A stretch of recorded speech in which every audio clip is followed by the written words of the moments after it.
The story opens on a dark, silent night. Thong Dat staggers along with a jug of wine in hand, drunkenly reflecting on his life. What a wretched fate. I am 60 now, and for 42 years, I rotted away in the underworld. In the prosperous city of Hangzhou, Thong that should have been enjoying glory like an emperor. If only that year he had never set foot in the General Affairs Hall. If only he had not fallen into prison. If only he had not foolishly lost a leg. Thong Dat remembered Vong, that saying, "A man who lives like you will sooner or later end up as prey to the blade. Living quietly and surviving long is the wisest path." He recalled the moment Vong that protected him. "Retreat at once. Leave this place to me." Thong Dat lifted the wine jug and drained it in one gulp. Brother Vong that once said he wished to live in peace and enjoy a long life. So why did he die? First for the sake of someone like me. Too busy drinking to watch the road. Thong Dat slipped and nearly fell. His eyes sharpened as he looked down at his feet. But in the end, Thong Dat still fell and rolled onto the ground. He lamented, "After all I have lived through, I finally understand that living quietly and for long was never suited to me. This ruined body, this past filled with regrets." Thong Dat was sick of it all. He lay there on the frozen ground beneath the snowy sky, leaving himself to fate.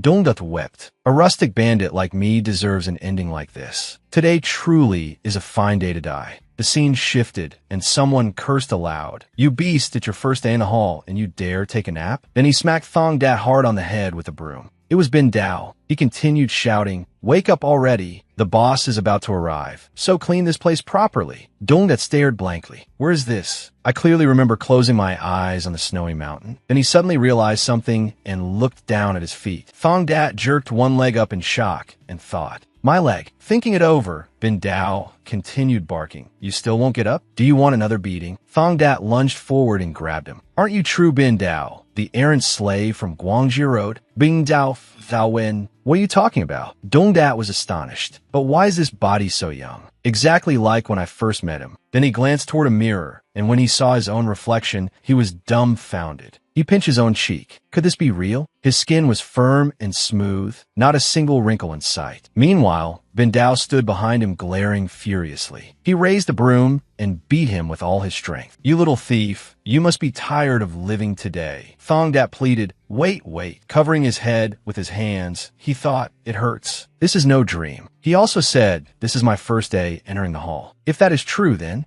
Dong Dat was bewildered. Is this really the Guangzhou Road General Affairs Hall, the place where I bury my whole life? In his previous life, he had been a man of the underworld. The underworld meant those who moved through the shadows of the martial world, managing businesses, collecting protection fees, lending money at usury, and circulating bloodstained money. To put it bluntly, they were just a bunch of scoundrels. And among the underworld's ranks, the lowest of the low was this place, the Guangzhou Road General Affairs Hall. A bunch who called themselves underworld men, yet could not even collect debts properly. After taking several lashes, Thong Dat sat up, looking as though he had understood something. "So I have returned to when I was 18. At that moment, a man stepped in, drawing everyone's attention. This person was Vong Dat. He said, "Why are you all just standing there?" Bin Dao turned pale. "Brother Vong that is here." Something flashed before their eyes. Thong Dat ran over and threw his arms around Vong Dat. "Brother Vong Dat." Vong Dat pushed him away and asked, "Who are you?" Thong Dat introduced himself. "This little brother's surname is Du. Given name Dat, Du Thong Dat." Vong Dat turned to Bin Dao. "New recruit? Why is he acting so foolish?" Bin Dao sighed. "As you can see, there seems to be something wrong with his head, so I disciplined him a little." Vong Dat looked curious. "You beat him this badly?" He does not look very lucid. It looks like his soul has nearly left his body. Setting Thong Dat aside, he continued, "Never mind that. Have the ledgers been sorted out yet?" Bin Dao Wen. "That isn't easy. It will take another 4 hours or so." Then Vong Dat turned to Thong Dat. "You new boy, can you read?" Dong Dat nodded cheerfully. Seeing that, Bin Dao shouted, "This little thief dares brag? What, have you memorized the 1,000-character classic or something?" Thong Dat answered confidently, "I finished studying the 1,000-character classic long ago. I have also read through the 4 books and 3 classics." On hearing that, Vong Dat could not help exclaiming, "You finished the 1,000-character classic? And this 4 books and 3 classics thing, I have heard of it. Isn't that the kind of scripture that is extremely hard to get through?" Dong Dat smiled. "You were the one who once advised me to study, so I would not not be discarded when I became crippled. Vong that continued, then good. Try correcting the ledger. He turned to Bin Dao. Show him how it is done. Thong Dat answered, no need. This little brother can manage on his own. Hearing that, Bin Dao cursed him. You loudmouth brat, talking so recklessly. Do you think our ledgers are as simple as the account books of some roadside stall? Thong Dat said firmly, if I make a mistake, I will bear the responsibility. Bin Dao mocked him. Responsibility? Do you think trash like you can bear it? Unless you are willing to stake your life. Thong Dat cut him off at once. Of course I will stake my life. Dong Dat spoke seriously. Once you set foot on the road of the martial world, is there anything that does not require risking your life? Vong Dat found him truly interesting. Well now, it has been a long time since I met someone to my liking. A few seconds later, Bin Dao held the ledger Thong that had corrected in his hands. Line after line of neat writing had been revised by him, and Bin Dao could not hide his shock. Thong Dat said helplessly, there were too many errors. I should probably copy it over again from the start. Vong Dat laughed in delight. Even an illiterate like me can tell the ledger is obviously accurate now. Staking your life on it really was not empty talk. Bin Dao, feeling wounded in pride, said, well, he only got a few things right because of me. Vong that immediately advised him, you little punk, a real man should know how to acknowledge merit where it is due. Smiling brightly, Vong that said, our hall really picked up a treasure today. You stay here and do not go anywhere. Dong Dat agreed. Yes, this little brother is willing to serve Big Brother for life. Vong that burst out laughing. Look at that flattering mouth of his. Come with me. I will take you to see the brothel we manage. Thong Dat thought to himself, in this life, I will follow you and never change. Who knew how fate had turned, but the chance had come. After 42 years of struggling in the underworld, in the end, he had only 15 scattered coins left in his hand. Thong Dat's eyes turned sharp. Brother, this life will definitely be different. All the gold, silver, and treasures I never touched. All the fateful encounters that slipped away, all the opportunities unjustly stolen from me. This time,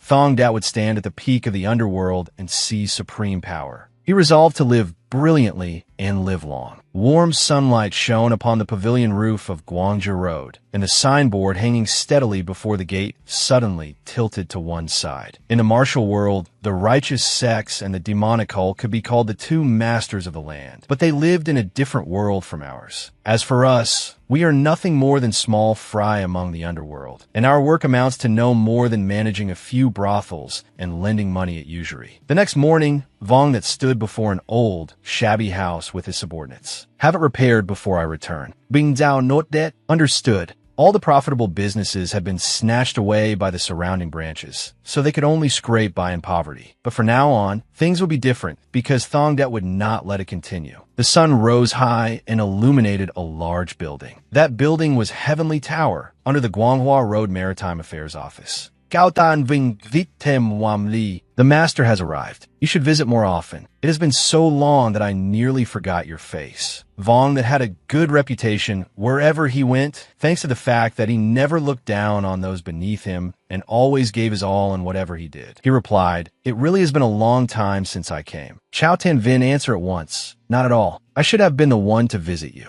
Vong that pointed at Thong Dat. I came because I had other business, and while I was at it, I brought the new guy to pay his respects. Chao Tan Vin asked curiously, the master personally brought a newcomer? Vong that introduced him. I heard he has studied the 1,000-character classic and also that 4 books and 3 classics thing. The older man praised him. The 4 books and 3 classics? At such a young age, that is impressive indeed. He stepped forward to greet him. I am the general manager of Heavenly Tower, Chao Tan Vin. We will be seeing each other often in the future. I hope for your guidance. Tondat replied politely. Yam do tondat. It is I who should ask for your instruction. After the greetings, Chao Tan Vin turned to Vong Dat. A fresh snow blossom maiden has just joined us. Please come inside and have a taste. He hesitated. I cannot. I still need to teach him the work. Thong Dat immediately added, Big brother, you go drink wine. I can watch over things myself. Vong Dat asked, what would you know? Thong Dat answered confidently, if I make mistakes, I can correct them later. Right now, what matters is that you speak with the general manager. Vong Dat laughed happily. This kid really is praiseworthy. Fine. If anything urgent happens, come find me at once. Chao Tan Vin chimed in. He truly is a very clever one. Vong that said proudly, isn't he? Perhaps this is a good fate that came to me a little late.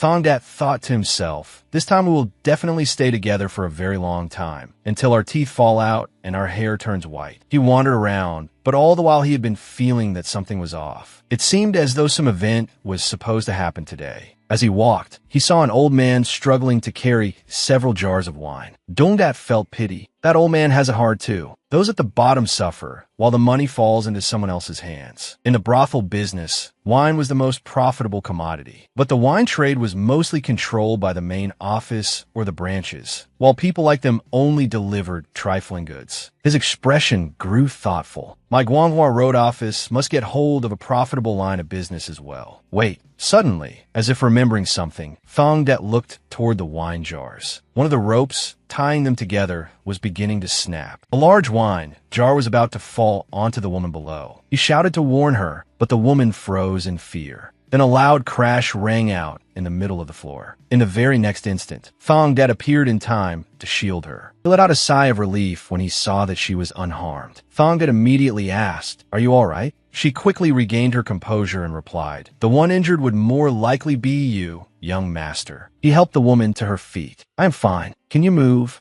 Dong Dat smiled brightly. "Just from smelling its fragrance, I feel drunk already. It truly is fine wine." Hearing those words, she blushed red with embarrassment. Because they had heard the commotion, several servants ran over. One asked anxiously, "Tower Master, are you all right?" The man in front snapped, "You fools, be more careful while carrying things. Hurry and call a physician." The woman answered calmly, "There is no need to make such a fuss." At that moment, the two words Tower Master echoed in Thong Dat's mind. The woman named Tu Dain placed a hand on her chest. "I do not know who you are, sir, but at our first meeting, I have already received a great kindness." Thong Dat introduced himself. "I am Du Thong Dat, newly assigned to the Guanghua Road Maritime Affairs Office." Tu Dain gave an order. "Quickly summon the physician and invite our honored guest to rest." Upon hearing that, the servants all obeyed. Two maidservants took hold of his arms, making Thong Dat awkwardly protest. "There is no need to trouble yourselves so much." But they paid him no mind and only followed orders. "This way, young master. We will prepare bathwater." After Thong Dat was led away, Tu Dain smiled faintly and murmured, "Du Thong Dat." Inside one of the rooms in the building, a voice rang out. "You say Officer Vong that spoke of him that way?" Gao Dan Ving An Sua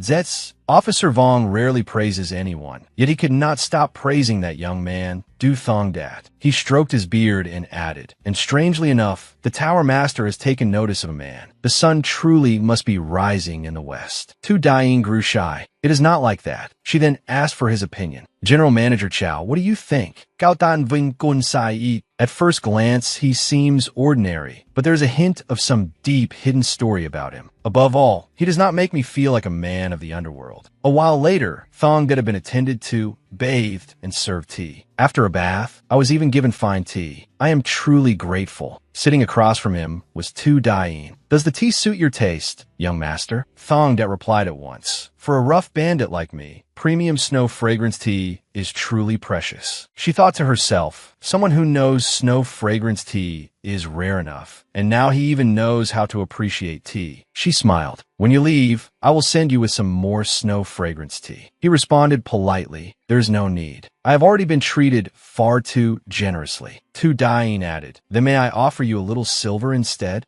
Afraid Thong Dat would misunderstand, she quickly explained, "I do not mean any disrespect. I only thought that since I have received a favor, I should repay it." Tu Dain lost her composure inwardly. "Why am I speaking so carelessly? This is not like me at all." Thong Dat then said, "If the Tower Master truly considers this a debt of gratitude, then please grant me one request." Thong Dat made his request. "Please spare that old cart-pulling man." She was surprised. "Is that all you want?" He replied cheerfully, "I've already been given fine clothes and a refreshing bath. I do not dare ask for anything more." Thong Dat added, "And I have even tasted premium snow fragrance tea." Tu Dain closed her eyes and judged inwardly. As expected, he is a good man. "Very well. I will absolutely not pursue the matter of that old man." Then she made a request of her own. But in return, the next time you visit Heavenly Tower, may I be the first to attend you? Without hesitation, he replied, "That would be my honor." Outside the door, Chao Tan Vin had heard the entire conversation, and he laughed inwardly. Since the day Heavenly Tower opened, the Tower Master had never personally poured wine for a guest. Yet today, she actually said such a thing. Could it be that the colors of spring have finally come to the Tower Master as well? Heavenly Tower truly was a distinguished brothel, with a capable steward, top-class beauties, and ever-rising revenue. The scene shifted. Bin Dao slammed the table in anger. The White Bronze Branch issued another wager, and they're using Heavenly Tower as the stake. Vong that crossed his arms. That's right, that bastard Hai Fong clearly wants to swallow Heavenly Tower whole. Bin Dao chimed in. Even if he is the guild leader's brother-in-law, he has gone too far lately, no matter how much he has in his hands. Vong that continued. He intends to strip us clean and leave us nothing. If we do not accept the wager, he will simply take it by force anyway. Damn him. Thong Dat recalled the past. In his previous life, Heavenly Tower had indeed been wrongfully seized by the White Bronze Branch. It had all been caused by the greed of Hai Fong, chief of the White Bronze Branch. In the underworld, the influence of a branch and that of a maritime office were worlds apart. In his previous life, Heavenly Tower had vanished before it even had a chance to resist. While those two were still lost in thought, Thong Dat spoke up and called Vong That's name. Thong Dat raised a hand. Could you please explain the details of this wager to me? From this point on, it was time for Thong Dat to display his skill. Hai Fong, chief of the White Bronze Branch, was both the guild leader's brother-in-law and the embodiment of bottomless greed. In his previous life, Hai Fong had seized Thong Dat's Guanghua Road Maritime Affairs office more than once. Vong that explained, there's a man called Kim Lao Nan. He once borrowed 15 taels of silver from the White Bronze Branch, but now he keeps claiming he has no money and refuses to pay. If we can collect the silver from old Madam Kim, our strength will be acknowledged, and they will not take Heavenly Tower. The more Vong that spoke, the angrier he became. Those damn dogs. They could not collect it themselves. So how are we supposed to? They clearly want to brand me incompetent and useless. Thong Dat asked, if that is the case, then doesn't the White Bronze Branch losing 15 taels also make them incompetent? Vong that looked helpless. What can be done? In a place like this, the strong are the law. What a rotten world. Seeing Thong Dat putting on his clothes, he asked, wait, where are you going? Thong Dat an sua bun li, to kim lao nyan sa plata. Vong that panicked. Were you listening at all? Even threats and torture could not wring a single coin out of that old man. Having finished dressing, Thong Dat replied, that is only because that stupid pig was incompetent. Dung Dat declared, 15 taels. Heavenly Tower. I guarantee I will recover it all. Hearing those words from him, both men were shocked. Thong Dat clenched his fist. Big brother, please raise the stakes of this gamble. After he left, Bin Dao demanded, have you lost your senses, big brother? You believe that crazy new recruit? Vong that replied, he is a man willing to gamble with his life. He may not be good at anything else, but I am not blind when it comes to judging people. After hearing that, Bin Dao had nothing more to say. Vong that smiled. The new recruit is willing to risk his life. Shouldn't I wager something as well? The scene shifted to a certain house, where a voice rang out. So you have come? Brother, Hai Fong Vit Tem Hap Bi Li. I wanted to see how you collect debts and learn a thing or two. I even brought along one of the White Bronze Branch's promising little fry. The White Bronze Branch newcomer, Truong Bok Dong, scratched his head and introduced himself. While Vong That and Hai Fong talked, the other two also exchanged greetings. Before they had been assigned their respective territories, Bok Dong had once trained alongside Thong Dat as a fellow trainee. Hai Fong pointed at Thong Dat. And who is this one? Vong that explained, a new recruit to the guild. Very promising. Hearing that, Hai Fong remarked, isn't this the one they say is good with ledgers and bookkeeping? When you retire someday, I suppose I will have to take him under my command. He gave a sinister laugh and said that no matter who you are, you only have one hand left, so it's time to rest. Thong Dat thought to himself, Brother Vong that had followed his suggestion and raised the stakes. If they collected 15 taels from Old Man Kim, they would keep Heavenly Tower intact, but if they failed, Vong That's arm would be cut off. Hai Fong pointed at the axe in Bok Dong's hand. As it happens, I already brought the sharpest axe. His expression looked terrible. Then shall we go collect the debt? Vongdat's face also darkened at that moment. Thongdat looked at his confident expression. What a display of arrogance. They clearly believed he could never recover the money, but what they did not know was this. Thongdat laughed inwardly. He remembered Old Man Kim's whole affair perfectly from beginning to end, without missing a single detail. When their group arrived, Haifeng quickly shoved the door open and shouted, "Old man, still doing well?" Inside the shabby room, Old Man Kim was sitting there braiding rope. "Come to collect the debt? I don't have any money." Haifeng, but Laoging. I know. Today these newcomers are the ones here to collect from you. They'll definitely get 15 taels out of you, understand? So you'd better handle this carefully. Of course, there isn't a single coin to be had. If the old man really does pay, then my reputation will be completely ruined. I'd be very disappointed. Hearing that, Thongdat thought he is openly threatening him. If he wins this wager, he will swallow Heavenly Tower whole. Then again, that makes sense. Thinking that, he looked at Haifeng. Then it was time to apply the medicine. Dongdat stepped forward. "Sir, it seems your son has gone missing somewhere." Old Man Kim immediately replied, "My child? I don't know. He disappeared a month ago." Thongdat continued, "I heard your son gambled away the entire family fortune. Even the money he borrowed was lost at the gambling den. If only he had gambled it away on our turf, that would have been nice." Old Man Kim put down the rope. "Did you come here just to rub salt into the wound? Go ahead and beat me like all the others. This useless old life of mine will die sooner or later anyway." Dongdat smiled. "We are not such bastards that we'd lay hands on an old man like you." He made a request. "Bokdong, hand me the axe." Bokdong's voice trembled. "What are you trying to do?" Thongdat snatched the axe away. "Did I never tell you? I have a bit of mystical intuition. Your older sister, who ran away from home 2 years ago, will be coming back before long, so don't worry too much." Hearing that, the young man could not hide his surprise. Bokdong asked again, "How do you know my sister ran away from home?" Thongdat asserted that he had mystical intuition. Outside, Haifeng urged him on. "Mystical intuition, my ass. You probably just overheard it from someone. Hurry up and get the money. What trick are you pulling now?" Thongdat's eyes turned sharp. "Do you know why I suddenly brought up mystical intuition?" As soon as he said that, he stomped hard on the floor. Then Thongdat shouted, "This is the spot. You dare use the god of wealth for your own selfish gain." Seeing his actions and hearing his words, Old Man Kim could not help being shocked. While speaking, Thongdat slammed the axe against the floor. "You people will be destroyed by heaven and earth." Behind him, Old Man Kim hurriedly tried to stop him. "Stop! What are you trying to do?" Haifeng thought to himself. Old Man Kim had not reacted even when his limbs were broken from beatings. So why was he reacting now? At that moment, Thongdat grabbed Old Man Kim and held him in place. "Hey, stay right there." The old man shouted, "There's nothing there. Brat, there's nothing there." Then Thongdat's eyes lit up and a delighted smile spread across his face. He looked beneath the floor. So, the one who was said to have run away a month ago is actually here. Everyone around them was stunned. Old Man Kim's son, Thongdat immediately seized the young man hiding under the floor, frightening him badly. Old Man Kim hurriedly reassured him. "Thuong Chan, it's fine. Don't worry. The law of the land is still there. They won't dare harm us father and son." Thongdat said coldly, "Old Man Kim, I'm afraid you've lived your years in vain. Haven't you ever heard that power lies in one's fists? If you hand over 15 taels now, there's still time." Old Man Kim fumed. "You bastards, I already said I don't have any money. Aren't you afraid of the law?"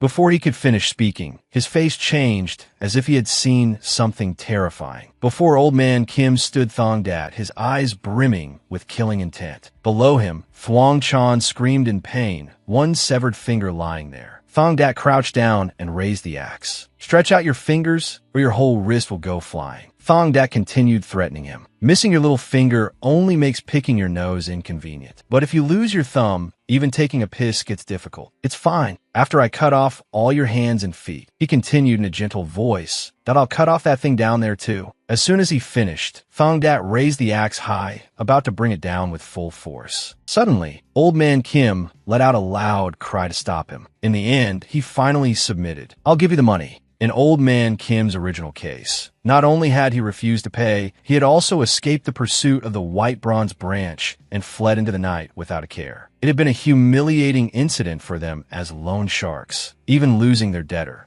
Thong Dat poured out the silver from the pouch. All 15 taels have been recovered. So Heavenly Tower now belongs entirely to us. Vong Dat replied happily, of course, I already have the deed in hand. Hai Fong suddenly charged over from nowhere. This doesn't count. You dared use supernatural powers? Isn't that forbidden? An axe flew through the air and embedded itself in the door right beside him, freezing him in place. Trembling in fear, Hai Fong said, what are you trying to do? Dong Dat smiled. My apologies. There's a ghost clinging to the branch chief's shoulder. He widened his eyes. Please stand still. I will exorcise it for you, sir. Please trust me. Hai Fong immediately shrieked. You lunatic, don't come any closer. Seeing the scene before him, Vong that could only feel helpless. Yet inwardly he rejoiced. Dao Thong Dat truly was a heaven-sent benefactor, one who had delivered himself right to their Guanghua Road Maritime Affairs office. Scene change. Vong that asked in confusion. Thong Dat, do you really have some kind of inborn mystical gift? Thong Dat asked blankly. What? Vong that voiced the doubt in his heart. How did you know Old Man Kim-san was hiding in an underground secret room? Thong Dat carefully explained. It seemed to me that when I walked across the hall, I could sense a hollow space under the floor. Hearing that, Vong that was rather bewildered. You sensed it? Thong Dat replied. Yes, so I guessed it right away. That son was known for being filial, so the story that he had run away was suspicious from the start. They must have been waiting for a chance to flee together. 15 taels of silver would be enough to start over somewhere else.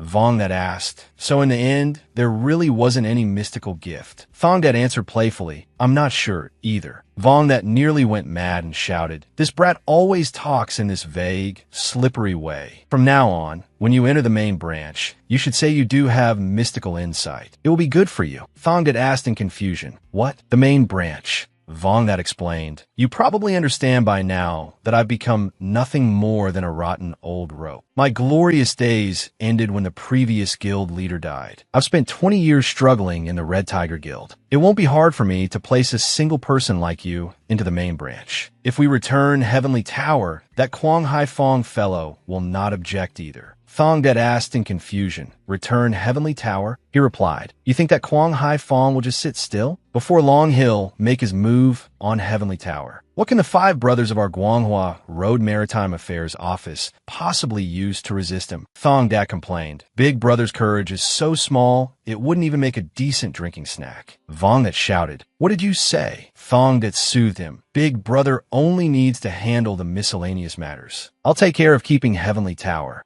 It is not about living a long, wretched life, but living gloriously and enduringly. Vong that calmly said one sentence, eat too much and you'll get sick. Thong Dat replied with a line that was just as sensible. That's why I'm always hungry. Vong that could not help but sigh. I really don't know why fate sent you to me. I thought I'd just loaf around and enjoy myself until old age. Thong Dat asked, even if Big Brother wants to loaf around, shouldn't he at least do it from a high seat? What about becoming branch leader? He advised, you want Kwang Hai Fong's position? Forget it. In this guild, connections matter even more than ability. That man is the guild leader's brother-in-law, and the current guild leader pampers his own family to the extreme. Thong Dat said calmly, to put it bluntly, if his wife abandons him, that cord will snap at once. Vong that replied, that is true, but how could it be so easy for it to snap? Thong Dat explained, it will snap. His face is full of peach blossom killing signs. That Kwang Hai Fong is a lustful wastrel by nature. If he is caught committing adultery, do you think the guild leader's hot-tempered younger sister would let it pass? Everything is already within my calculations. Big Brother only needs to follow along. Vong that could not help praising him. Someone this clever ought to be entering the Imperial Palace to become an official. Thong Dat answered indifferently. Even if I climbed high in the Imperial Palace, I would only be the Emperor's hound. Why would I go there? I will rule the world's night instead. Become the Emperor of the Dark Night. After saying that, he laughed in delight. Elsewhere, Hai Fong was shouting at the top of his lungs, pull everyone out of Heavenly Tower. All the courtesans and singers, pull them all out for me. Get rid of all the liquor too. Chan Ho reminded him, if we withdraw the courtesans immediately, we'll incur a huge compensation payment. Hai Fong replied, I'll bear it all. No arguments. Just do as I say. Bastard. Chan Ho had no choice but to obey. But inwardly he cursed, you filthy pig. If you weren't the guild leader's brother-in-law, that branch chief position should have been mine. Chon-ho explained. It will take at least 20 days to pull everyone out completely. But do we really need to go this far? No matter what, the Guanghua Road Maritime Affairs Office still belongs to the Red Tiger Guild. Haifeng Bakge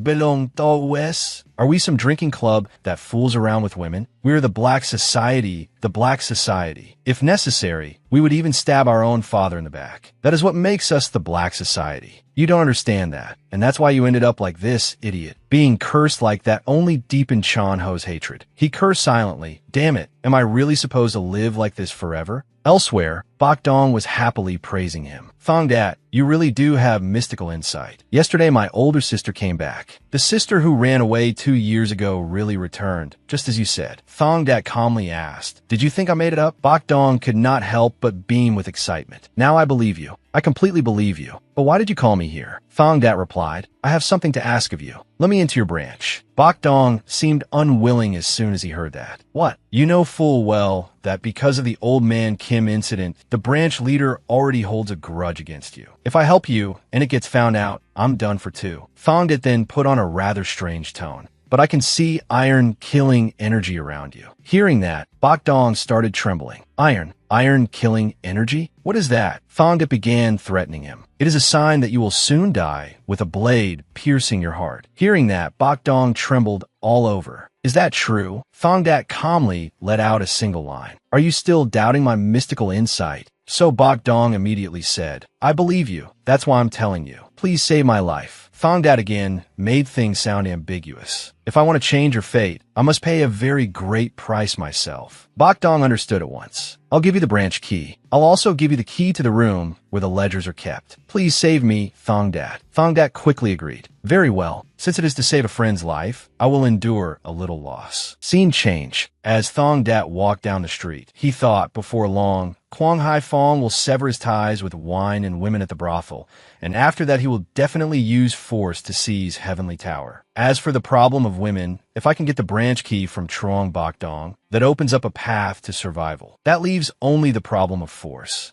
With that rabble at the Guanghua Road Maritime Affairs Office, they would likely fall apart in a single day. In that case, one man stood before Du Sam's house negotiating. 6 taels paid in advance, a monthly wage of 2 taels, and on top of that I'll buy a house for the 2 of you to settle in. I will send word soon. I await your good news. Du Sam remained silent, his expression rather cold. From inside, Tuesday Man called out, will you accept that offer? He immediately reassured her. Just lie down and rest. Why are you sitting up? Tuesday Man said worriedly, let us return to the military camp. I do not want to see you abandon your convictions. Du Sam replied, the military pay is nowhere near enough to treat your illness. In any case, without you, this world is nothing but a swamp to me, one I could never escape. He thought to himself, to cure my wife, to seek wealth, I left the military and stepped into the Jianghu. But in the Jianghu, I'm only an unknown man who is good with a blade. No prestigious Orthodox sect, no famous escort agency is willing to take me in. If I want money, the only road left is to step into the underworld. The moment Thong Dat arrived, he shouted loudly, is anyone home? I am Dao Thong Dat, here to pay my respects to the great hero. Are you great hero Truong? Du Sam did not answer, but instead asked, what do you want? Thong Dat introduced himself. I come from the Red Tiger Guild. Great hero may never have heard of it. Du Sam asked, an underworld gang? Why are you looking for me? Thong Dat got straight to the point. We want great hero Truong to join our guild. 5 taels in advance, and 1 tael a month. Du Sam began weighing it in his mind. These terms are far inferior to those offered by the Sea Wave Guild that came earlier, but this young man carries none of the aura of an underworld thug. The presence he gives off is extraordinary indeed, like a sword resting quietly within its scabbard. Seeing that Du Sam still seemed hesitant, Thong Dat said, I know the Sea Wave Guild came first. They must have offer conditions far better than ours. But great hero Truong cannot become a drifter like me. To be honest, who would willingly step into the underworld? We do not need great hero Truong to do much. If you join the Black Tiger Guild, I can promise you one thing for certain. Anything great hero does not wish to do, you absolutely will not be made to do. Du Sam laughed loudly and asked, we have only just met, and yet you think so highly of me. What if I do nothing at all? Thong Dat gave a simple answer. As long as the tiger is present, that alone is enough to guard the mountain stronghold. He thought to himself, only someone like him can turn the rabbit's burrow that is the Guanghua Road Maritime Affairs Office into a tiger's den. Among all the people I have known at this point in time,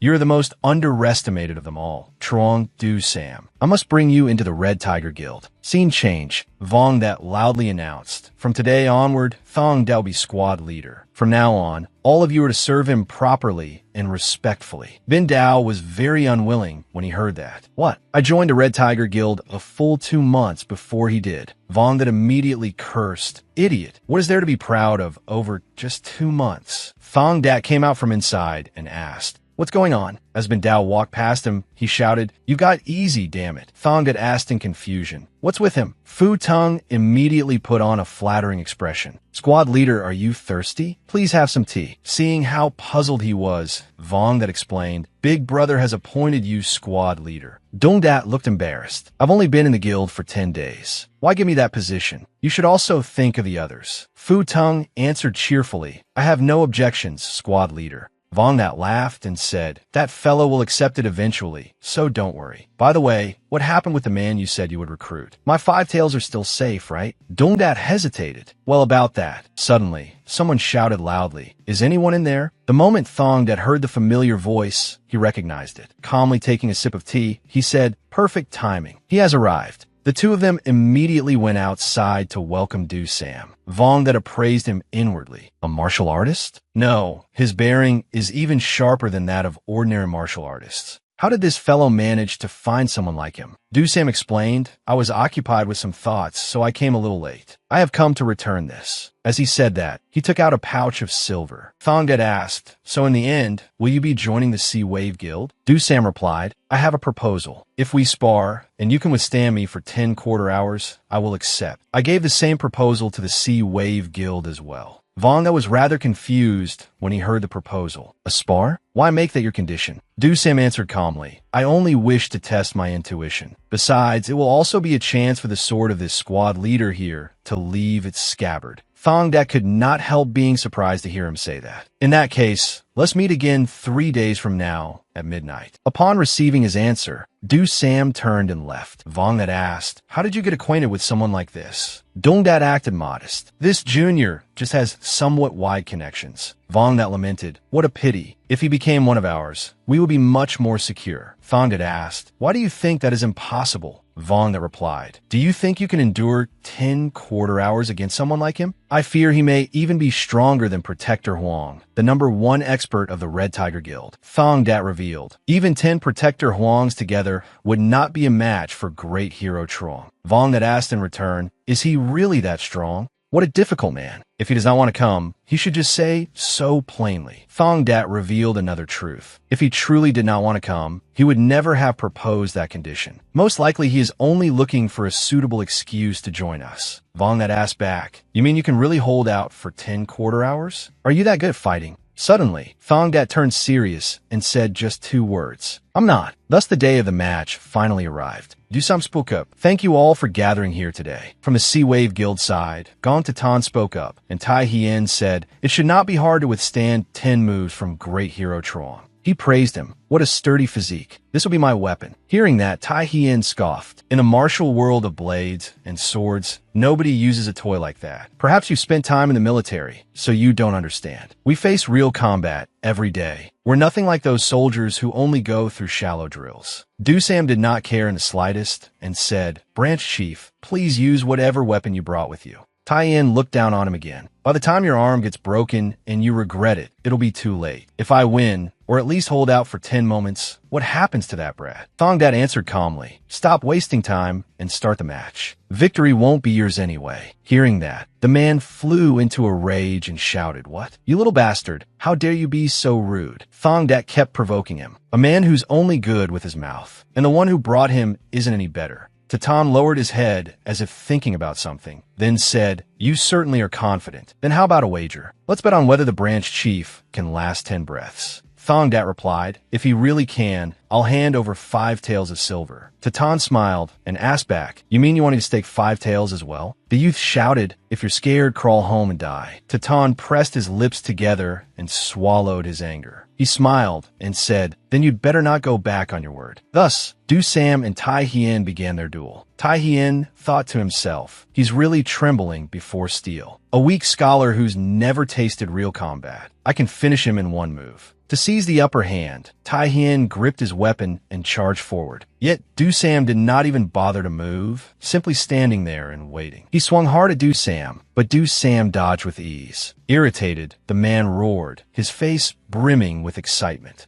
Meanwhile, Du Sam gave a light shove and sent Tai Hien flying backward. He said indifferently that strike was aimed straight at a vital point. If it landed, no one would survive. The victory is mine. Hearing that, Tai Hien ground his teeth in utter unwillingness. He immediately shouted, I'm not dead yet. Du Sam explained, this is only a spar. I do not wish for anyone to be gravely injured. If you want, I can continue. As he said that, Du Sam's face hardened. Not long after, the man collapsed to the ground. He hurriedly dropped to his knees and admitted defeat. I lost. Tatan thought to himself, his strength far exceeds expectations. He couldn't even touch him in a single move. I absolutely cannot let Truong Du Sam slip away. Seeing that, the youth loosened up his limbs. My turn now, right? Tatan asked, and if squad leader Thong, that can't last 10 breaths either? He replied, if something like that happens, then I'll go over to the Sea Wave Guild. Squad leader Dao should understand, shouldn't he? The youth answered, if the Sea Wave Guild offers better terms, then of course that's only natural. I have one request as well. Du Sam readily said, please speak. The youth continued, use a real sword, not a wooden one. Du Sam asked, you want to use a real sword? The youth replied, I want to try it. Du Sam remend modeste. I am willing to serve as your testing partner. The moment he finished speaking, a murderous aura burst from his entire body. Tatan was inwardly shocked. This killing intent is completely different from before. In his match with the branch chief, he hadn't even used his true strength. Does he mean to send Thong that straight to his grave? At that moment, Du Sam assumed his stance. Then I'm making my move. Suddenly, an explosive burst erupted. Du Sam shot forward like a machine, hurtling toward Thong Dat. Tatan and Tai Hien were both struck with horror. Du Sam softly uttered a few simple words. Just as I thought, your instincts really are sharp. Loud noises were resounding from the front porch. Now Thong Dat and Atan were locked in a fierce fight. At that very moment, the youth suddenly realized something. Thong Dat remembered his own past. Penal military service was a substitute punishment for those originally sentenced to death or equally severe torture. Because he believed the promise that if he took the punishment in another's place, a glorious future would be granted to him. He became the military's dog slave in the body of a convict. When someone condemned to penal service died, no one mourned them. Those people were thrown into the most dangerous places. From the islands of the southern sea to the Mongol grasslands in the north, from eastern pirates to roaming steppe cavalry. For 3 years Thong Dat rampaged across battlefields more brutal than fire and harsher than hell. Among the penal soldiers, let alone 3 years, none survived even 1 full year. Only I did. People gave him a title, the War Slaughter Ghost. In the next instant, Thong Dat charged forward with fierce force.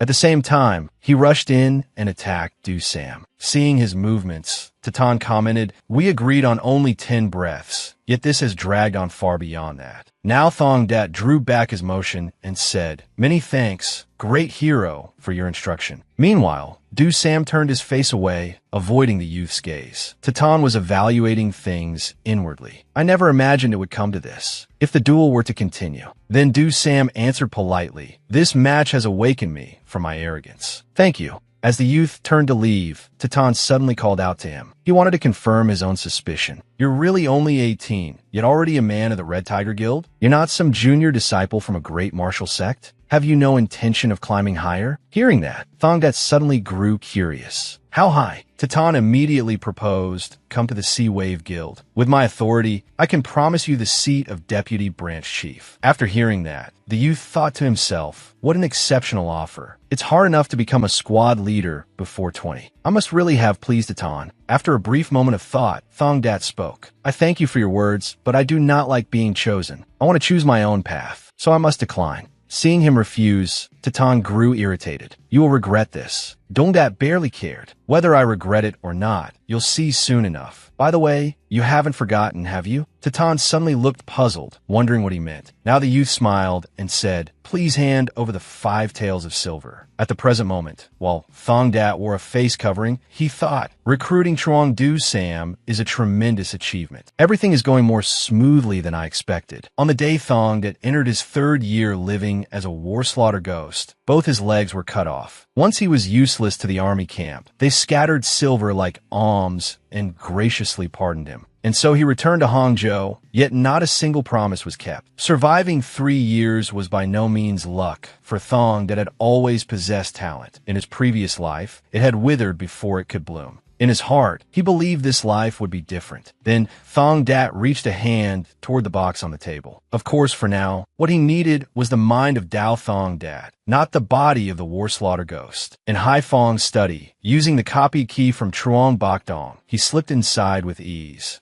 After losing Heavenly Tower, Hai Fong must have been so furious that he decided to renounce wine and courtesans. I need to check how large his operation really is. Very quickly, Thong Dat found what he wanted. So many brothels under his control. Just copying this down will take half a day. Right then, a sound from outside the door startled him. Hai Fong pushed the door open and came in shouting, damn those bastards. Since when did I tell them to fix this door? None of them are any use at all. Fortunately, Thong Dat quickly hid himself in a corner and stayed silent. He was utterly baffled. Damn it, it's the middle of the night. What is he doing sneaking into the study? Shui Hung entered the room and curiously asked, will it take long? He turned and muttered, don't disturb me. Just wait quietly. Thong Dat suddenly realized a woman's voice. But the way she speaks, she's definitely not his wife.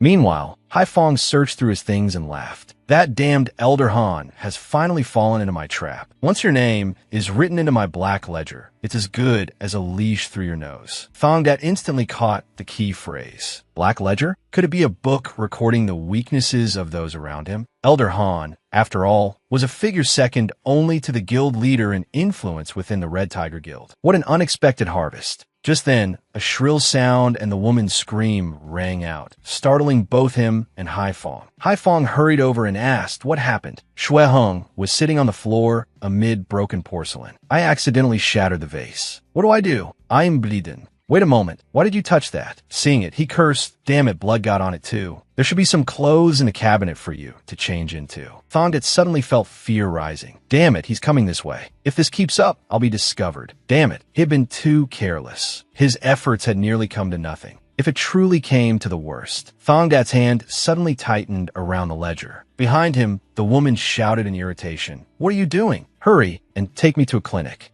Hai Fong raised his hand, about to touch the cabinet door. Clothes stained with blood need to be changed immediately. But Shui Hung did not care about that and shrieked, I'm in so much pain I'm dying. Get over here now. Dissatisfied, he grumbled, this wretched slut has no patience at all. In the end, Hai Fong had no choice but to take her to the clinic. At that moment, Thongdat hurried out of the cabinet. He had nearly died. He told himself inwardly, just because I have information from the future, I've grown far too complacent. From now on, I must act more carefully. The scene shifted to the next day, as Thongdat was deep in thought, regarding Heavenly Tower under the Guanghua Road Maritime Affairs Office. He already had a firm grasp of the courtesans' movements. If he wanted to stop them from slipping away, then the ownership had to be transferred to the Guanghua Road Maritime Affairs Office. Even a brief thought made it obvious this would consume no small amount of silver. In the long term, there were many ways to obtain silver, but the problem was that he needed it immediately. So now, Tunin smiled faintly and asked, did I miss here? What exactly have you come all the way here for? Thongdat frankly stated his wish. Please lend me some silver. Seeing the resolute look on his face, she found him utterly baffling. Tunin spoke in confusion, suddenly asking to borrow silver. It must be because of the dispute with the White Bronze Branch, which is why you need money. Thongdat had not expected her to lay bare his thoughts so clearly. As expected of the proprietor, you keep all the surrounding information in your hands. Then he confirmed it. Tunin continued pressing him. I heard the White Bronze Branch refused to hand the courtesans over to Heavenly Tower. Is that what this is about? Thongdat immediately confirmed it. I plan to transfer all the courtesans to the direct authority of the Guanghua Road Maritime Affairs Office. From their management to their movements, it will save you, proprietor, a great deal of time. I promise that from now on, you will no longer have headaches over the matter of courtesans. At that, she stared at him and remarked, "What a strange man.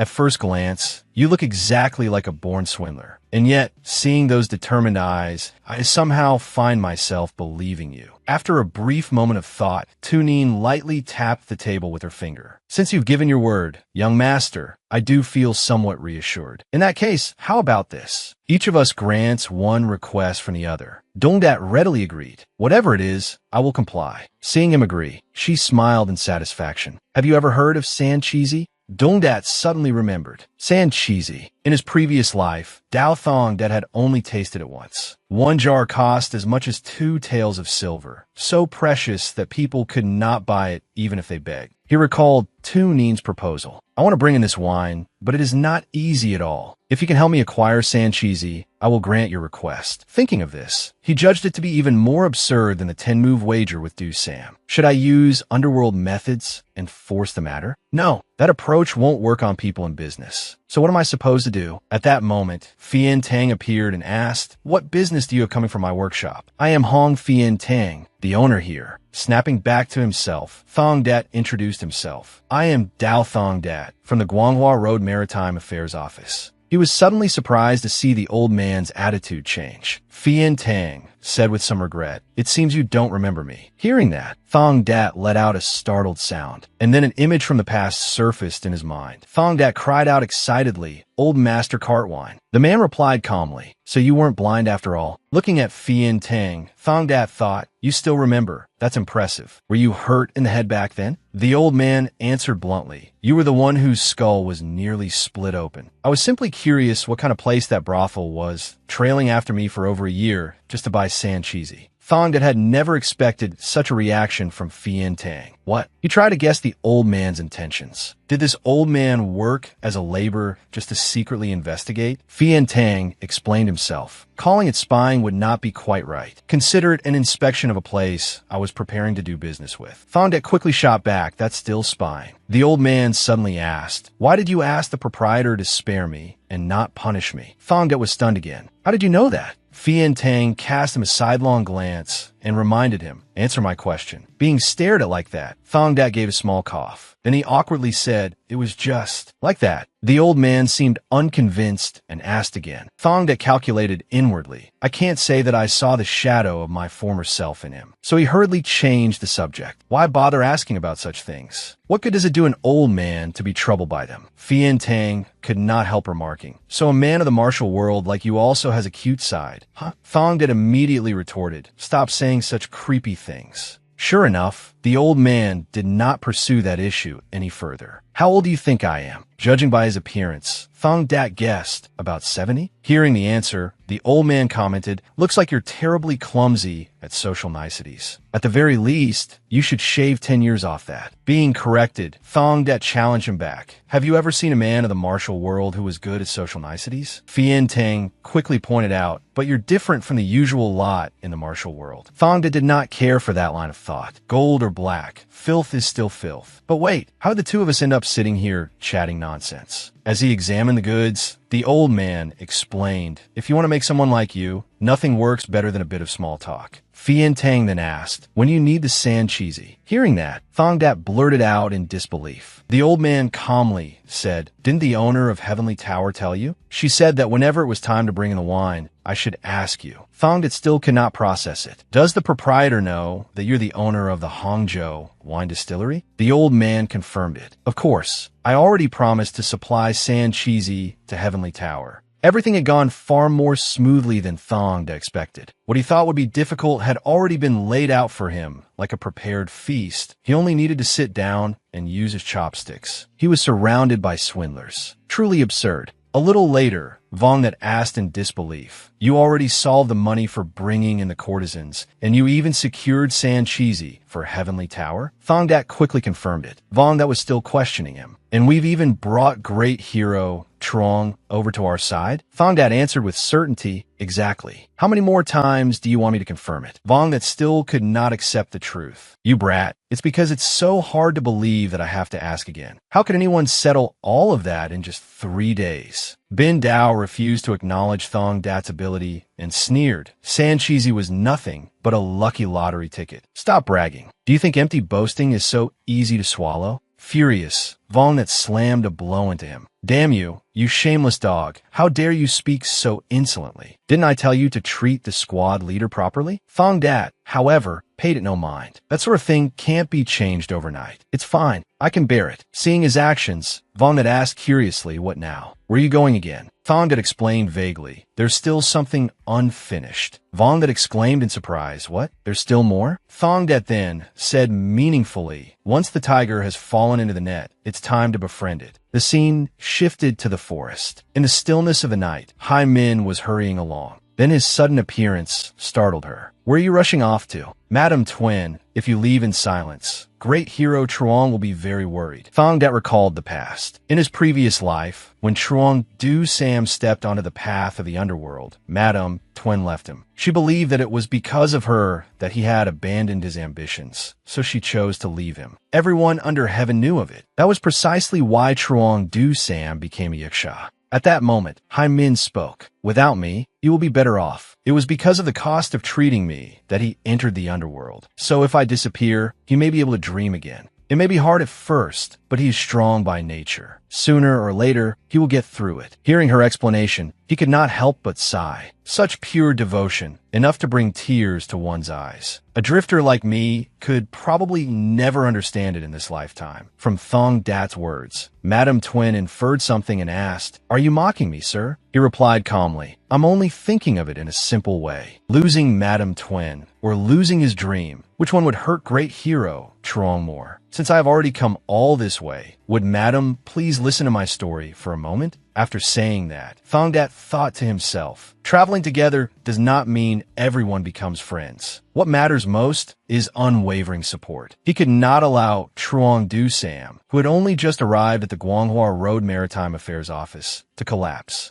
So he began, this story probably won't be very interesting. It is about a drifter who once lost both his legs. Staring at Madam Twin in thought, Thong Dat slowly started telling his own story, or more accurately, the story of his previous life. He continued on and on. By the time that old man turned 60, he froze to death on a snow-covered mountain, having lived a foolish life. If that thug had not lost his legs, perhaps his life would not have ended so miserably. After hearing it, she commented, "What a tragic story." Thong Dat glanced at Madam Twin and said, "It is also the kind of story that leaves the heart even heavier." Suddenly, she startled and let out a cry. He laid out the consequences of her actions. If Madam leaves, then great hero Truong's fate will be no different from that old man who lost his legs. She asked in disbelief, "Are you saying I am his legs?" Thong Dat answered with certainty, "More than that." Madam Twin suddenly grew uneasy. "But I do not have the courage to remain beside someone who has lost his dream." He explained seriously, "In this life, no one can obtain everything they want. The only difference lies in how one bears the weight of life. The burden Madam sets down will become one great hero Truong must bend his back to carry. If you feel guilty, then shouldn't you remain by his side and give him strength?" Madam Twin took in Thong Dat's words and realized, hearing what Squad Leader Dao says, I suddenly feel like a cowardly and selfish woman. Seeing that he had persuaded her, he asked, "Does Madam still intend to continue down the path you chose?" Dong Dat's plan had succeeded. In the end, Twin Hai Min returned to Du Sam, who had been searching for her. Her brief departure came to an end. From now on, Truong Du Sam would no longer walk the path of the Yaksha, because I will do it instead. The scene shifted to the moment he gave a gift to Vong Dat. "Big brother, congratulations on your 38th birthday." Trembling, Vong Dat looked at what was in his hand. "What is this?" Dong Dat quickly answered, "Shoes." Vong Dat still could not believe it. "Do you hate me that much? On my birthday, you give me such cheap shoes." Thong Dat replied indifferently, "Where would your little brother get any silver? I haven't even received this month's pay yet." Vong Dat pressed on, Didn't you win 5 taels from Gongdaton? Thongdat cleared up his confusion. That 5 taels was spent ages ago. 2 taels went to finding a place for great hero Truong, and the other 3 went to treating his wife. Hearing this, That was even more shocked. Great hero Truong's wife? And the treatment fee cost 3 whole taels of silver? Just how remarkable is that physician? Thongdat named him Black Robe. That was stunned all over again. That Black Robe? The one who treats injured thugs and helps courtesans recover from venereal disease. Damn it, you threw away 3 taels on a quack like that. Thongdat paid no attention to his reaction. Once you learn who he really is, let's see if you still dare say that. That became even more confused. What identity? Thongdat replied meaningfully. You'll know soon enough. As Thongdat was leaving, That curiously asked, "Where are you going now?" Thongdat answered evenly, "To invest in the future." At that moment, as he strolled down the street, Thongdat thought to himself, the magistrate murder case. If today were not That's birthday, I would never have remembered it. After all, what did the death of a magistrate matter to a Jianghu man? But if he could save that man, the story would be different. What was the downside of befriending a magistrate? The murder would happen around the end of the way hour.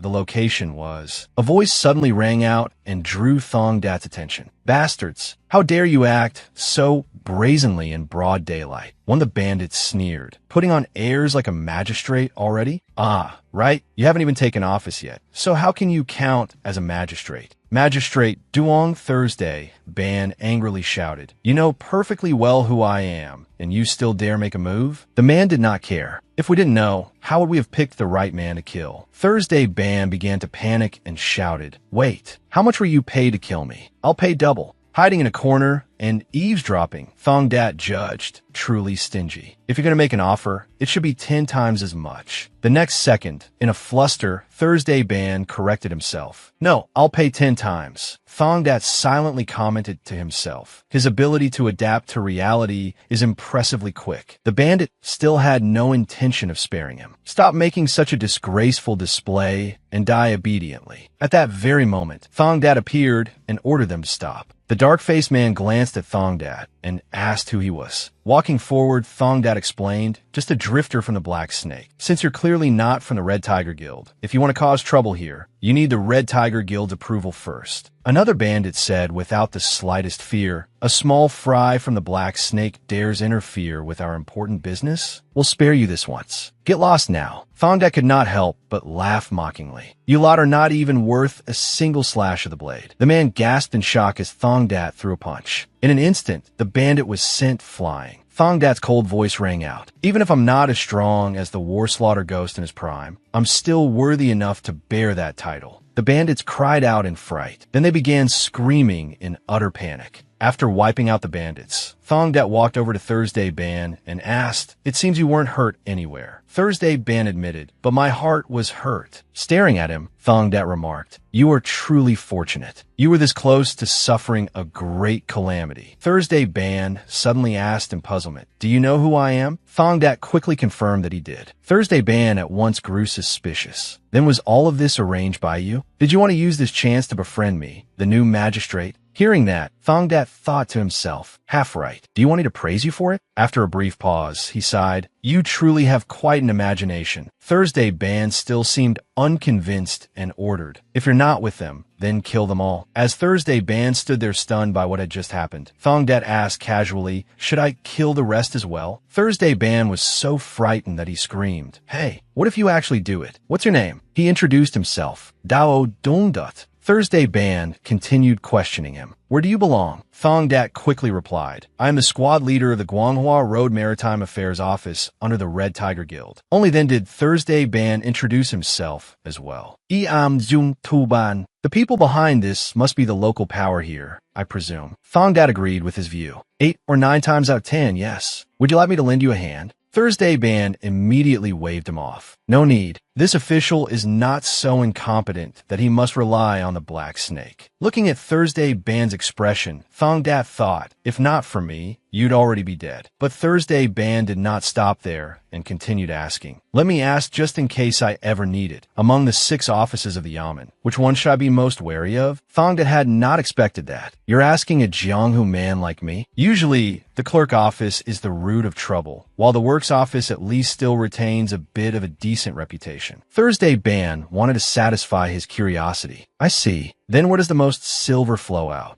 Dongdat was momentarily startled by Thursday Ban's suggestion. Seeing his reaction, Thursday Ban burst into laughter. I'm joking. I'll repay this debt of gratitude when the chance comes. Judging from the expression on Thursday Ban's face, Thong Dat concluded that it did not seem like a joke at all. Indeed, it was not for nothing that I saved a man like you. Under the quiet night sky, an old man suddenly muttered in a low voice. Elder Han Dong-sun of the Red Tiger Guild blushed as he mumbled, "The liquor hit me fast today." Just then, Thong Dat appeared and bowed. "Greetings, Elder Han." Dong-sun asked curiously, "You're from the Red Tiger Guild too?" Thong Dat immediately introduced himself. "This lowly one is Dao Thong Dat, squad leader at the Guanghua Road Maritime Affairs Office." Upon hearing who he was, the elder commented, "So you're the new recruit who made Hai Fong lose face." Dongdat smiled. "For you to recognize me is a great honor." Dong-sun became curious about his presence. "This isn't Guanghua Road territory. Did you come here to drink?" Aware of his own status, Thong Dat said, "How would someone like me be qualified to visit such an exalted pleasure house? I only wish to see Elder and speak of something." The old man blurted out in disbelief. To me, Thong had stopped hiding things and spoke frankly. "Branch Chief Hai Fong has gotten hold of one of Elder's weaknesses." Dong-sun had not yet absorbed the information. "One of my weaknesses?" Thong Dat stated the reason. "Elder has embezzled a considerable sum."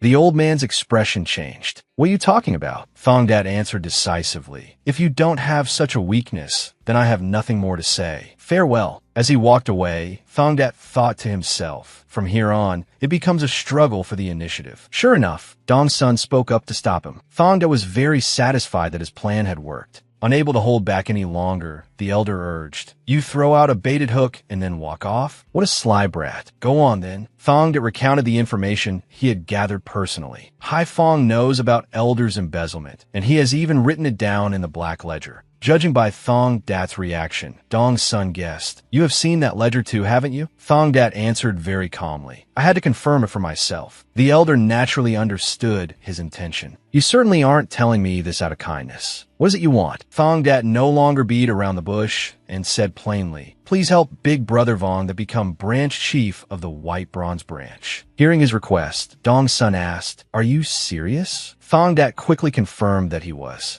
The elder explained the limits of his authority. "Even as an elder, I cannot casually replace a branch chief. Even the guild leader would need proper grounds before touching that post." Thong Dat understood his hesitation. "Of course I know that. That is precisely why I have brought those grounds to you." Before long, Hai Fong will fall from the guild leader's favor because of a woman. The elder asked in great surprise. "He has a woman outside?" Thong Dat answered quickly. "It would be stranger if he didn't." Dong-sun warned him seriously. Knowing something and exposing it are two different matters. Thong Dat remained firm. "If I were not confident of exposing him, I would not have come to see Elder." Staring at him, Dong-sun assessed him in silence. "This fellow's eyes are rather interesting." After a moment of thought, Dong-sun agreed. "When Hai Fong falls from power and the Black Ledger lands in our hands, I will support you with all my strength." Thong Dat was full of gratitude. "Many thanks, Elder. Oh, one more thing. Is someone in your household about to go up the mountain?" The elder did not hide it. "The day after tomorrow, my daughter-in-law will go to the temple to perform good deeds and pray for a child." "How did you know?"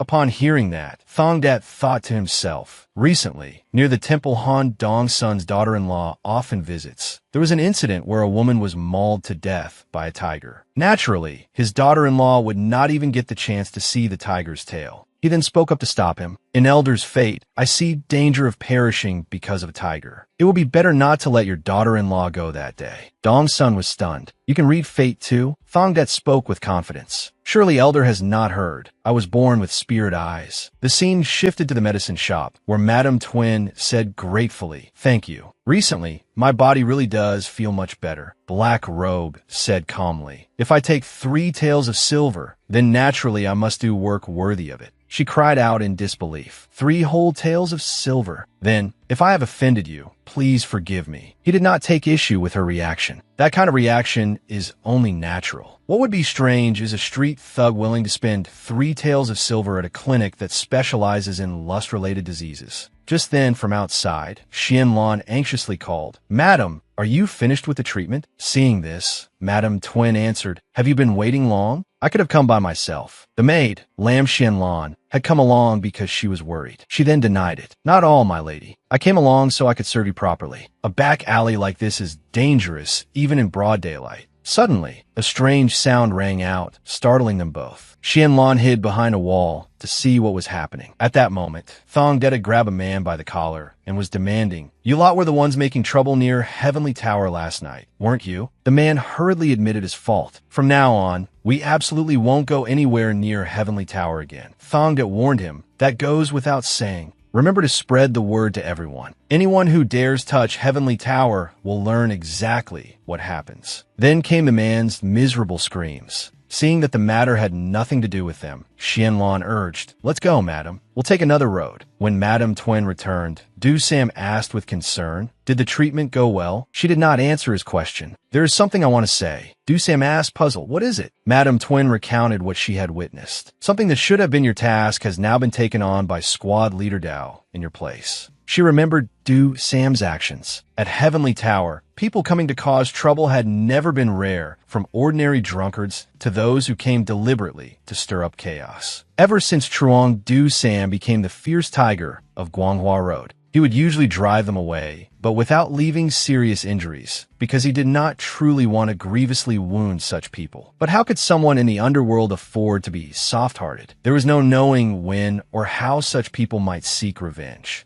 Madame Twin suddenly felt worried. "For some reason, my heart aches. What you hesitated to do, unwilling to carry out, has instead been borne by Squad Leader Dao in your place." Du Sam now took the initiative to admit fault. "I'm sorry for making you feel that way." She spoke seriously. "The one you should feel ashamed before is Squad Leader Dao. Do the things that are supposed to be yours to do. If you cling to what you left behind and neglect what must be done now, would that not betray Squad Leader Dao's efforts?" Du Sam asked in disbelief, "You see me like this, and you don't mind?" Hearing his question, Madame Twin smiled softly. Without the slightest hesitation, she said, "After all, I am also the wife of a man from the underworld." The scene shifted elsewhere, where Dong's son was greatly excited. "You were the one who saved my daughter-in-law. Truly, I fail to recognize an extraordinary person." Thongdet answered politely, "I would not dare. Being able to help Elder, even a little, was only good fortune." After saying that, he thought to himself, just as expected,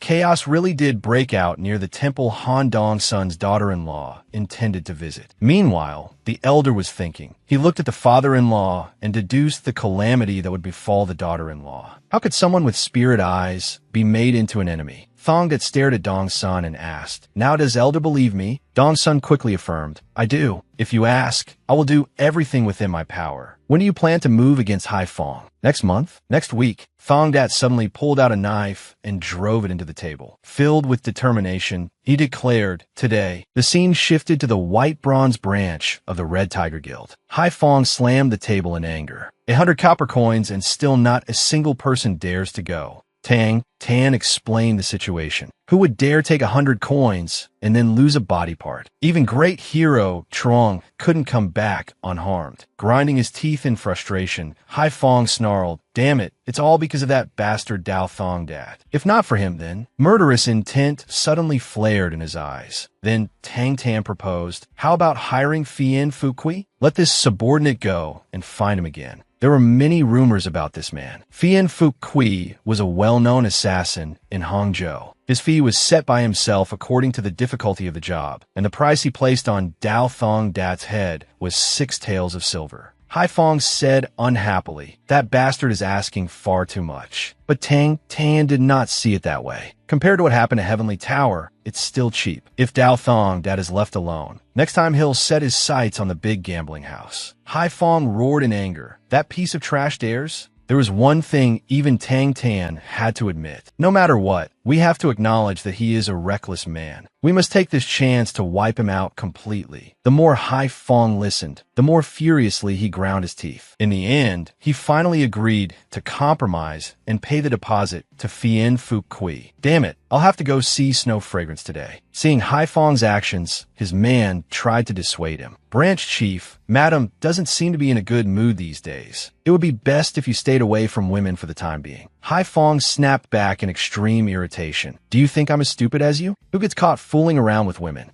Only useless idiots fail at having an affair. The scene shifted to an inn, where Snow Fragrance asked coquettishly, Big brother, is it really all right for you to come here so often? As Haifong undressed, he replied, Shut up. I need to blow off steam today. Right at that moment, someone kicked the door open and burst into the room. Startled, he shouted in panic, What the? Who dares disturb me? Then he saw Du Sam grinding his teeth. Guang Haifong, so you finally had the guts to show your true face. Only then did Haifong cry out in alarm, Honey. Everything had happened according to Thong Dat's calculations. Kwang Haifong's downfall unfolded exactly as planned. He was caught fooling around with Snow Fragrance. Rumor had it she used to be a prostitute. Kwang Haifong was beaten black and blue by his wife, then expelled from the Red Tiger Guild. Naturally, the one who informed the guild leader's younger sister was. Haifong knew who was behind all of this. Dao Dongdut. It was definitely that bastard. Since they had lived as husband and wife after all, if he knelt and begged, there might still be a way back into the guild. As for that Dao Thong Dat, he would die by Fien Fu Kui's hand sooner or later anyway. All he had to do was stop me from returning to the guild. Right then, Tang Tan appeared and called his name. In a cold voice, he said, You are Kwang Haifong, former branch chief of the White Bronze branch of the Red Tiger Guild, correct? Having his name called, Haifong turned around irritably. What? Which bastard dares call my name? Before he could finish speaking, Tang Tan killed him. Before dying, Haifong let out a shocked cry. Meanwhile, after making his move, Tang Tan calmly said, Your life was worth only one tael of silver. The scene shifted to the next day, when Thong Dat said gratefully, Thank you for cooperating. Tang Tan replied politely, Why thank me? I'm the one who should be grateful. In the end, he was the one who betrayed Haifong. Gwyn Tang Tan had taken the 6 taels of silver Kwang Haifong gave him, but instead of killing Dao Thong Dat, he switched targets and assassinated Kwang Haifong himself. Suddenly, Tang Tan held out some silver and told Thong Dat to take it. He explained in detail, Out of the remaining 5 taels, this is 2. Thong Dat immediately refused. You really don't need to give it to me. Tang Tan knew what the right thing to do was. I still have some shame, you know. Please put in a good word for me with Brother Vong Dat. Time passed just like that. After Kwang Haifong fell, just as expected, the master of the White Bronze branch changed. At this moment, everyone bowed respectfully. Greetings, Branch Chief. As the new White Bronze Branch Chief, Vong that could not help sighing. Even a rat hole has its day in the sun. Deputy Branch Chief Chan Ho, come here. I want to speak with you. Chan Ho immediately obeyed. Then the door to the room slowly closed. When only the 2 of them remained, Vong that spoke up. First of all, I owe you an apology. The one who should be sitting in the branch chief seat ought to be you. Without the slightest politeness, the other man replied, In that case, please hand it over to me. What I mean is, once you enter the main headquarters later on, this won't be the final place where you stop, will it? Vong that hurriedly denied it. No.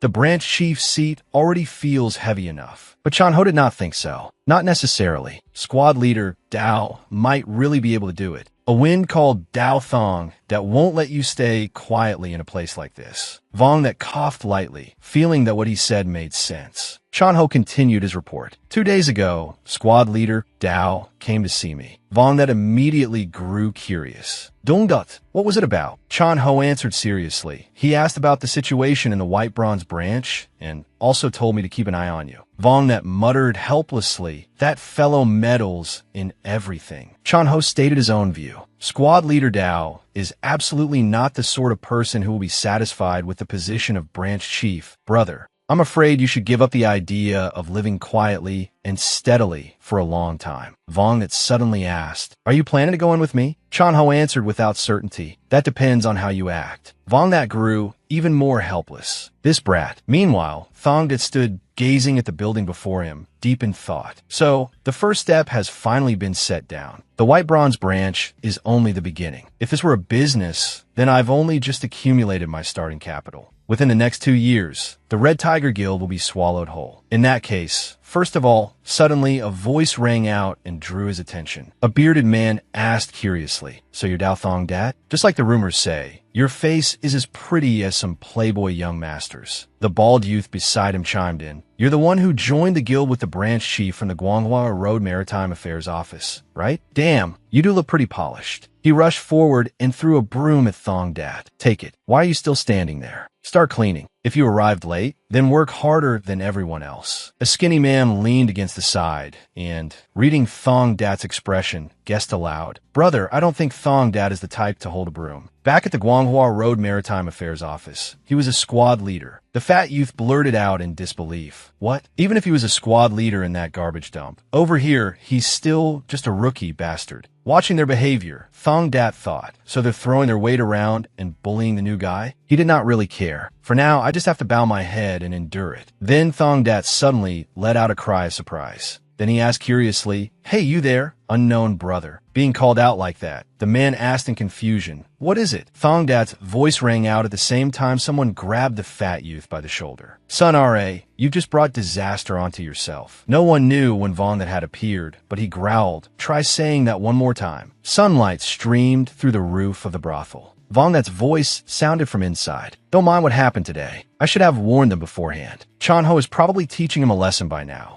Dongdat smiled bitterly, "But I'm afraid that will only deepen his resentment." "Don't worry, I can handle it myself. Things will settle down soon enough." Vongdat looked surprised. "You're that confident?" Dongdat's eyes shone brightly. "If I don't have enough ability, then I'll have no choice but to scrape by for a long time like Big Brother." Vongdat laughed confidently. "Hey kid, I've changed too. From now on, I'm gonna live big and live long alongside you." After that, one of Thong Dat's subordinates kicked over a roadside stall. "Hey, old woman, if you keep delaying the protection fee, don't blame us if we stop looking after your shop." The stall owner trembled. "Please forgive me. Business has been terrible." Thong Dat said nothing and only watched. Brother Vong had formed a new squad and made me its squad leader. The territory under 5th Squad, which I was responsible for, was Heavenly Flower Road, an area with gambling dens and a small alley of brothels. One subordinate pouted. "The squad leader doesn't seem to do anything at all. The one sitting on top should set an example." Bokdong soothed him. "Come on, brother. The squad leader also needs time to get used to this atmosphere." Another sneered. "We're all fellow disciples, and it's squad leader this, squad leader that all day. Aren't you impressive?" Another subordinate mocked. "What a spineless coward." Inside, Thong Dat was seething with murderous intent. Should I teach them a lesson right now? He reminded himself, endure it a little longer.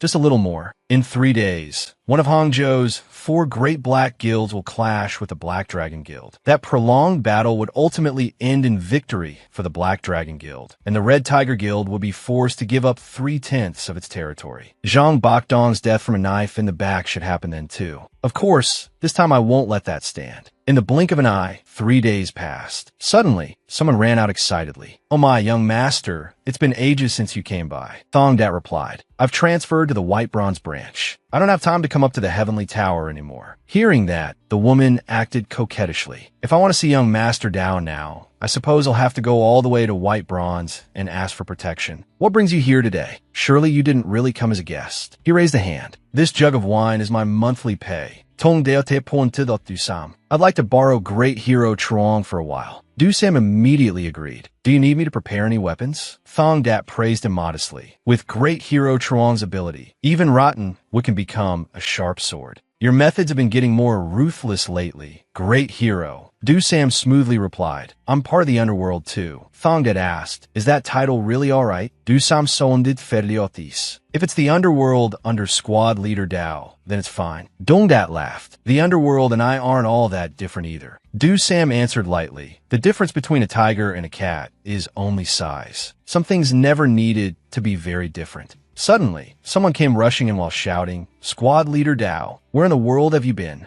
Dongdat remained calm. "What is it?" The subordinate reported anxiously. "Myriad Blossom's house has been attacked by the Black Dragon Guild. I already gave the order for full mobilization." Thongdat calmly asked, "When?" The subordinate answered at once, "Half a watch ago. Nearly everyone from all 3 sub-branches has already gone." Dongdat calculated inwardly. "Half a watch ago? Then the battle should almost be over by now." He said calmly, "If we head to Myriad Blossom's house at a leisurely pace, we'll still get there within a quarter hour." The subordinate grew impatient. "This is no time to be leisurely." Thongdat's voice turned cold. "If you're that anxious, then go ahead first." The subordinate refused. "No, I still need to go inform the others." Thongdat dismissed him. "Then hurry up and go." Inside, Thongdat cursed him. "What a damn jinx. If he dares dawdle, I'll punish him with a rod." Thongdat barked. "I clearly told you to act quickly." Dusam voiced the question in his heart. "Did you already know there would be an attack today?" Dongdat feigned nonchalance. "I'd heard some rumors. I wasn't certain, but it turned out to be true."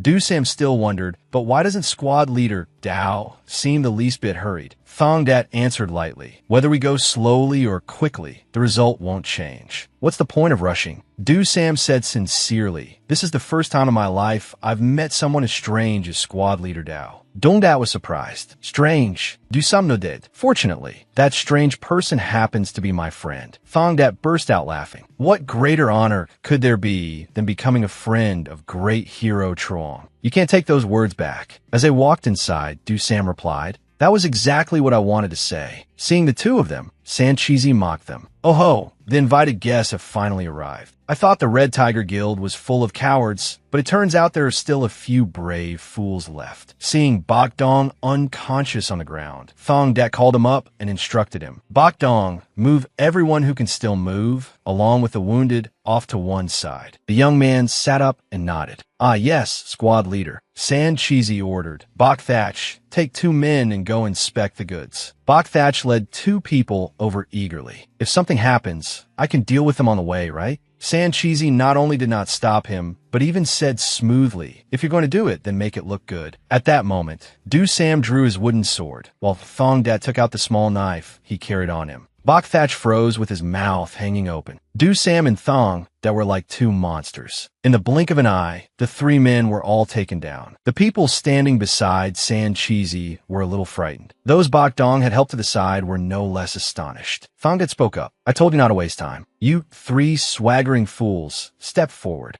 The atmosphere instantly fell silent, with only the sound of breathing remaining. Thongdat said, "Let me handle both of them." But Dusam would not allow it. "Leave those 2 to me. I need to be worthy of the meal, too." Thongdat still refused. "This time, please yield to me." Dusam argued back. "From a start, I said I'd take 2. Blood 3 was furious. "You dare stand before me and joke around?" He drew his sword and charged. "How arrogantly you touch the heavens." Blood 3 slashed down with the first strike, but Thongdat lightly stepped back. The more Blood 3 attacked, the more Thongdat evaded. Thongdat found it rather interesting. His movements are completely different from ordinary street thugs. "Since beginning this life, this is my first battle to the death." At that thought, excitement surged through his body. "How interesting." Feeling underestimated, Blood 3 cursed while slashing at Thongdat. "You slippery loach." As the blade came down, Thongdat dodged it and gave a sinister smile. The spectators stood gaping, unable to believe it. The one most shocked was still Blood 3. "What?" Before he could react, several knife strokes swept past him. Thongdat hacked at Blood 3 ferociously, leaving him no room to retreat. Covered in wounds, the man finally collapsed. Several growls sounded behind him, making Thongdat turn his head. He saw Dusam radiating terrifying killing intent. Seeing that, Thongdat guessed that side is finished too.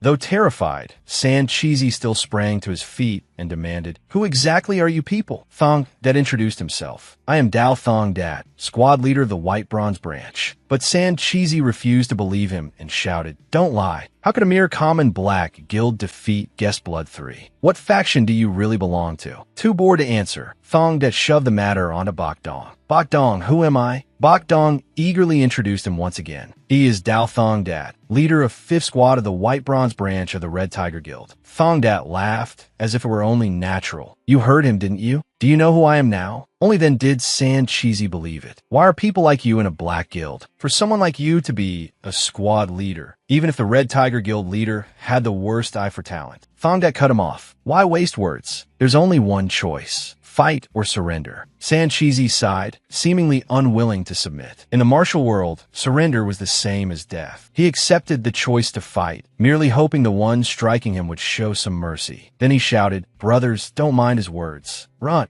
A short while later, San Cheesy lay heavily wounded on the ground. Thong Dat saw him in a different light. In my previous life, I only heard that he was brutal by nature. Looking at him now, he really does seize control of a situation quickly. More than that, he knows how to care for his subordinates. Thong Dat rose and said goodbye. Brother Hong, if there's a chance later, I'll treat you to a drink. Though too injured to stand, San Cheesy was already impressed. Truly, then Squad Leader Dao is paying for the drinks. Bok Dong ran in happily from outside. Squad Leader Dao, Thong Dat instructed him, when it's just the two of us, just call me by my name. Bok Dong obeyed and immediately boasted. Thong Dat, weren't you the one who told me to wear this today? But what you said was true. I nearly stepped onto the road to the Yellow Springs today. Because of you, I kept my life. Even if I had to carry firewood and throw myself into the flames, I'd never forget this favor. I mean it. Elsewhere, a voice full of authority rang out. He joined less than 2 months ago, correct? Chi Vu and the others were gathered at a high-level meeting of the Red Tiger Guild. He said, he really is a man who seems to have fallen from the sky. Dong's son continued. To be honest, the battle at Myriad Blossom's house this time was also thanks to luck. If squad leader Dao hadn't been there, who knows what the consequences would have been? He must be rewarded properly. Tian Trung looked visibly displeased. You do what needs to be done. Is there any need to praise him so much? Rewarding him too heavily will only cause division in the organization. Dong's son even mocked him. Squad leader Dao did what needed to be done. You, on the other hand, did not. Irritated at being spoken to like that, Tian Trung shouted, Elder Han. Chi Vu ignored him and asked further, who was the person who went with Dao Thong Dat that day? I heard he was even more skilled than Thong Dat. Vong Dat answered, a martial artist with a personal friendship with squad leader Dao. His gaze sharpened. But why would he interfere in a battle of the underworld? Vong Dat said what he knew. I heard it was because Thong Dat asked him to. Chi Vu understood. Then it seems he is no ordinary friend. I find that man even more interesting. He asked directly about what he wanted to know. Where is that person? At the same time, Thong Dat returned to his residence, and a commotion of delighted voices rose from his subordinates. Squad leader, you're here. Everyone inside ran out and greeted him respectfully. Squad leader Dao, you're early. Dong Dat laughed inwardly. Just yesterday, everyone thought I was just some hanger-on who rode Vong Dat's coattails to a sudden promotion. Yet after only one night, my status is already completely different. One of Thong Dat's subordinates said respectfully, Squad leader, Elder Han is waiting for you.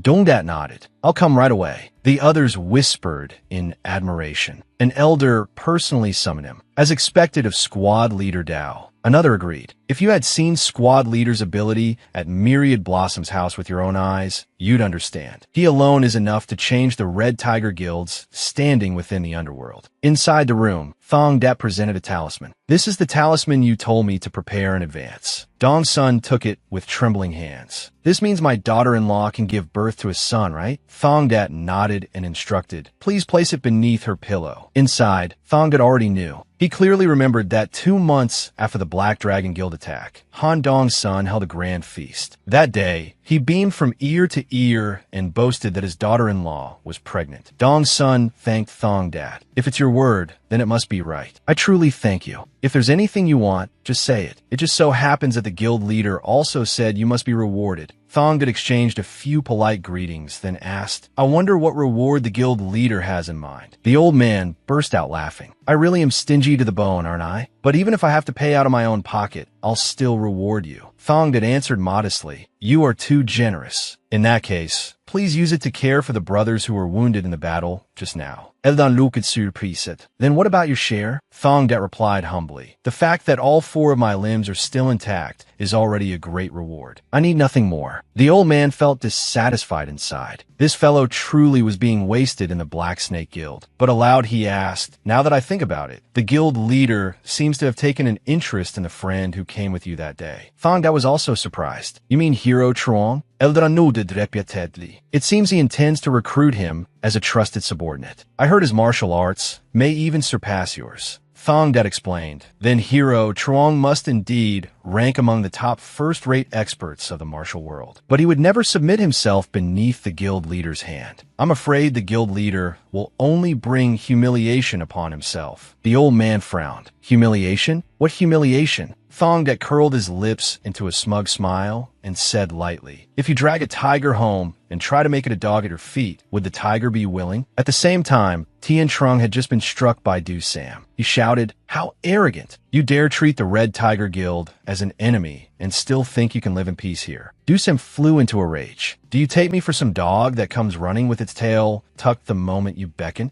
You people only overestimate the Black Snake Guild because of squad leader Dao. Tien Trung said nothing and struggled to his feet. Chivu looked as if his horizons had been broadened. What spirit, what vigor. You are a fine friend indeed. If you return with me to headquarters, I will immediately grant you the position of protector. How could a man of your ability rot away in a trivial place like this? Du Sam refused him outright. I find this place suits me better. Tien Trung's displeasure showed plainly on his face. If such an arrogant man were left unpunished, the guild leader's prestige would be dragged through the mud. A sharp chill flashed through Chi Vu's eyes. The more men fight, the closer they become. That is the way of the martial world. He warned, go easy on him. Tien Trung drove him off. Step aside. Du Sam lightly provoked him. Against an opponent like you, I don't even need to move. Tien Trung was so furious his teeth ground audibly. Unable to restrain himself, he charged forward. This man was truly insulting beyond measure.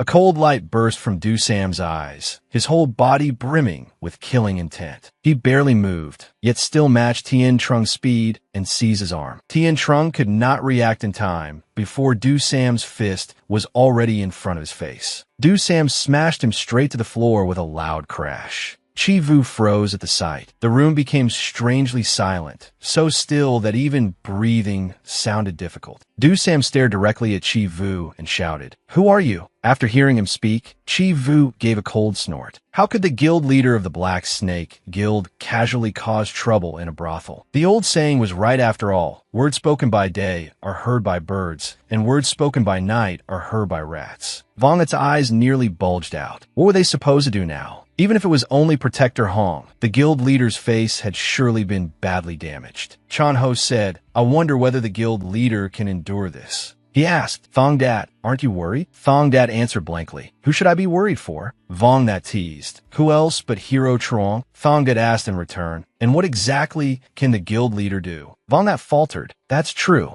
Dongdat laughed inwardly. Even Protector Hong, the Red Tiger Guild's #1 expert, had been defeated in a single move. No matter how greedy the guild leader might be, there was nothing he could do. Du sam soudainly apologisé. Forgive me. I should have restrained myself. Thongdat did not reproach him at all. You did exactly right. Anything Hero Truong does not wish to do, he need not do. Our agreement from that day will remain in effect until the contract ends. How could some mediocre guild leader ever be qualified to take in Hero Truong? Du sam geva smile. Hearing you say that only makes me feel more ashamed. When exactly will our contract end? It seems we never set a clear date. Thongdat answered briskly. Probably the day I unify the underworld of Hangzhou. Du Sam was startled. So that is the great ambition you carry? Thongdat answered politely. If I had no such plan, how would I dare invite Hero Truong? At the latest, it will take only 2 years. And then Thongdat gave an even firmer estimate. If all goes well, 1 year will be enough. Time quickly passed to the morning a few days later. Thongdat said with a smile to the woman selling goods by the roadside, "All right, if anything comes up, just come find me." The woman happily replied, "Oh heavens, many thanks for your kindness, sir." Over the past few days, the atmosphere on Heavenly Flower Road had changed completely. The local thugs who relied on force to bully others had all been suppressed. Even disputes among merchants were now mediated. For the first time, the people truly understood why they had to pay protection money. Thongdat looked around and thought to himself, just as an emperor values the hearts of the people, if the Black Snake Guild wants to control the night, it must first win over the common folk. That was the lesson I learned from 60 years in my previous life. Authority should only be used in the right place and at the right time if one wants the greatest effect. One of his subordinates rushed in breathlessly. "Squad leader Dao, something serious has happened." Thongdat asked, "What happened?" The subordinate panted as he explained, "It's the Yamen. Our men have been taken there." The whole group quickly returned to the brothel. Even Vong that had not expected it when he heard the news. "A special order from the new magistrate?" The subordinate hurriedly replied, "Not just our Red Tiger Guild men. 50 men from the Black Dragon Guild were taken too. Even Protector Hong Tien Trung was escorted away." Thongdat immediately thought of something. Could it be this? But aloud he asked, "How many men from the White Bronze Branch were taken?" The subordinate scratched his head. "That's the strange part. Not a single one. The constables did not even set foot in our territory." Vongdat shouted in disbelief, "What? How could that be?" Thongdat gave a sinister smile. As expected, Vongdat immediately cried out, "Our men were arrested and you still find it funny?" Thongdat immediately urged him, "Big brother, come with me to the Yamen." Vongdat was startled. "To the Yamen? Are we going to turn ourselves in?" Thongdat kept persuading him. "You'll understand once we get there. Brother Chan Ho, you should come too." Chan Ho jumped when he heard his name. "I'm going too."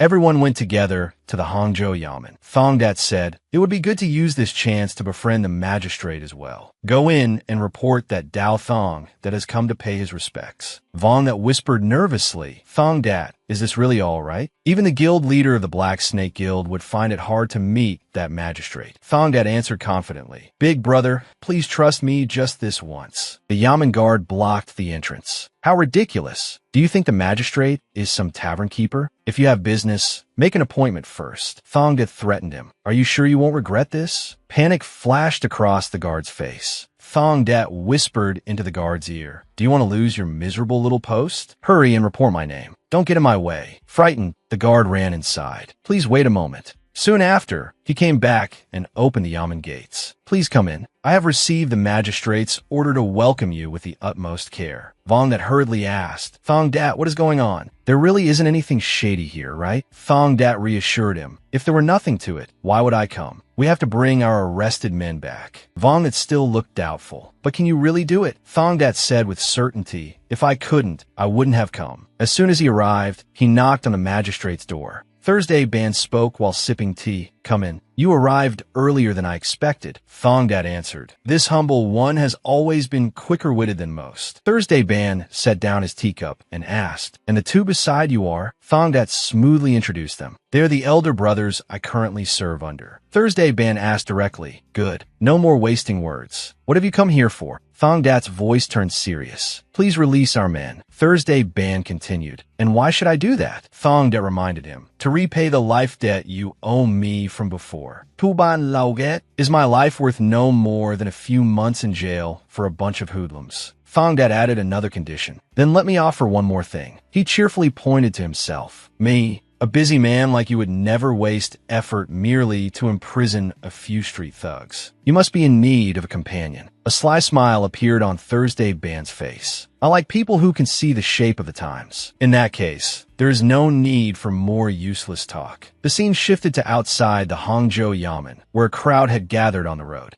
They asked Vong that, "Branch Chief Vong, what is going on?" After hearing them, he answered with some concern, "I negotiated face-to-face with Lord Magistrate himself." The crowd was stunned. "What? Not with the judicial office, but the magistrate in person?" Vong that replied in a ringing voice, "That's right. Now hurry and return." Behind him, Thongdat remained silent and thought to himself that this time he had pushed all the credit onto Vongdat. A sharp stake gets hammered first. It was far more beneficial to strengthen Vong, that's prestige. And there was more. Thongdat remembered Thursday Ban saying happily to him, "Consider that life debt fully repaid. You said you would be a devoted companion, so prove it to me soon." Thongdat turned back and answered confidently, "Please look forward to it." The scene shifted to the Black Dragon Guild at dusk. Inside, two men were clinking cups together. One of them laughed loudly. I never thought our promise to share a drink would come true this quickly. Look at this. The nose that squad leader Dao hit has been knocked clear to the left. Taking a sip of wine, Tai Hien said this to Thong Dat. Thong Dat laughed and teased back.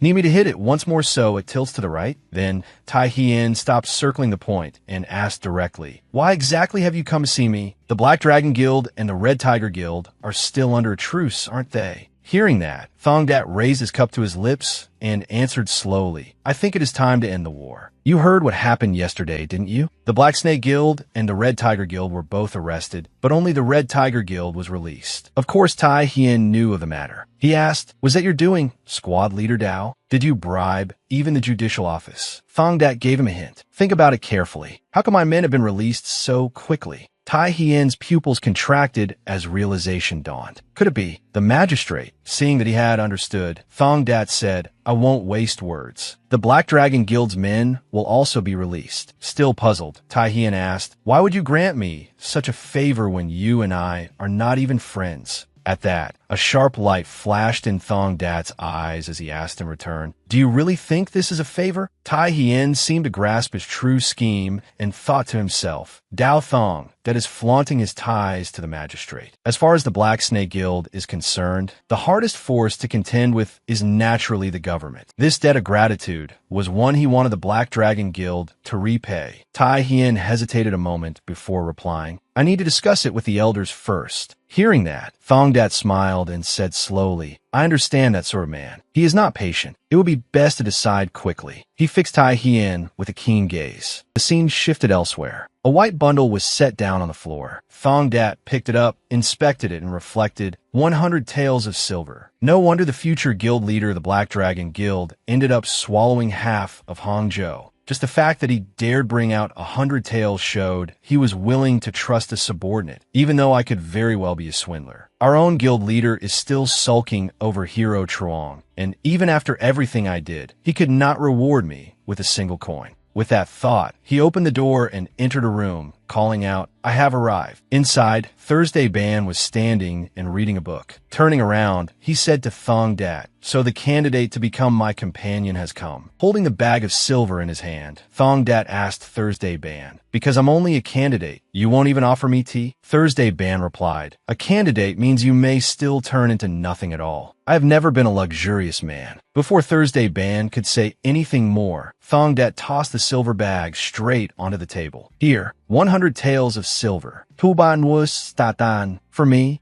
Only then did Thong Dat give a cold smile and explain, the moment the Black Dragon Guild's men are released, this silver will belong to the magistrate. Thursday Ban burst out laughing after hearing that. Do you take me for some corrupt official? Yet Thong Dat answered indifferently, you're not corrupt yet? Then you should begin soon. Delay will only harm you. After hearing that, Thursday Ban laughed and said, that is not wrong. But if I swallow in too great a hurry, I may choke. Seeing this, Thong Dat continued, this money is only the beginning. I will become your only secret channel. Thursday Ban asked further, so all gifts must pass through squad leader Dao's hands? Thong Dat smiled with utmost confidence. This humble one will handle everything perfectly. On the surface, my lord will receive only a monthly salary and the reputation of an incorruptible official. You will be the shining example of this yamen. Thursday Ban seemed tempted, though still somewhat hesitant. And what if you swallow all the silver halfway through? Thong Dat answered at once. Would the money I could cheat from you exceed the silver I will earn once I control the underworld of Hangzhou? Tuban was control the underworld of Hangzhou? So that is the domineering ambition you harbor. Thong Dat laughed, as though it were the most natural thing in the world. Only with such ambition am I worthy of being your companion, am I not? After hearing that, Thursday Ban curled his lips into a very satisfied smile. Then he warned, remember this well, if this official turns on you, the night of Hangzhou will become your nightmare. True to his word, all the Black Dragon Guild members who had been jailed were released. The truth that Dao Thong that had forged a connection with the magistrate became plain for all to see. The Black Dragon Guild then seated a tavern in a gambling hall and took the initiative to propose peace. The two sides naturally signed a peace agreement, and everything went as smoothly as flowing water and drifting clouds. The scene shifted elsewhere. Elder Han was drunk at the moment, and as soon as he saw Thong Dad, he laughed and rushed toward him. Squad leader Dao. Thong Dad also greeted him politely. "Why do you look so delighted today, Elder?" Hearing this, Elder Han laughed. "Thanks to the charm you gave me, my daughter-in-law is pregnant now. I truly thank you. It is all thanks to squad leader Dao." Thong Dad responded with equal courtesy, congratulating him. "It is because the elder's sincerity moved the heavens. My congratulations."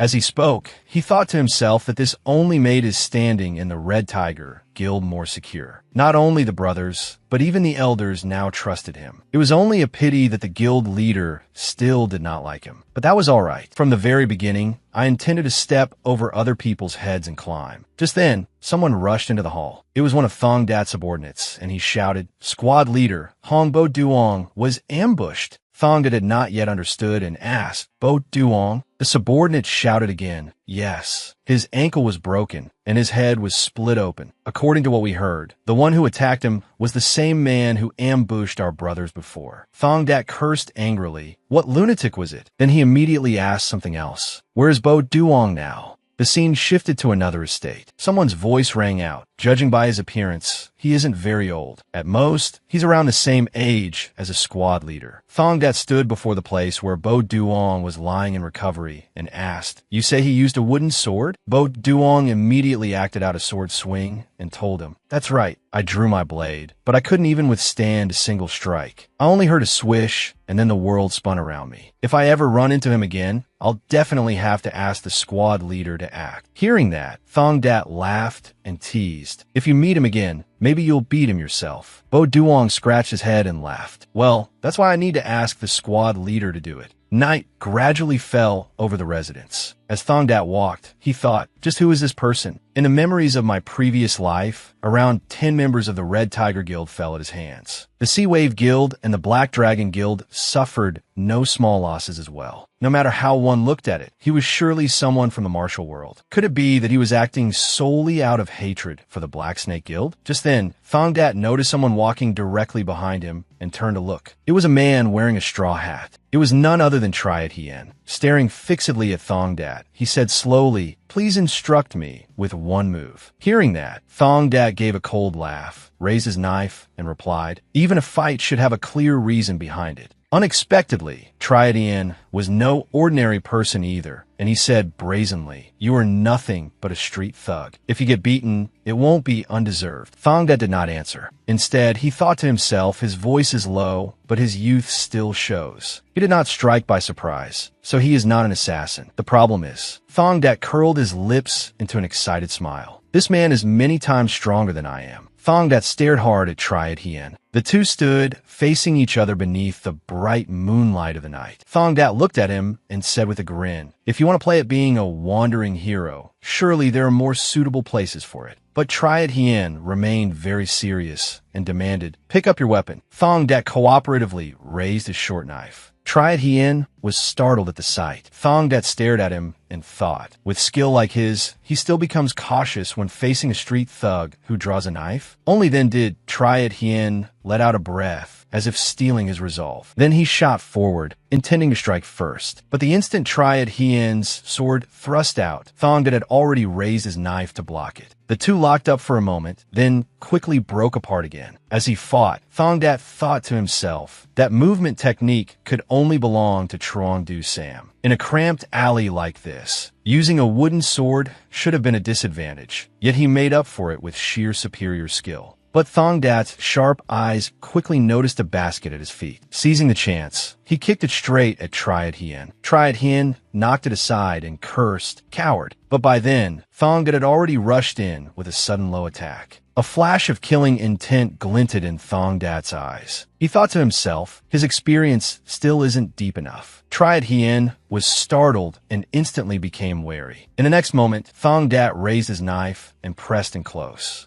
Triad Hien's straw hat was knocked to the ground by Thongdat. His face was now completely exposed, and he looked plainly flustered. Meanwhile, Thongdat thought, such a shallow move. I should have gone deeper and more vicious before he adapted to this space. What's wrong? That fellow seems to be in a rather strange state. Only then did Thongdat realize there was something very unusual about Triad Hien's face. The very next second, Triad Hien raised his sword and charged again, but Thongdat dodged. Judging from that last move, Thongdat concluded that this attack was far weaker than before. Then he counterattacked, and the two clashed again at close range. After only a few exchanges, Thongdat managed to drive a kick straight into Triad Hien's stomach. Triad Hien cried out in pain and toppled backward, unable to counter. Sitting up, he glared through clenched teeth and snarled, "Damn it." But before he could say anything more, a blade was already pointed straight at his forehead. Standing before him, Thongdat growled, "Who are you? State your name." Knowing he was at a disadvantage, the man reluctantly answered, "Nangong Triad Hien." Dongdat was shocked. Nangong Triad Hien? To him, that was a distant past and also a hazy future. The man's status in the martial world was so great that even trash from the underworld had heard of him. Still unconvinced, Thongdat asked again, "You're the heir of the Nangong family?" When no answer came, he continued, "Since you're keeping silent, I'll take that as yes. Why would you do something this insane?" To his surprise, Triad Hien stammered, "A spar." Thongdat was startled, but inwardly he thought he had guessed part of it already. To temper his weak heart, this man had been wandering dark alleys looking for fights. Then Thongdat said to him, "What a foolish thing to do. You think fighting a few garbage thugs will make your fear disappear?" Triad Hien jolted and could not help asking, "How did you know?" Thongdat smiled to himself. Compared to the underworld, the Nangong family was as distant as heaven and mud. Their lives should never have crossed at all. Then Thongdat said to him, "Are you planning to stay kneeling there forever?" The scene shifted elsewhere, where Thongdat was heard speaking with someone. A man who seemed to be the manager there said with a laugh, "Thanks to squad leader Dao, my little shop has been doing business smoothly without a single worry." Thongdat smiled and said, "Give me some clothes that suit this friend of mine." The shopkeeper happily turned to do at once. "This newcomer seems injured. I'll prepare them right away." After they went deeper inside, several elderly people came running out to chat with Thongdat. "Why are you so skinny again? You need to eat your 3 meals properly." A little farther on, some fruit sellers called out warmly, "Squad leader Dao, since you're here, please have a little snack." Watching all this from behind, Triad Hien was somewhat surprised. Wasn't the underworld supposed to be vermin that lived by sucking the blood of the common people? As if reading his thoughts, Thongdat turned and asked, "What? Surprised to see a bunch of hoodlums treated like this?" A little later, inside the estate, Triad Hien's doubtful voice sounded out. "So how exactly are you going to help me overcome my fear?" As he spoke, he looked at the table full of delicious food before him. Thongdat laughed and replied, "The only person who no longer knows fear is a dead man. Want me to send you on your way?" Yet Triad Hien answered with complete seriousness, "I'm not joking. No one has ever known that I'm a coward. I've managed to hide it all this time, but in the coming Orthodox Alliance tournament, it will be exposed in the end." Thongdat asked, "You mean that gathering the Orthodox sects hold every 2 years?" Triad Hien replied slowly. "In a later stage of that tournament, there is also a sparring event called the Dragon and Phoenix Assembly." Thongdat immediately asked, "Surely they don't use real swords in that match?" A little embarrassed, Triad Hien said, "In the hands of a master, a wooden sword is no different from a real one. 2 years ago, I used illness as an excuse to avoid it, but this time I have no way out." Thongdat picked up the wine jug, poured a cup, and said bluntly, "You could die. I used to be like that too. I've crossed death's door more than 10 times. Triad Hien asked in confusion, "At your age, and you've already escaped death that many times? Is the underworld really that brutal?" Thongdat answered firmly, "No matter what more I say, I can't promise it will make you stop being afraid." In truth, even Triad Hien nodded in sympathy and said, "Who could ever guarantee such a thing?" Hearing that, Thongdat clinked cups with him and said, "What you stake is your life. If you can't cast off your fear, then for the rest of your life you'll be nothing but a walking corpse." The scene shifted elsewhere. Black Robe was speaking with someone. I've been seeing you often lately. Hearing that, Thongdat smiled and said, "Don't be so wary. I'm not here because I'm infatuated with you, Black Robe." The other man stopped teasing and asked instead, "What a disappointment. So you're only a new disciple?" Thongdat replied, "Just think of him as a friend. Lend me the back courtyard for a while. And if there are any minor injuries, treat them immediately." Then he handed Black Robe 2 silver ingots. Black Robe took them and said, "At this rate, I'm about to strike it rich thanks to you." After that, he went inside and left the space to the other 2. "I'll be inside. Call if you need me." Holding a short knife in his hand, Triad Hien still looked rather uneasy. "I've never used a dagger before." Thongdat told him, "You have to hold it if you want to fight a tiny underworld nobody like me. Get ready. I'm starting right now." As he spoke, he flicked the knife in his hand. Triad Hien still hesitated. "Will this really make my fear disappear?" At that, Thongdat turned to look at him, his eyes flashing. "I don't know the answer. I'm only relying on my own experience. Here I come." The moment he finished speaking, he drove his knife straight at Triad Hien. Yet the man just stood there frozen. Triad Hien thought in terror. The killing intent pouring off a master, together with the aura of the blade, made his whole body stiffen. It was always like this, the feeling of being completely suppressed by uncontrollable fear. That was why Thongdat was able to close the distance at once. He slashed Triad Hien across the body. Blood immediately burst from Triad Hien's thigh, and he stared down at his leg in panic. He collapsed onto the ground, the knife falling from his hand, and shouted at Thongdat, "Wait, I can't do it." Triad Hien spoke in a trembling voice. Thongdat glared down at him and said, "If you stop here, then everything ends here. Once your wounds are treated, go back. I'll continue with my own life, and we'll never meet again." The more Triad Hien listened, the paler his face became. Thongdat continued, "You can never master it in just 1 or 2 tries. If you don't break through this wall, then you'll live your whole life as a coward." At that moment, Triad Hien ground his teeth hard, as though he had finally made up his mind. Then he bent down and picked up the short knife he had dropped. Though his whole body was trembling, Triad Hien still forced himself to stand and stammered word by word to Thongdat. "Do again." Seeing that, Thongdat burst out laughing. "If you don't give up, then neither will I. You understand what I mean, right? As long as you haven't turned into a corpse, I swear I'll never abandon you." Beneath the moonlight, Nangong, Triad Hien, and Dao Thongdat traded blade forms in a fierce fight. It had already gone on until the 10th day. As Triad Hien rushed forward, he thought to himself, "If I run, I'll die. Whether I die here or there, it's all the same." At that moment, he had the upper hand and was pressing Thongdat hard. Suddenly, Triad Hien swung his knife backward, his eyes flashing. Only then did Thongdat realize he still had his knife raised near his face. In the next instant, Triad Hien's knife slashed straight across Thongdat's face. At once, the front of Thongdat's collar was ripped open. He retreated several steps in shock, thinking if I had dodged even a beat slower, my head would have been severed from my body. As expected of the heir of the Nangong family, the more his strength revealed itself, the less I can match him. At first, when Triad Hien nearly took my life, he was so startled that he dropped his weapon. But now, he no longer hesitates. He's prepared himself already, either to be wounded or to wound. The unwavering gaze of a true martial artist. Thinking this, Thongdat turned and said to Triad Hien, "That's enough. If we keep going, I'll be the one getting hurt." Hearing that, Triad Hien asked in confusion,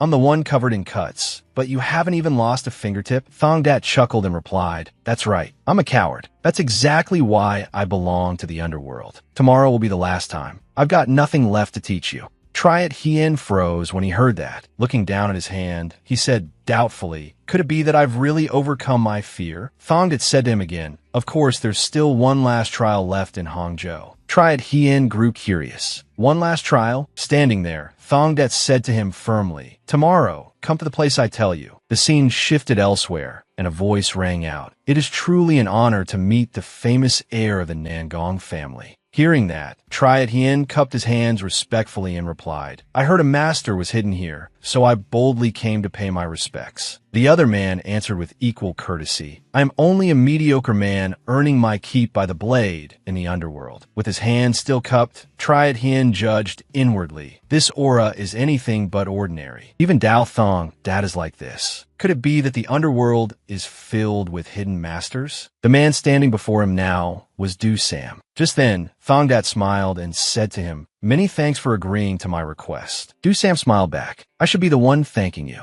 Meeting a worthy opponent is a rare stroke of fortune." The final trial Triad Hien had to pass in order to overcome his fear was a real sword duel to the death against Trong Du Sam. Triad Hien also gripped his sword with utter seriousness and looked straight at him. Watching from the side, Thongdat thought to himself, does this Triad Hien truly intend to fight? The pressure he faces now is completely different from a dagger duel, not to mention that his opponent is a mysterious master. If he charges in recklessly, then, just as he thought that, a sharp whoosh came from the other side. Triad Hien remembered how, in his earlier fights with Thongdat, his hand had been wounded. Not only that, he had also been cut badly along the side of his ribs. As those memories returned, his face suddenly went pale and his brows knit tightly. Seeing Triad Hien take the initiative and attack first, Thongdat thought, this side is going to be the one to break the deadlock first. Sure enough, the moment Triad Hien closed in, Du Sam had already raised his sword in time to block him. Then Du Sam swung back with a counterattack, and the contest between the two became extremely fierce. Thongdat did not take his eyes off the match for even a moment, yet neither side yielded an inch. Truong Du Sam's martial skill had truly reached an astonishing realm. He was actually able to fight evenly against the heir of the Nangong family, one of the foremost great houses in the martial world. Every move was sharp and lethal. At one point, Du Sam nearly slashed Triad Hien across the face. With only the slightest lapse, Triad Hien immediately recovered his stance and rushed forward with a counterblow. It seemed victory and defeat had already been decided. A moment later, one sword was thrust partway into the ground. Du Sam's voice sounded out. "This is enough." Triad Hien was startled when he heard it. Du Sam continued, "Even if I wish to prolong this, I cannot let competitiveness plant the seeds of regret." No one needed to say it aloud. Everyone present understood clearly. A moment later, Triad Hien cupped his hands before him and said respectfully, "Many thanks, hero. I am deeply indebted to you."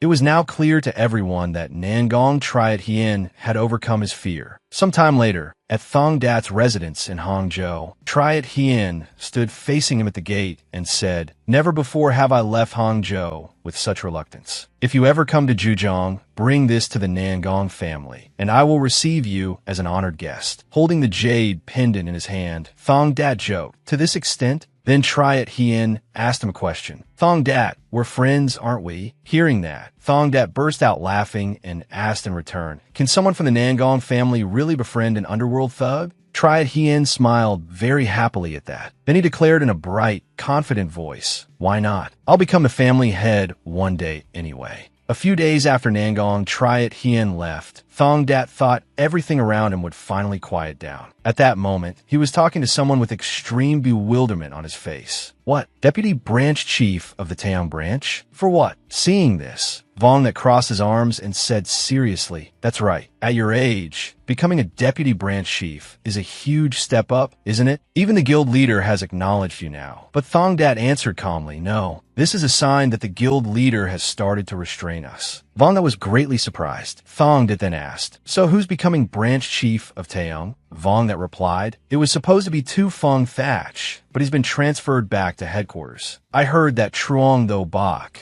the man who used to serve as coordinator, will be appointed Branch Chief." The moment he heard that name, Thongdat felt as if he had fallen into an icy pit. He thought, he was the one who once advised me to submit to penal military exile, the one who promised me a brilliant future. And now he wants to separate me from Big Brother, using Truong Tho Bak to tame me. What other schemes does that venomous snake have in store? No, perhaps this is also an opportunity. Thinking that, he opened his mouth and said, "The guild leader is rushing out orders. I had planned to drag him down sooner or later anyway, but this chance has simply come earlier than expected." Hearing that, Thongdat was stunned. He hurriedly asked, "You really intend to rebel?" Yet Thongdat turned back and said indifferently, "Why are you so shocked, brother? Did you truly not foresee it? You only need to continue as you are. When the time comes to act, I'll let you know." As he stepped outside, he silently laid out his plan. "This time, I'll eliminate both the guild leader and Truong Tho Bak, and and then. The thing that once turned Truong Do Bak into a shadow strategist was the poison heart art. In this life, I will seize it first. At the guild leader's manor of the Red Tiger Guild, on a fine sunny day, Chi Vu sat in a chair with a frown and said, Dao Thong Dat's arrogance has pierced the heavens. This time, we must crush him thoroughly. The man before him answered respectfully, Please don't worry. No matter how much he struts, he's still just a brat. I will tame him for you. That man was none other than Truong Do Bak, the Han Tan branch chief. After speaking, Do Bak thought to himself, From the start I'd intended to keep him down, especially after hearing he was someone who had drawn the guild leader's attention. The scene returned to the present, where someone clasped his hands tightly. Thongdat stood with his head lowered and said loudly, It is an honor for a humble man like me to meet the famed branch chief. Do Bak stood with his arms folded and mocked him, a face as thick as steel and a tongue as slick as oil. Yet instead of getting angry, Thongdat borrowed the insult and replied, This steel face and oily tongue of mine exists solely to serve you, sir. Hearing that, Do Bak laughed and looked at Thongdat, thinking, This one may not be as useless as I thought. Then he continued mockingly, At 18, you're already a deputy branch chief. The whole world must be looking at you with envy. Then prove yourself with your ability. Within 1 month, bring me 100 taels of silver. You've been carrying your neck awfully high lately. Does your strength really match that posture? But what Do Bak did not expect was for Thongdat to ask in return, would that be acceptable as a gift of greeting? Then he brought up something Do Bak could never have anticipated. Your younger brother is currently being held by the authorities for beating a courtesan, isn't he? Do Bak was utterly shocked. How do you know that? Thongdat did not answer. Instead, he smiled and continued, I'll get him out cleanly without leaving a trace. Add 100 taels of silver on top of that, and consider it a bonus gift. Thongdat silently recalled the past. Truong Do Bak. In my previous life, I feared him. He was not only cruel, but extraordinarily cunning. It was never just 1 or 2 families that he gnawed away at. I had intended to deal with him sooner or later anyway. Now he is digging his own grave and climbing into it himself. Before I seize the poison heart art, I must become the person he trusts most. A few days later, it was decided that a coal mine in Hangzhou would be opened. As a result, the major merchant associations of the region all rushed to Hangzhou to compete for the mining rights.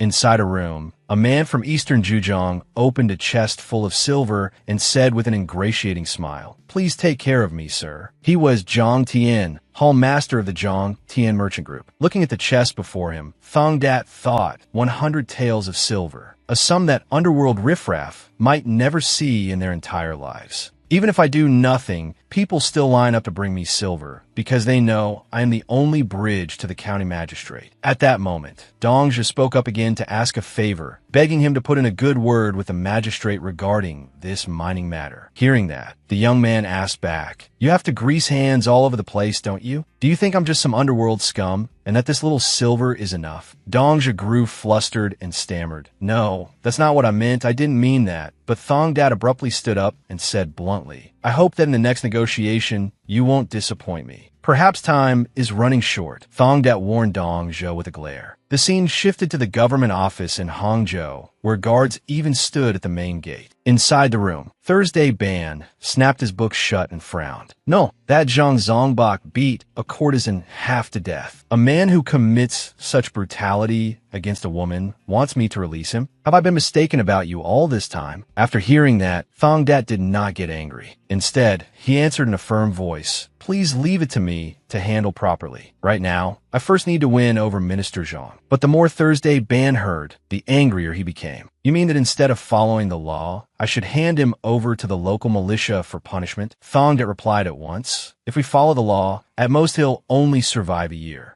Appeals for injustice will pour in from every direction, and the woman who is harmed will likely be ridiculed and humiliated by the world. At the very least, shouldn't the root of his evil be cut off? Naturally, Thursday Ban remained skeptical of what Thongdat had said. Are you certain you can become some righteous militiaman? Thongdat looked straight at him with complete confidence and answered, He will suffer the punishment he deserves. Having no better option, Thursday Ban changed the subject. You're not planning to ask favors empty-handed, are you? Thongdat had naturally prepared for that. After work, please come to Heavenly Upper Tower. I've already arranged everything. The scene shifted to Heavenly Upper Tower at night, brightly lit, with people coming and going in endless streams. Bai Guang stepped into Heavenly Upper Tower and laughed. Heavenly Upper Tower is as lively today as a marketplace. He was director by the left office. Just then, Dongzhi raised his wine cup and walked over with a smile. As expected, the fine wine lives up to its reputation. As he spoke, he thought, Dao Thong Dat, refusing those 100 taels was a grave mistake. You plan to cling tightly to the county magistrate's line, don't you? But in truth, gaining the 6 offices, the people who handle the real work, is already enough. Now I just have to persuade this man skillfully. At that moment, a sweet voice rang out. Hall Master Bai, it's been a long time since you last came. The moment Dongzhi saw her, his face reddened, and he thought shyly, to Dain, she is even more beautiful today. Then he grinned and said to her, if Proprietress Dain would just sit with me for a moment, I'd gladly come here every day. Hearing that, she smiled and replied, please forgive me, but I already have an appointment tonight. The moment those words fell, nearly every man present was startled. Dongzhi looked at Tu Dain in utter confusion. What? You actually have a guest to attend to? At that moment, everyone in the tavern shared the same thought. In this wine house, who didn't know that Tu Dain had never served wine to guests? The number of men thrown out the door for trying to force themselves on her could probably fill a cart. So who could it possibly be? Just then, someone stepped in and softly asked, Director by the left office? Why are you here too? Seeing someone he knew, Thursday Ban looked pleasantly surprised and stepped forward. Following behind him was Thong Dat. The moment Bai Guang saw Thursday Ban, he stammered, County Magistrate. Thursday Ban patted him on the shoulder and laughed. Meeting you in a wine house is something new. But aren't you a little early? Bai Guang stammered in reply. Yes, I just happened to be nearby on official business, so I stopped by on the way. After that, Thursday Ban asked again, I hear this tavern isn't cheap. Surely no one is entertaining you, are they? Bai Guang broke into a cold sweat and answered, How could that be? I only came in to have a look. Hearing that, Thursday Ban smiled, though his tone clearly carried mockery. Then feel free to look around and enjoy yourself. At that moment, Tu Dain also stepped forward with a smile. This way, please, gentlemen. Watching from behind, Dongzhi was stunned. To openly come in and out of a wine house with the county magistrate, and even have Tu Dain personally serve the wine. Just as that thought crossed his mind, he suddenly saw Thong that turned back and sneer at him. Looks like I've suffered a huge loss this time, Dongzhi thought bitterly. A little later, in another private room, someone sat playing the zither before a lavish banquet, while Thong Dat and Thursday Ban sat nearby. Looking up at the musician, Thursday Ban sighed, I know little about music, but this piece truly is rare. After hearing that, Tu Dain replied, I heard the county magistrate was coming, so I selected the finest young lady in advance. Hearing that, Thursday Ban opened his mouth and teased, not because of Dao Thong Dat. She immediately blushed bright red and stammered, Oh my magistrate, you jest. At that moment, he turned to ask Thong Dat, I heard rumors that you have spiritual intuition.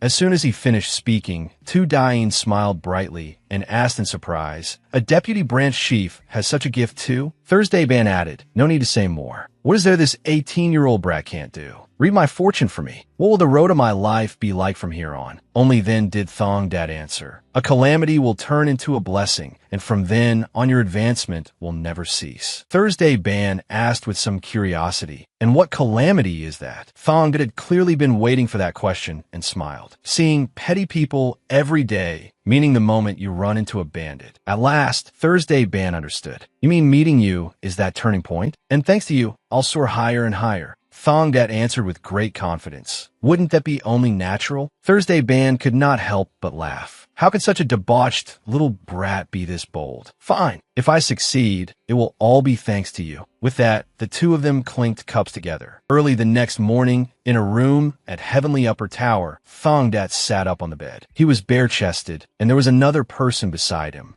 So it ended up like this after all, Thong Dat thought with a frown. Just then, the person beside him also sat up and said in a coy voice, So this is how it turned out in the end. You'll take responsibility, won't you? Would you like something to sober you up? Or, continuing from the events of yesterday, she parted her lips in invitation. A little later, the scene shifted to Heavenly Upper Tower. It was already broad daylight. Thong Dat stepped outside with a box in his hand, looking haggard as he thought, I almost let an entire day slip by like that. When he entered the room, though Bok joyfully spread his arms and shouted, It's Dao Thong Dat. My Thong Dat is here. I heard little Bai was released. How exactly did you manage it? After hearing that, Thong Dat merely answered calmly, There is always a way. This is the 100 taels as promised. As he spoke, Thong Dat set the box down in front of Thobak, staring at the box of silver before him. Thobak thought to himself, this one is no ordinary man. He isn't someone whose wings should be broken. He should become my wings. Having thought that, Thobak smiled and said to Thong Dat, don't you want to fly higher? Take hold of my line, and I'll lift you high. He seemed very certain that Thong Dat would naturally accept the invitation. After hearing that, Thong Dat only curled his lips in a faint smile. Everything had gone exactly as he had wished. From this day on, I will honor you as an elder brother of the same bloodline. The scene then shifted elsewhere, where Thong Dat was swinging his sword in battle against an old man. The old man held a huge butcher's cleaver in his hand, yet he was still completely overpowered by Thong Dat. Soon after, the old man fell backward, and a man beside him hurriedly cried out, Master! But Thong Dat only sneered. I merely came to talk. Please put down the blade first. It had already been a month since Thong Dat came to the Hantan branch. He had become Thobak's favored subordinate, and his task was to deal with stubborn people who refused to pay protection money. After being helped to his feet, the old man opened his mouth and cursed, I have nothing to say to underworld scum like you. But Thong Dat indifferently replied, if the talk doesn't go well, we can always fight again. What's the problem? Naturally, when he worked, he did not follow Truong Thobak's way, but his own. Thong Dat looked coldly at the old man. Then he said slowly, you are the leader of this slaughterhouse, aren't you? Why are you refusing to pay protection money? The old man roared in anger. We know how to protect our own bodies. We have no intention of paying another coin to the Red Tiger Guild. Thong Dat immediately smiled and asked, what if it wasn't just about money? Hearing that, the man asked bluntly, what? Are you planning to create new enemies for us and then offer protection? Thong Dat answered slowly, not new enemies, new customers. Hearing that, both men were taken aback. Customers. Thong Dat smiled at them. If the government becomes your customer, wouldn't that be a huge profit? He intended to use the county magistrate's authority to stimulate trade within the district, and in return, he would collect protection fees. The common people get to live in peace, and my reputation rises as well. It can be called a plan that kills two birds with one stone. The scene shifted to Thobak's room, where Thong Dat was reporting to him. I've also collected the protection fees we failed to recover last month. After hearing that, Thobak praised him without restraint. As expected of my Thong Dat, truly excellent. You bastards ought to learn from Thong Dat. He immediately turned and barked at his subordinates. Seeing that, Thong Dat said modestly, it's only because everyone else lacks experience. Though Thobak found Thong Dat arrogant, he still spoke very gently. The youngest brat here, yet he talks like that. Go back early and rest today. As Thong Dat stepped outside, he reflected inwardly, it's time. Zhang Zongbak must be cleaned up little by little. I had originally planned to cut off his manhood and hang it in the marketplace for the world to mock, but it might be better to simply kill him and dump him in some alley. I heard he often frequents the taverns around here, yet he is not easy to find. Perhaps he already died somewhere long ago. As he was thinking that, he suddenly heard a sharp voice ring out. How dare you try something like that here? In a rather wide alley stood a man and a woman. The man began speaking in a teasing tone. At this hour, for a pretty woman to be in an alley like this, the reason is obvious. I'll pay for a round. What's your price? The moment Thong Dat saw the man's face, he was startled in recognition. Zhang Zongbak, barely out of prison and already entangled with another woman. Wait, only then did he notice the woman more clearly. Blue clothes and carrying a sword. Wasn't she someone from the martial world? Meanwhile, Zongbak continued loudly. I'm in a hurry these days. If you keep playing games, I'll gouge your eyes out. Better behave. While he was still speaking, a fist shot straight toward his face. The woman punched Zongbak squarely in the middle of the face. He was immediately knocked flat onto the ground and let out a cry. Watching secretly, Thong Dat was startled and thought, if that bastard dies here, it'll be troublesome. If he dies right where I'm standing, all that resentment will point toward me. At that moment, the girl had already drawn her sword and cursed through gritted teeth. Die, you piece of trash. She was none other than Tuet Lin. Just then, with a sudden whoosh, someone rushed forward. Thong Dat quickly lunged in and blocked her sword. Tuet Lin retreated a few steps and asked, Who are you? Thong Dat answered just as seriously, just a wanderer passing through this place. She stared at Thong Dat for a moment, then said, Looks like you're one of his lot. Then suddenly, she saw something that made her eyes widen in shock. It turned out she had noticed the jade pendant attached to the hilt of his knife. She then asked, Where did you get that jade pendant? Thong Dat was also somewhat surprised. This Not long ago, before he could finish, Tuet Lin ground her teeth in anger and charged with her sword. Sometime later, Thongdat slowly opened his eyes and looked ahead. He discovered that his whole body had been tightly bound in a different place, and the numbing acupoints in both arms had been struck, points that left the whole body paralyzed. Then Thongdat looked at Tuet Lin, who was standing before him, and asked, "What are you doing?" She took out that jade pendant again and glared at him. "Where did you get this jade pendant from?" Thongdat answered honestly, "A friend gave it to me." But how could she believe that? She immediately said, "An underworld thug like you is friends with the young master of the Nangong family? Are you courting death?" At that moment, Thongdat seemed to realize something. Judging by her appearance, she really is from the Nangong family. Could she be Triad Hien's younger sister? Hearing that, Tuet Lin rushed forward, punched him in the face, and cursed, "Cut the nonsense. Just tell me where you got this jade pendant. Where's my brother? Where did you get this jade pendant? Answer me now." Thongdat stared at her face and thought to himself, "I cannot reveal anything related to Triad Hien. In the past, he was a coward. That is a secret that must never be exposed." So he asked her, "Are you sure you can bear the consequences?" Tuet Lin asked angrily, "You still dare threaten me in this situation?" Thongdat continued, "If I truly am Triad Hien's friend, and he gave me that jade pendant, what do you intend to do?" She frowned and said slowly, "It seems you have no intention of answering properly. Don't worry. We'll arrive at the Nangong family soon enough. When you face the torture officers, try saying the same thing to them." Only then did Thongdat realize that he was on a carriage headed somewhere. Looking ahead, he cursed inwardly. "This time I'm finished." The scene shifted to inside a forest. Triad Hien was holding a blood-stained sword, and many people lay sprawled on the ground around him. Looking down at his own hand, he thought, "It seems I really have overcome my fear. Thongdat, I truly owe you my thanks, my friend. If I invited him to the great battle of the Orthodox sects, would he come?" Only 3 days remained before Nangong Triad Hien would set foot in the Nangong family residence. Just 3 more days. The scene shifted to an enormous hall. This was the hall of the Nangong family. Seated on a throne, Bok Trung asked lightly, "You caught him in Hangzhou? He was the head of the Nangong family. Have you learned anything of Triad Hien's whereabouts?" he asked again. Standing below were Tuet Lin and Thongdat. She answered, "He still refuses to open his mouth." Hearing that, Thongdat replied, "What do you mean, refuses? I've repeated the truth many times already." Seated on the throne, Bok Trung raised that jade pendant and asked, "Do you know what this object is?" On the way here, I already heard all about it. Even if 2 people were as close as brothers, it would still be impossible for him to gift another person the jade token symbolizing the young master of the Nangong family. Isn't that right? Thongdat answered slowly. That friend truly did give away something he should not have given. The moment he finished speaking, Tuet Lin kicked him hard.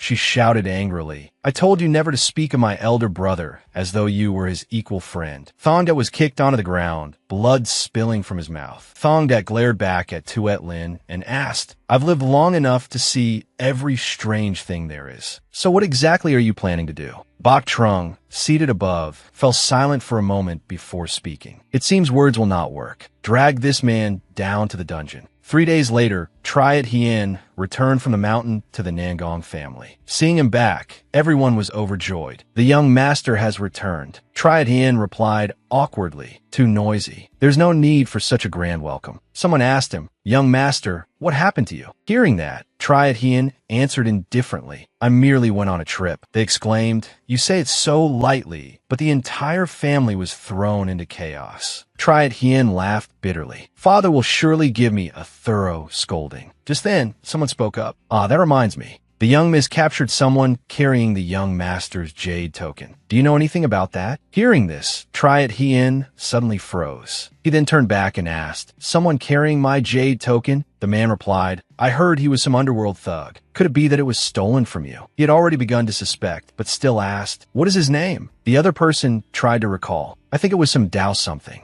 Dao Dongdut." Just then, Tuet Lin came running over happily. "Brother, you've returned." The moment he saw her, he asked, "Tuet Lin, is it true that you captured Thong Dad in Hangzhou and brought him back? She answered with some confusion. What? Ah, yes. Then Tuet Lin explained. He said elder brother gave him the jade token. But how could that be possible? He even dared call himself your friend. He's being tortured in the dungeon right now. Every single word from Tuet Lin made Triet Hien feel as though he had fallen into an icy abyss. His face went pale as he shouted through clenched teeth. How foolish. Seeing that, Tuet Lin was so startled that she stepped back. Brother, Triet Hien roared at her angrily. He is my closest friend. That jade token was the keepsake I gave him so that he could one day come proudly to the Nangong family to find me. When did Thong Dad arrive at the family estate? Tuet Lin stammered. 3 days ago. Triet Hien hurriedly ran off. 3 days ago, he thought. If he has endured interrogation for 3 days, how could his body still be whole? When he reached the dungeon entrance, 2 guards stood watch there. One of them even tried to stop him from entering, but he roared, "Move aside." Triet Hien raced down the stairs inside, praying in his heart, "Please, don't let me be too late." The doors of the dungeon had already appeared before his eyes. He kicked the doors open and rushed inside, shouting loudly.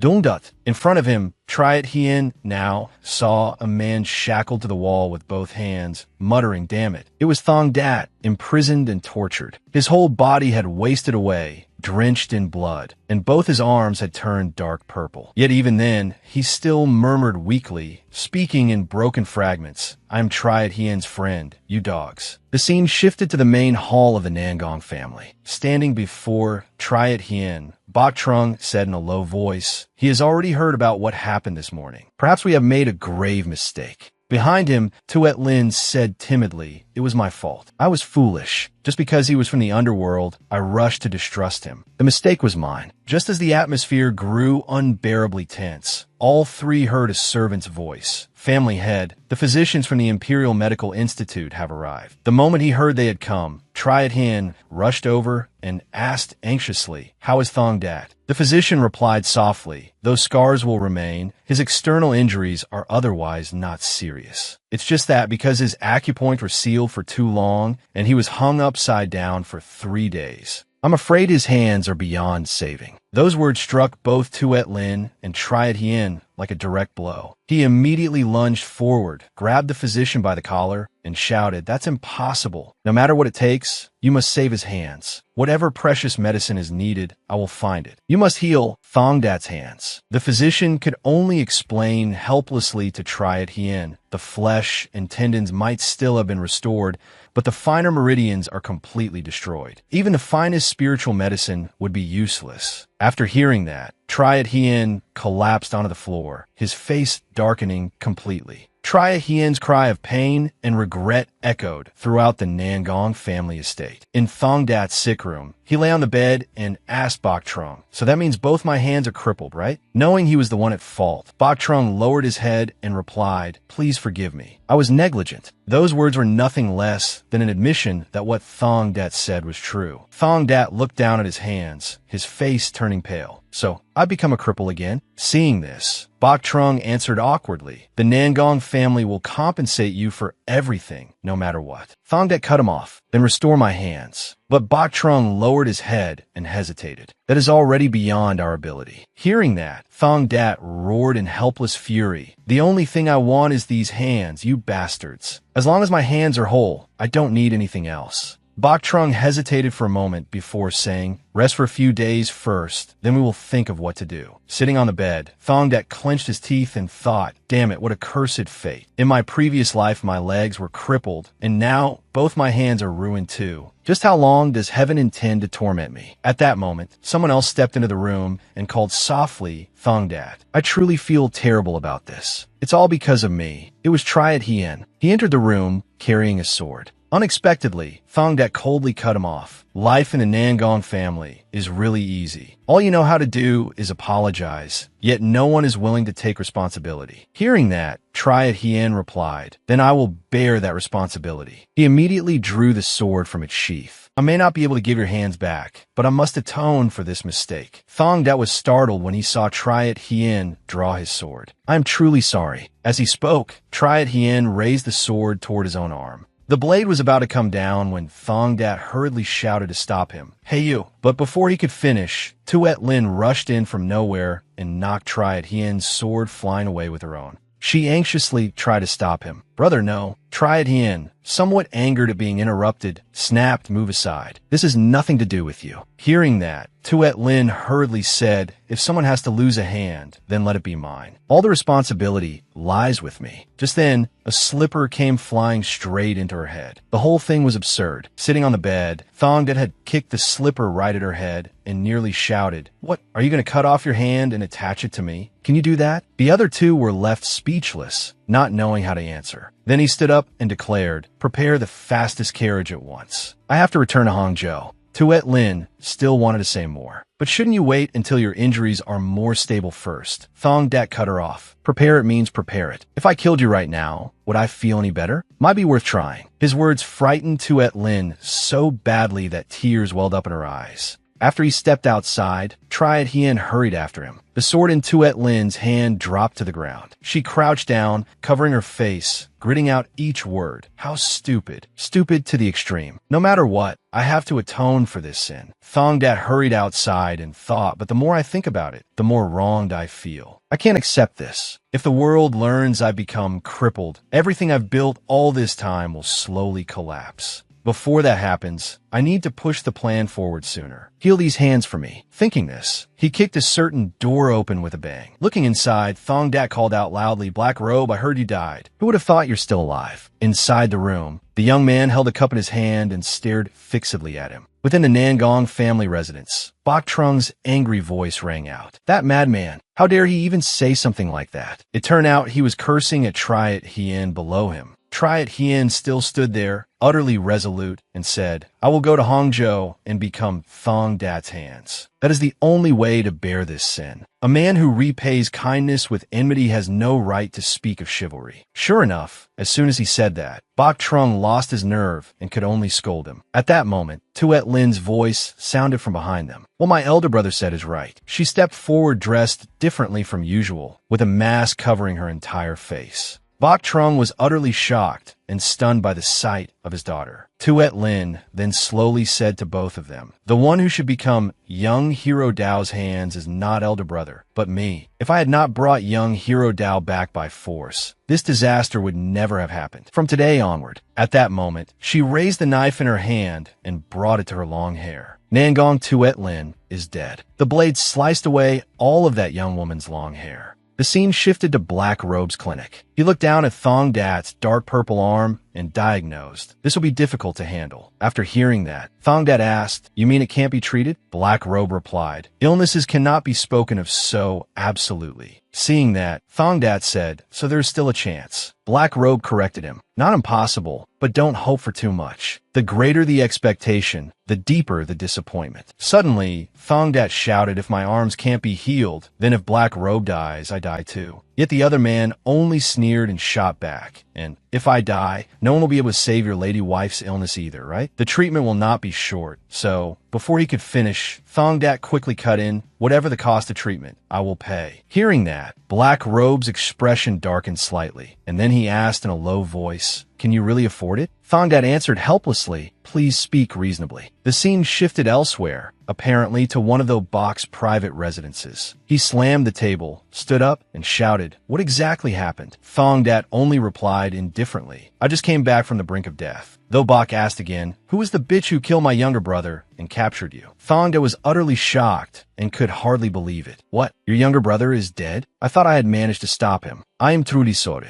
Though Bok lowered his gaze to Thong Dat's hands and replied, "That wasn't your fault." "But those hands," Thong Dat did not hesitate to add, "that same woman crippled me like this too." Though Bok immediately roared in fury, "Who is that bitch?" Thong Dat answered him, "The young miss of the Nangong family." Though Bok had never expected to hear that name, his face turned pale as he stammered, "The Nangong family? So my younger brother flirted with Nangong Tuet Lin and lost his life for it? Thong Dat continued, that's right. I tried to stop him, and that's how I ended up like this. After a while, though Bok finally accepted the truth and said to Thong Dat, so my younger brother dug his own grave after all. No matter what, you've suffered because of this too. Rest for a while. After Thong Dat stepped out of the room, though Bok frowned and thought, I thought I could keep him at my side and make use of him, but now that he's become a cripple, he's useless. It doesn't matter anymore anyway, because I now hold something far more precious in my hands. Thinking this, though Bok opened the drawer in his desk. Inside was a striking red book, The Poison Heart Art. The scene shifted elsewhere. Do Sam, his face pale, now asked, it really was from the Nangong family? Standing there with his arms folded, Thong Dat said, bad luck turned things out like this. Do Sam Sigid. So even those of the righteous path can do such things? But by now, much of Thong Dat's anger had faded. I can only endure it. In a martial world, who doesn't carry grudges?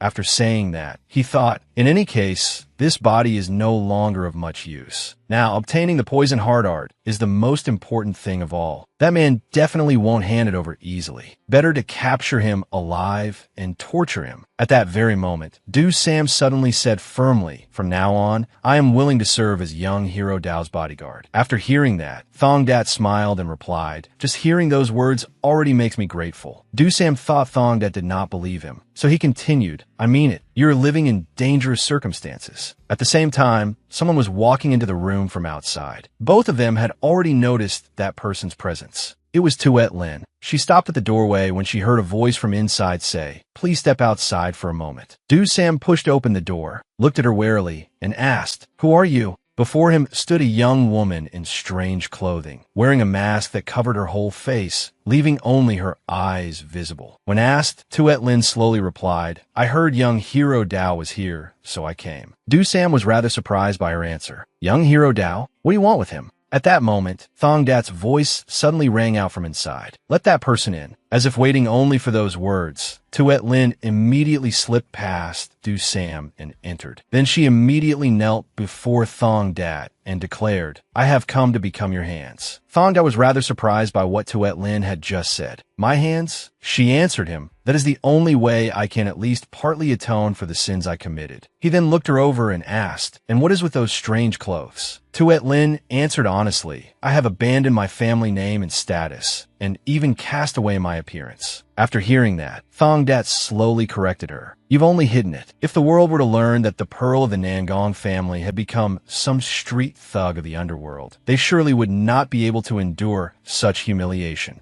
After hearing that, Tuet Lin replied in a low voice, it is not like that. Thong Dat asked another question. Then what if I spread the news outside, that the young master of the Nangong family is nothing but a coward who trembles at the sight of a blade, and that the man who once saved him was seized, tortured, and crippled in both hands? The more he spoke, the lower Tuet Lin bowed her head. She paused a moment, then said, I will act according to your will. Without your orders, I will absolutely not leave. Just then, Du Sam's voice rang out. Do you really have the skill to protect young Hero Dao? Tuet Lin answered with great confidence, I have the strength to protect young Hero Dao. But Du Sam raised his sword and said, I will only acknowledge those words if you are stronger than I am. Tuet Lin turned her head, her voice dropping as she asked him, you do not even know who I am, yet you dare challenge me so casually? Of course, Du Sam already knew exactly who she was. I know you are the young miss of the Nangong family. Tuet Lin asked haughtily, and knowing that, you still want to fight me? Du Sam drew his sword from its sheath and said each word clearly, you are mistaken. I do not want to spar with you. I want to kill you. Killing intent radiated from his entire body, crushing those around him. Seeing that, Tuet Lin asked warily why. Du Sam glared at her and answered, if someone crippled your father's hands, would you not want to kill them? Tuet Lin was no ordinary woman either. She immediately assumed a stance, ready to draw her sword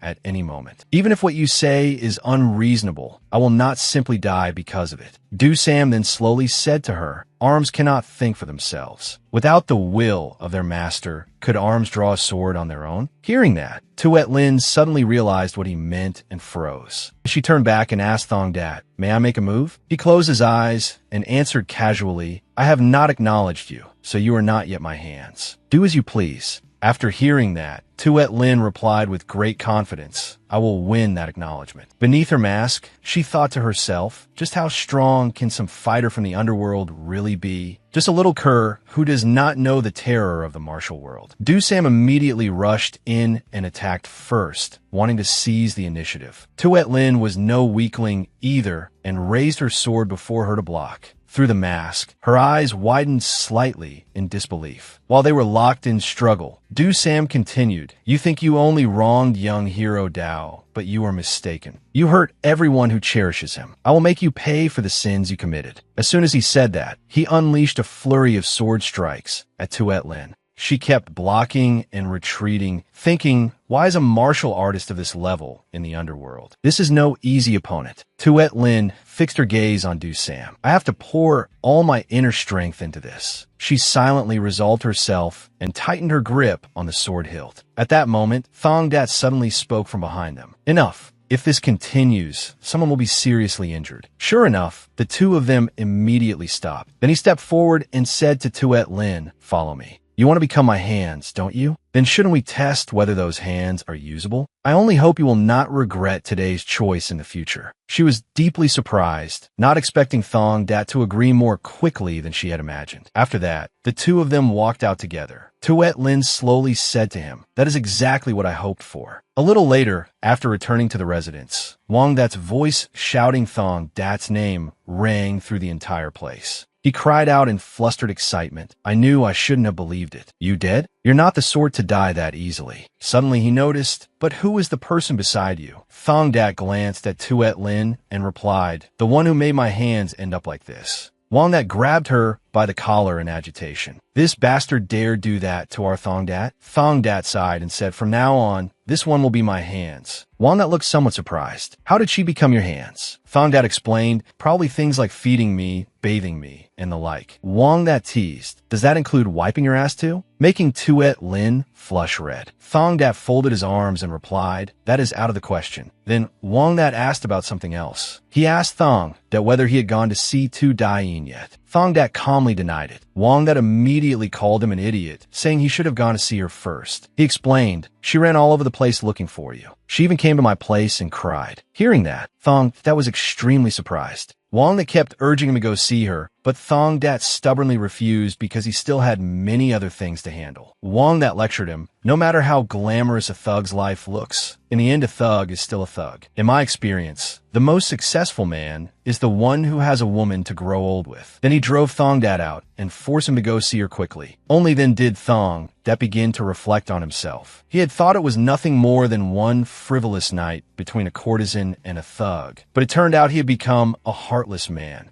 In the end, he could only listen to Wang Dat's advice and go to the heavenly upper tower. The moment she saw him, Tu Dayin began asking after him. Thong Dat was a little embarrassed and made excuses, claiming he had been busy dealing with certain matters. Tu Dayin forced down the anger inside her and managed only a strained smile. She wondered, the person behind you is the one who turned the deputy branch chief's hands into this, right? Then Tu Dayin suddenly stood up and walked toward Tuet Lin. She instinctively startled, becoming somewhat flustered and uneasy. At that very moment, Tu Dayin abruptly knocked the hat from Tuet Lin's head and stared at her with a scrutinizing expression. Thong Dat was also stunned by this sudden outburst. Tu Dayin threatened, I only wish I had trained some inner strength too. If I could take revenge with my own hands, only then would I be satisfied.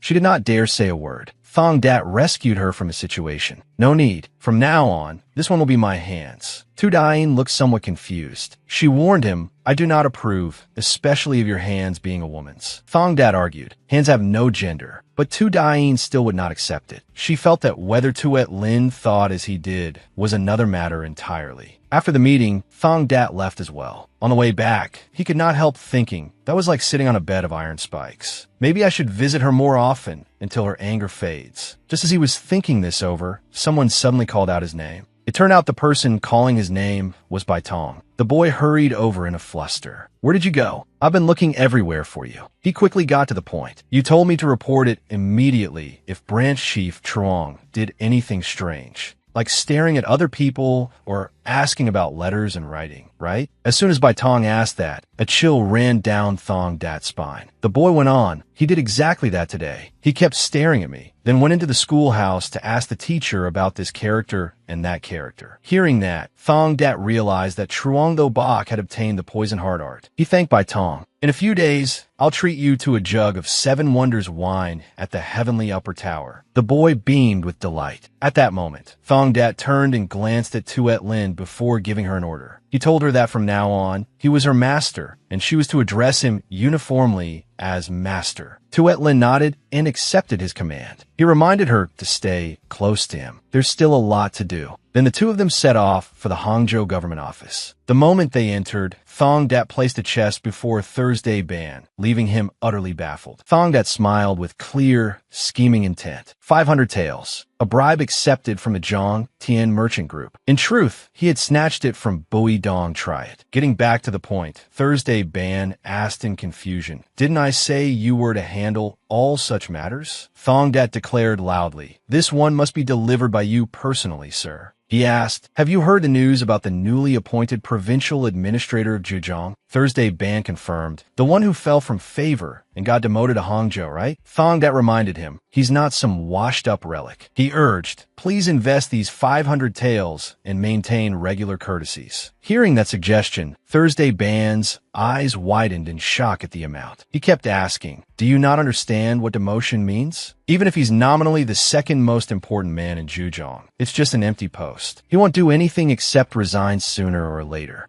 Unable to persuade him with words, Thong Dat fixed him with a sharp, icy gaze that seemed to say, "Do you not trust me?" The cold determination in his eyes sent a chill through Thursday Ban. He stammered, "Have you foreseen something?" Thong Dat proudly declared, 500 taels may seem like a lot now, but later you'll see you bought your road to advancement for cheap." Thursday Ban gave a vague response. "Let me think on it. But who's that behind you?" Thong Dat answered calmly, "The one who made my hand end up like this." Thursday Ban thought for a moment and said, "If you want, I can have her flogged 100 strokes and thrown in prison for 10 years. Thong Dat was far too used to that kind of teasing. He only sighed and declined. Then the three of them parted ways, and Thong Dat continued on with Tuet Lin. As they walked, she thought to herself, just how far do Dao, the young hero's connections, reach, and why do people admire and trust him so much? Suddenly, Thong Dat spoke, cutting off her thoughts. "Don't think so much. Hurry and follow me." She wondered where he was going now. Unexpectedly, Thong Dat became extremely mysterious, lowering his voice as he announced, "Now I'm going to do the most important thing of all." After walking for quite a while, night had already fallen. Before the two of them stood a large estate. Inside, Truong Tho Bok was bent over a scripture in his hands. Something about that man had changed. He recalled Bai Tong's appearance earlier and thought it over again. From the way he looked at me, I sensed both unease and guilt. Once I fully master the poison heart art, I'll see clearly. Come to think of it, he seems close to Thong Dat too. At that thought, he hurriedly shut the book. He was much more on guard now. Tho Bok shouted, "Hey, I've been calling for Truong Bai Tong for a while now. Why hasn't he come?" One of his lackeys reported, "Bai Tong already went out, sir." Tho Bok flew into a rage. "I called for him." The servant explained. "He said there was urgent business at the Yellow River Pavilion, so he left." Tho Bok roared furiously. "Has that bastard gone mad? Drag him back here at once." But then he suddenly changed his mind and decided to go find Bai Tong himself. As he walked, he thought, once I have the poison heart art, ruling the whole district will be a trivial matter. But first I need to clean up a few minor loose ends. Still lost in thought, he was suddenly ambushed. Because he had let his guard down, he was knocked out in a single blow. Only then did the culprits reveal themselves. It was none other than Thong Dat and his arm, Tuet Lin. Thong Dat mocked him. "Don't resent me. Haven't you heard that possessing a treasure invites disaster? Come with me for a little trip." He spoke with a deeply sinister, calculating expression.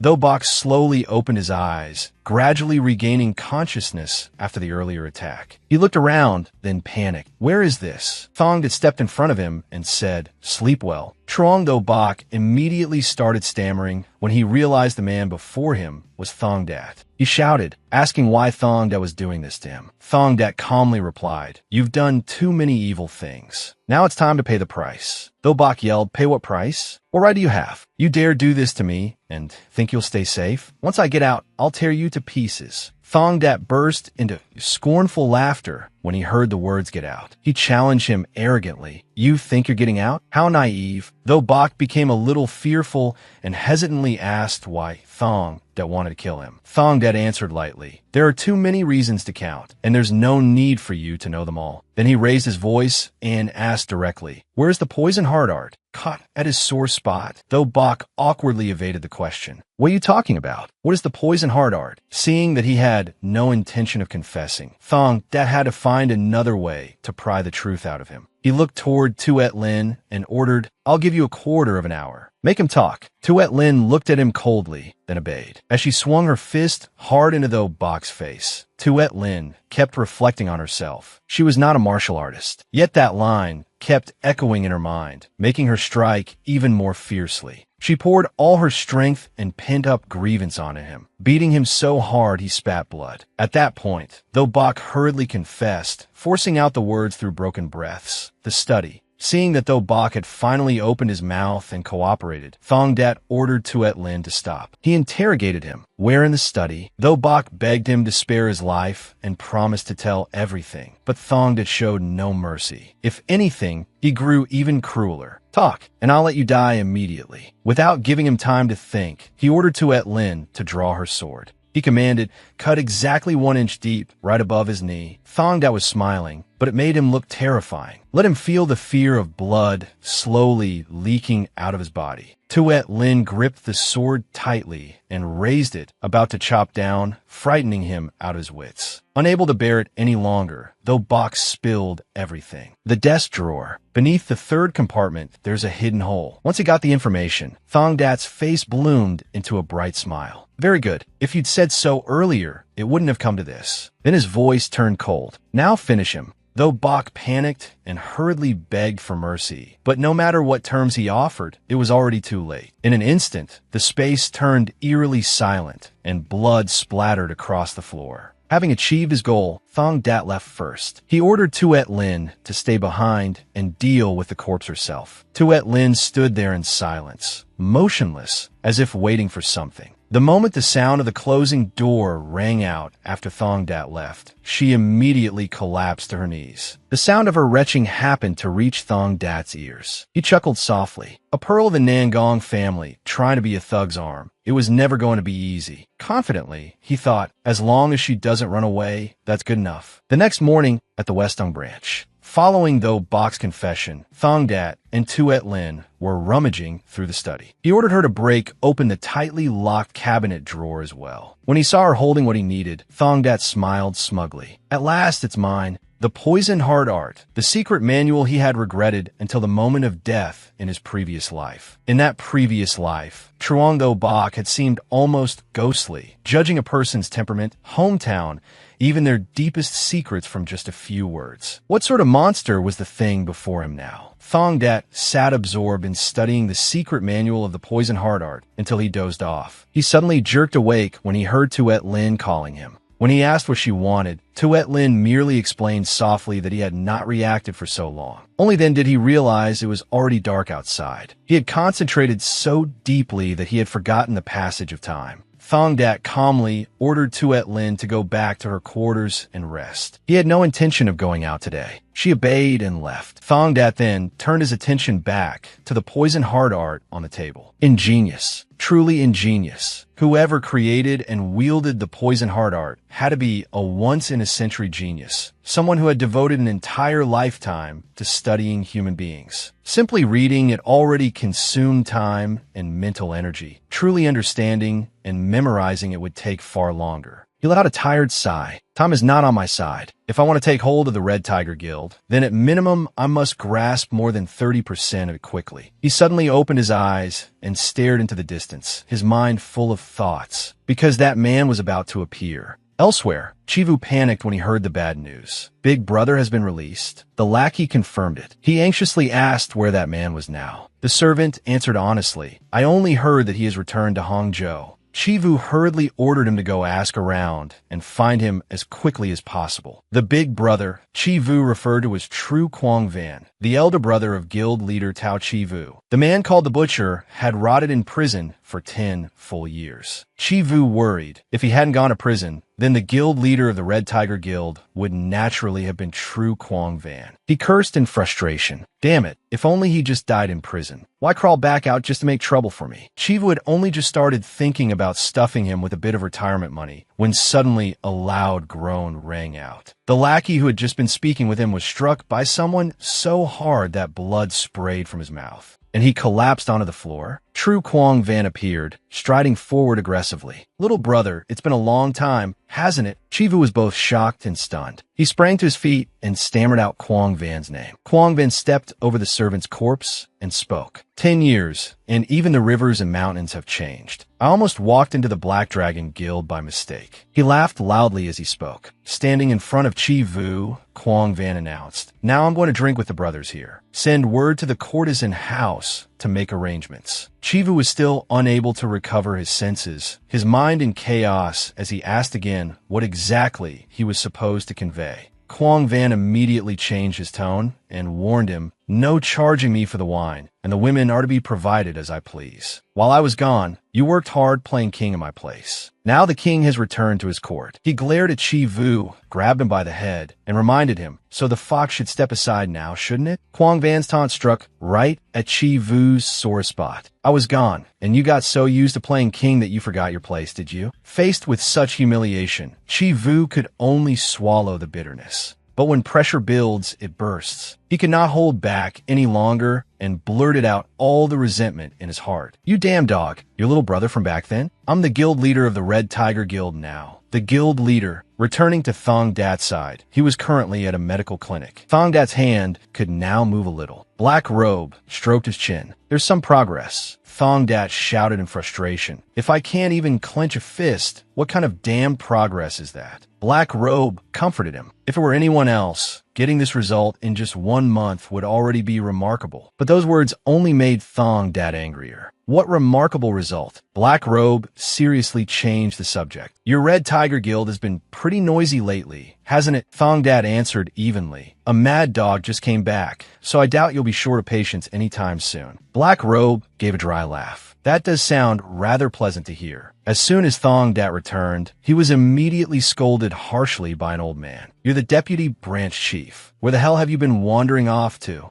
That old man was Tu Cheat Fong, the new branch chief assigned after Truong Tho Bok disappeared. Thong Dat looked at him and thought, he must have come under orders to deal with me, someone who has become useless after losing his hands. Thong Dat calmly explained that he had just gone for treatment. The old man cursed loudly. "Damn it, once something's crippled, you throw it away. What the hell is the point of treatment?" Seeing him repeatedly insult her master, Tuet Lin spoke up and asked Thong Dat, "Do you want me to kill him too?" That left Chi Fong frozen in shock. He still tried to act tough. "Did you just say you'd kill me?" Tuet Lin ignored him and continued speaking to Thong Dat. "It will only take a second for me to deal with the one in front of us." Cheat Fong grew a little frightened. "If you kill me, you absolutely won't get away with it. Dung dat scheint. Your courage is no bigger than a mouse's balls." He warned the old man, "Know your place and live quietly. That way, your thin little life might last a bit longer." At the same time, back at the White Bronze branch of the Red Tiger Guild, Thong Dat had only just returned when he asked Wong that why he looked as if he had just eaten dung. Embarrassed, Wong Dat explained that the guild leader had just given him a shit of task. Thong Dat teased him, "Told you to escort True Quang Van to the heavenly upper tower, didn't he?" To Wong Dat's surprise, he had guessed correctly. Dung dat scheint. The guild leader's little trick is obvious at a glance. He wants great hero Truong to deal with True Quang Van.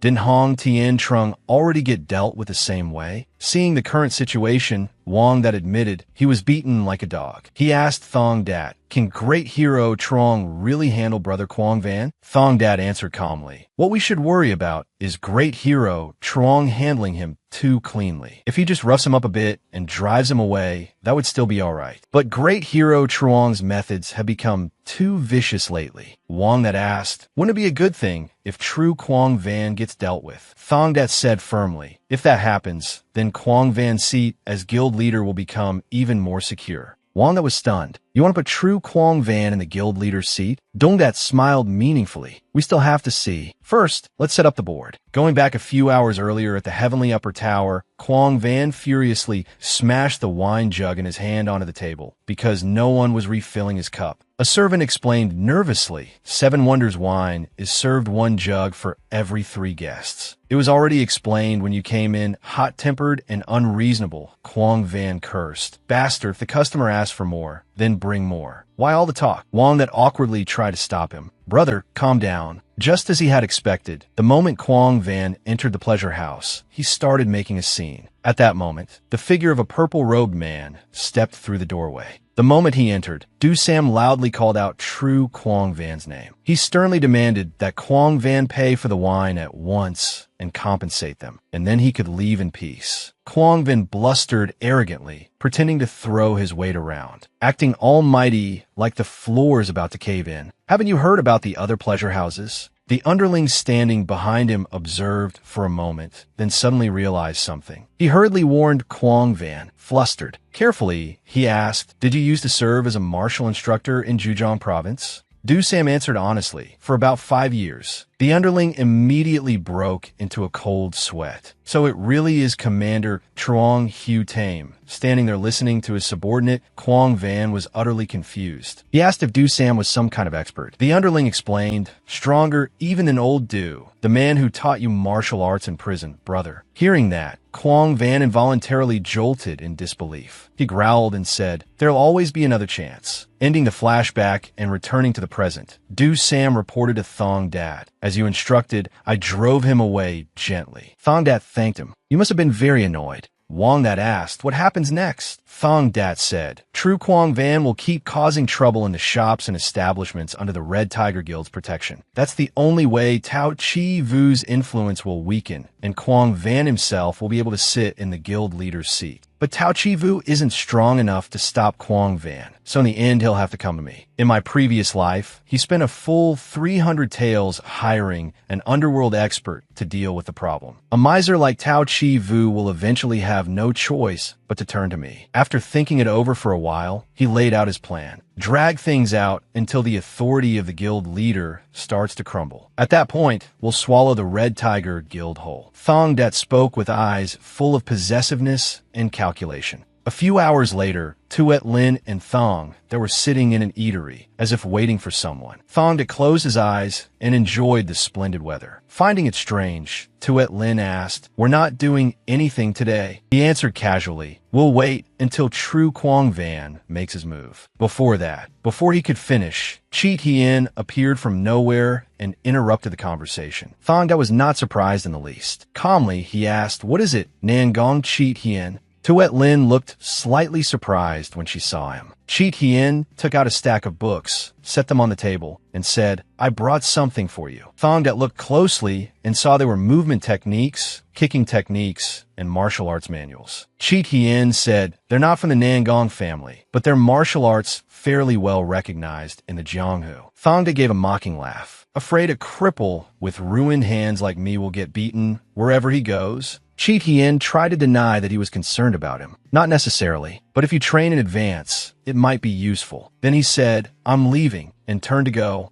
Before leaving, he deliberately brushed past Tuet Lin and used the chance to ask after her. Are you doing all right? Tuet Lin confirmed that she was fine. With one glance, Thong Dat could already tell there was something unusual about the relationship between the two of them. Thong Dat immediately called Cheat Hien back. Staring straight at him, he said, at this Dragon and Phoenix assembly, take first place. Your proposal greatly surprised Cheat Hien, but he quickly turned and left, agreeing to it as he walked away and thanking you. After Cheat Hien left, countless thoughts filled Thong Dat's mind. Affinity did not necessarily have to become a bond, and ill-fated ties would surely end in resentment. He had already tasted enough of that in his previous life. He raised his eyes and gazed at the deep blue sky. Under the blazing sunlight, Thong Dat wavered in uncertainty. Was this fate, or was it enmity? Then suddenly, that very day, Hong Tien Trung came rushing over in a panic to beg Thong Dat for help. With just a glance, he guessed that Guild Leader King 2 was too embarrassed to come ask in person, so he had sent Hong Tien Trung instead. Thong Dat asked indifferently, "Help with what?" Tien Trung asked in confusion, "Isn't Hero Truong one of my men?" Thong Dat cut in, and even less so a member of the Red Tiger Guild. Unable to argue his way out, he still tried to persuade him. "Even so, if it is your word," Thong Dat replied coldly. "Why should I do it?" Tien Trung explained, "As a member of the Red Tiger Guild, it's your duty." Thong Dat cut him off icily. "What kind of bullshit duty is that?" Tien Trung then offered a condition. "Drive Cheat Fong out,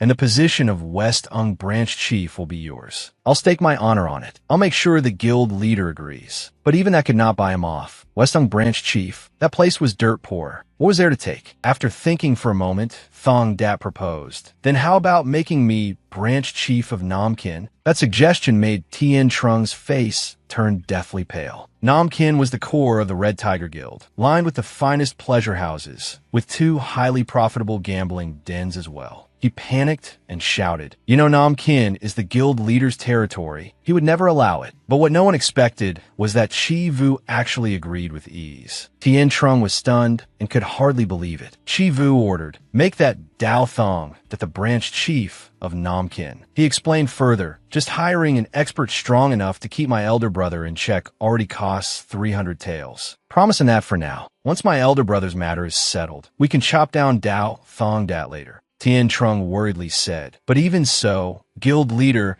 you can't just remove a branch chief, can you?" Chi Vu snapped in annoyance. "If a branch chief becomes a cripple, doesn't that sound reasonable enough? Is that enough of an excuse for you?" Furious, he shouted, "We need to put out the fire right in front of us first. Hand the branch chief seat to Dao Thong Dat." The next day, Thong Dat arrived at the Nam Kin branch. He came with a very smug look on his face, tinged with arrogance. The moment he stepped inside, everyone lined up on both sides, bowed to him, and shouted in unison, "Greetings, Branch Chief." At that very moment, Thong Dat immediately used the mind-reading technique he had learned during this time. He swept his gaze over them. About 6 were genuinely loyal to him, and a full 12 openly showed dissatisfaction. Some among those present thought he was nothing more than a green brat who had somehow climbed into the heart of the Red Tiger Guild, which was only natural. A moment later, the Nam Kin Deputy Branch Chief, Tru Chan Ho, warmly stepped forward to greet him. "You arrived earlier than expected, Branch Chief," Thong Dat replied at ease. "It feels a little awkward to become your superior all of a sudden." But Chan Ho seemed happy for him instead. Then Thong Dat dropped a shocking announcement. "For the time being, you handle the work yourself. Double the monthly pay for all the disciples." Chan Ho was utterly stunned. "Tong Zat Gon Phim, Nam King Boding In Phen Di." "It can bear that much," Chan Ho said uneasily. "That may be true, but I'm afraid the other branches will resent it." Thong Dat gave a mysterious, scheming smile. "No need to worry about the other branches. We'll be going our own way soon enough." Chan Ho was once again bewildered, unable to understand what he meant. Thong Dat emphasized once more, "Nam Kin will belong entirely to me." The moment he finished speaking, someone suddenly burst into laughter. The sound echoed loudly enough that even the nearby courtesans turned to look. Quang Van swaggered over aggressively. "The scent of powder and perfume here is wonderful. Bright lights everywhere. This place is truly a paradise on earth." One of his disciples asked, "Which place are we flattening today?" That disciple quickly pointed straight at the woman ahead. "That one today. The prostitute standing outside is too ugly." Quang Van agreed with him. A very reasonable reason. Suddenly, Thong Dat appeared out of nowhere, and the smile instantly vanished from Quang Van's face. Seeing the fake, insincere smile on Thong Dat's face, he asked who he was. Thong Dat introduced himself confidently. "I am Dao Thong Dat, Branch Chief of Nam Kin." Quang Van was surprised. Apparently, he had never heard the name before. One of the quick-witted disciples chimed in. He was somewhat known, but recently both his hands were crippled. The one behind him is his right-hand man, actually more like a hanger-on. Quang Van noticed that Tuet Lin was carrying a sword, so he guessed she was Thong Dat's guard. He mocked him, a little brat dragging a bodyguard around with him. How absurd, since he had been insulted first. Thong Dat had no intention of sparing him. He shot back. "And how is that anything compared to you dragging 8 dogs around?" Humiliated in front of everyone, Quang Van was utterly disgraced. Quang Van flew into a rage, gripping his sword tightly. "Brat, are you tired of living?" Tuet Lin, as calm as ever, asked Thong Dat for instructions. "Shall I kill him?" But this time, Thong Dat only ordered her to beat him up and drive him off. "But make sure you beat him badly enough that he never dares set foot on Nam Kin Road again. Can you do that?" The look in his eyes at that moment was terrifying, as if he were about to devour Quang Van alive. Without making Thong Dat wait, Tuet Lin acted at once, knocking down one of his disciples immediately. The others soon followed, none of them spared. In the end, only Quang Van remained to face Tuet Lin. Thong Dat taunted him mockingly, still tried to stand there like the leader of the pack. But in a fox's eyes, whether it's a rabbit or a dog, it's all prey. The moment those words fell, Tuet Lin gripped her sword, ready to strike. Terrified, he immediately raised his hand and begged for mercy. "We were wrong." Thong Dat slowly walked up to him. He warned Quang Van, "If you come to Nam Kin again, you'll see my hand stained with blood. As long as you stay away from our territory, I won't even spare you a glance." He hurriedly confirmed, "As long as I don't set foot in Nam Kin, you won't touch me. I thought you were one of Tao Chi Vu's men." Thong Dat cut in. "So there really are perverts who fancy the guild leader?" Thick-skinned, he pressed on. "Then how about I become the guild leader of the Red Tiger Guild?" Thong Dat replied slyly, "That depends on your ability." Watching Thong Dat's back as he walked away, Quang Van smiled in a disturbingly sick way. "I hope we meet again."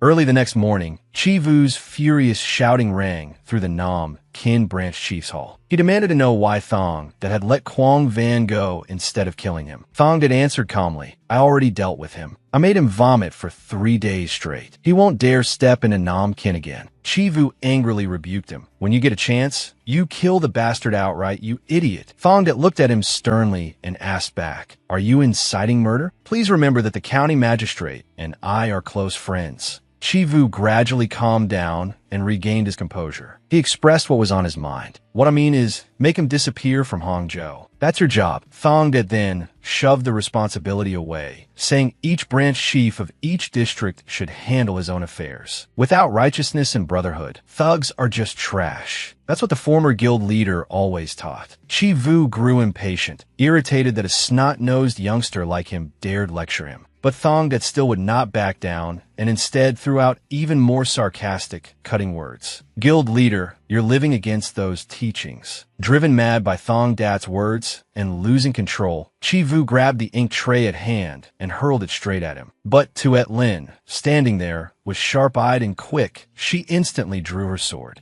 In the blink of an eye, only a few flashes of sword light and the sound of slicing wind could be seen. Chi Vu's ink tray had already been chopped into many tiny fragments. Tuet Lin did not waste words and went straight to the point. She asked Thong Dat, "Shall I kill him too?" His face went deathly pale. Not wanting to argue with him any further, Thong Dat ordered, "Schwerer, we're leaving." Being controlled by a brat like Thong Dat made Chi Vu tremble with rage. Grinding his teeth, he cursed Thong Dat as no different from a beast. He worried that if this kept going, forget the guild leader's seat. He might not even know when his own head would roll. At that moment, a thought flashed through his mind. The only way left was to invite an expert from the martial world. A few days later, Thong Dat was diligently training with Tuet Lin. "Your heels must not touch the ground, and your movement must be light enough to leave no trace at all in the literal sense. That is the true principle behind treading snow without a trace," Tuet Lin said as she stood beside him and watched. Over the past few days, Thong Dat had been training martial arts with Nangong Tuet Lin, and their relationship had become almost like that of master and disciple. Tuet Lin spoke up in praise, saying his comprehension was excellent. Thong Dat only replied lightly, "No need to exaggerate." Inwardly, Tuet Lin repeated his words to herself. She thought, in terms of natural talent, he is in no way inferior to elder brother, the greatest genius in the history of the Nangong family. Suddenly, someone called out to Thong Dat from behind. Wong Dat hurried over and asked whether he was busy. Thong Dat confirmed that he was not and curiously asked what had happened. Wong Dat said, "It looks like the guild leader is about to invite martial experts." Thong Dat remained calm after hearing this. So he's finally made that move. Wong Dat was startled that he had even anticipated this. With arrogant confidence, Thong Dat said, "Of course. Compared to the guild leader, there's really no other option left." Wong Dat warned him worriedly, "I'm not worried about you, but still be careful. Also, have you heard about the chief of the mediation house in Jingzhou?" Thong Dat had heard of the Jingzhou mediation house, Wong. that was referring to. That small fry, Kwang Yahello, you mean? He asked why Wang that was bringing that place up. Wang that sighed. Its chief is my fellow disciple. I heard he was arrested for killing a courtesan, but he's not the kind of person who would do such a thing. Only then did Thong dat remember. In his previous life, the man had been executed. Wang that kept lamenting sorrowfully, and Thong dat asked him how exactly he wanted his help. Wang that defended the man, saying, no one can deny how well he treated women. He never laid a hand on one in his life. He's clearly been framed. Seeing him like that, Thong dat agreed to go and look into the situation. Wang that felt a little embarrassed, thinking he had been somewhat rude. You're already busy dealing with true Kwang Van, and I'm still asking this of you. I'm sorry. Thong dat eased the mood. We're family. Helping each other is only natural, big brother. But as he looked at Wang that, Thong dat thought of the debt he owed him. It seemed he would be repaying that debt for a long time. Wang that burst out laughing at Thong dat's mushy words. A few days later, at the prison where the chief of the Jingzhou mediation house was being held, the man cried out desperately, protesting his innocence. He defended himself, saying, I cherished Nong that much. We had even arranged to eat together and travel together. Despite the man's agitation, Thong dat calmly used the poison heart art to read him. His expression was natural, his emotions clear. The chief's throat trembled slightly, his shoulders shifted, and his knees shook. There were dozens of ways to read a person. He concluded that everything the man said was true. This was going to be troublesome. Early the next morning, Thong dat made a trip to see Thursday Ban. The moment he entered, he requested, please delay the preliminary hearing as much as possible. Thursday Ban stared blankly, not understanding. So Thong dat continued, he is not guilty. Annoyed, Thursday Ban snapped his book shut and grumbled, heavens, do even hooligans want to play at being officials now? Sensing something, Thong dat immediately asked, Magistrate, what are you hiding from me? That froze him for several seconds. Feeling guilty and afraid of being found out, he pretended not to know what Thong dat meant. Thong dat immediately exposed the very thing he was trying to hide. You haven't bribed the records office yet. Tuban Zumpet in Shok. How do you know that? Thong dat calmly reminded him, if you want to remain magistrate of Hangzhou for life, frugality is fine, but not here. Being mocked to his face, Thursday Ban was angry, but had no choice except to comply. Fine, I'll send it all right. Damn it, why am I pouring water into a cracked jar? Thursday Ban asked why Thong dat knew he had not sent it yet. Thong dat merely curled his lips into a faint smile. His gaze turned sharp enough to send chills through others. You know, my divine ability. At last, he had managed to stretch the final hearing as far as possible. There was no guarantee they would find the real killer before then, but he had to do whatever he could. As he walked along, lost in thought, someone called out again. Chan Ho ran over in haste to report. Something serious has happened. Headquarters has sent down a new branch chief and deputy branch chief. Thong had spoken a tone that showed not the slightest interest. How utterly lacking in creativity. Where are they now? Chan Ho's face was pale as he stammered. Before he could answer, Lean that Bao stepped forward. You're Dao Thong dat, aren't you? Elder Lean and the deputy branch chief walked in, looking at him with cold, emotionless eyes. From the identifying scar on his left cheek, Thong dat recognized him. It was Elder Lean that Bao. Surprised, the old man asked, you know me? He likely assumed Thong dat could already guess why he had come. Thong dat leisurely asked back, Elder, have you come to take over as branch chief? The old man confirmed it and ordered, immediately pack up and return to Kwang Yahello's mediation house. Thong dat's face darkened, and he ordered Tuet Lin, where are your hands? Break one leg on each of them and throw them out. The words from his mouth made both men turn pale and freeze for several seconds. Seeing Tuet Lin storm toward them, the old man shouted and stepped back. How dare you? By order of the guild leader. Before he could finish, a shrill scream rang out as if someone were being slaughtered. Chan Ho asked anxiously, can we really do this? Thong dat answered confidently, the guild leader's invited expert is about to arrive. They won't have time to bother with my side. He said it casually. We're at the bottom of the priority list anyway. Even so, in his heart, he reckoned that events had probably already begun. Outside the residence, Tien Trung had already led the hired expert to the place. He discussed the plan with him. Please deal with a man named True Kwang Van inside first. Tomorrow, you can take care of the one called Dao Thong dat. The expert immediately refused. He said he would settle both today, then ordered Tien Trung to have the subordinates wait outside. Later, they would only need to come in and clean up the corpses. Uneasy, Tian Trung had no choice but to obey, and then the expert slowly pushed the door open and stepped inside. The expert spoke loudly and got straight to the point. Which one of you is true Quang Van? Quang Van, who had been happily enjoying wine and beauties, was interrupted and became extremely annoyed. Which bastard dares call my name like that? When the expert saw his target before him, he grew somewhat confident. Just an ordinary thug. This should be easy. Just as he was about to act, someone suddenly recognized him. Chao Tat Tien of the Crimson Windsword sect. That man was none other than Bok Swang Kai of the Black Transformation Saber sect. Recognizing an acquaintance, he asked why Swang Kai was in a place like this. Swang Kai answered jokingly, "An old friend invited me out for a few drinks, so I came." "What about you? What are you doing here?" Chao Tat Tien warned him, "Step aside. This has nothing to do with you." Somewhat cautious, Swang Kai replied, "I was already here. If someone should leave, it's you." Tat Tien lost patience. "Are you trying to make things difficult for me?" Swang Kai curled his lips into a mysterious smile. He sprang to his feet, drew his saber, and prepared to fight him. When have disciples of the Black Transformation Saber sect ever avoided a duel? Wang that was alarmed when he heard that the Crimson Windsword sect and the Black Transformation Saber sect had appeared at the same time. Thong Dat confirmed it. This won't stop at a gang struggle anymore. That tiny spark could become the fuse for a war between two sections. This is on a completely different level from a brawl between street thugs, Thong Dat said arrogantly. And once the winds die down, the guild leader of the Red Tiger Guild will probably bear the surname Wang instead. Hearing this, Wang that could not help being deeply shaken. Thong Dat ordered them to move out together. It's time to plunge into the eye of the storm. Swang Kai bared his teeth in a triumphant grin. As expected, he stood there looking at Tat Tien's corpse sprawled on the ground, thoroughly pleased with himself. It seemed the Black Transformation Saber sect stood above the Crimson Windsword sect. Tat Tien's eyes had rolled white. His mouth hung open and was covered in blood. And Swang Kai even continued provoking the dead man. "Isn't that right, Tat Tien?"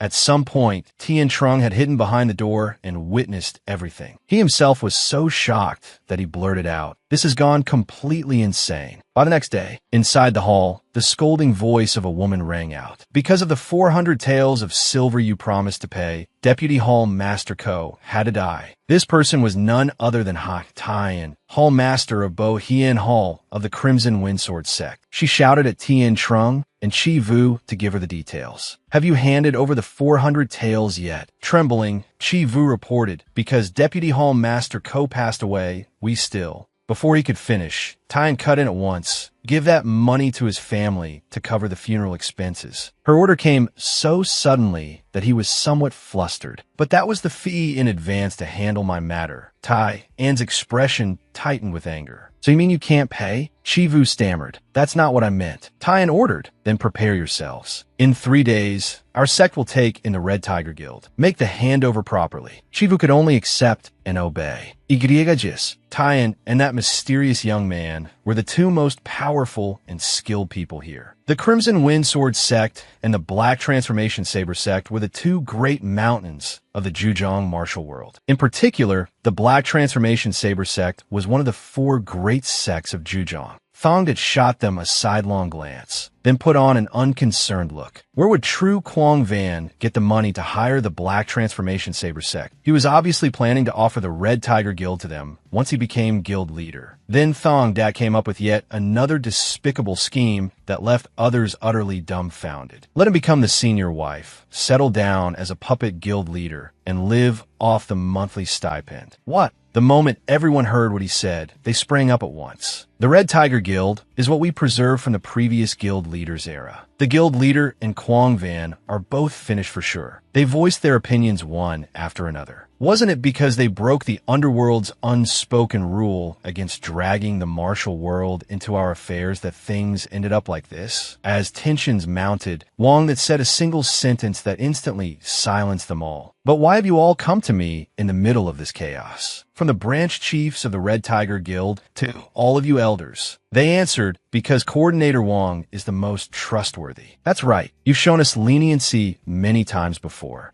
They even offered an extremely convincing reason. He was also close with Branch Chief Dao. Wong that had long since seen through that opportunistic look of theirs. So that was the real reason, wasn't it? Wong that replied at once, if you want something, go to the guild leader or Kwong Van. Why pressure me? They seemed a little surprised by his words. Thong Dat didn't tell you. They continued, we intend to honor you as the next guild leader. The instant he heard that, Wong That's brows nearly knitted into one. What? Thong Dat only smiled, looking rather smug. Thong Dat raised a hand. It was covered in bruises and jagged marks, looking almost like the hand of a sick man. After examining him for a while, the black-clad physician was delighted to see that his injuries had improved. At this rate, you can start punching a few people you don't like. Thong Dat's eyes went white with exasperation. Just clench your fists and wait. Who's going to rush in and let me punch them? After carefully inspecting his arm, the black-clad physician judged that before long, he would likely be able to bend it again. Thong Dat urgently asked, when will it heal completely? The black-clad physician merely shook his head calmly. Don't be impatient. He then lectured Thong Dat a little. Take it one step at a time, and you may reach the finish. Rush, fall halfway, and you'll ruin yourself. That's life. Thong Dat only gave him a cold snort. While he was being treated, someone suddenly burst in and called out, Master. Tuet Lin lowered her voice and reported to him. As ordered, everyone has been invited. Dong Dat nodded in satisfaction. Good. Thong Dat's eyes turned sharp, and a triumphant look spread across his face. Shall we start closing out this situation? In the main hall, someone suddenly slammed a hand down on the table and shouted angrily, Stop barking. Chivu roared in dissatisfaction. While you were in prison, I was the one who held the Red Tiger Guild together. On the other side, Kwong Van immediately shot back. That was mine to begin with. Of course it should be returned to its original owner.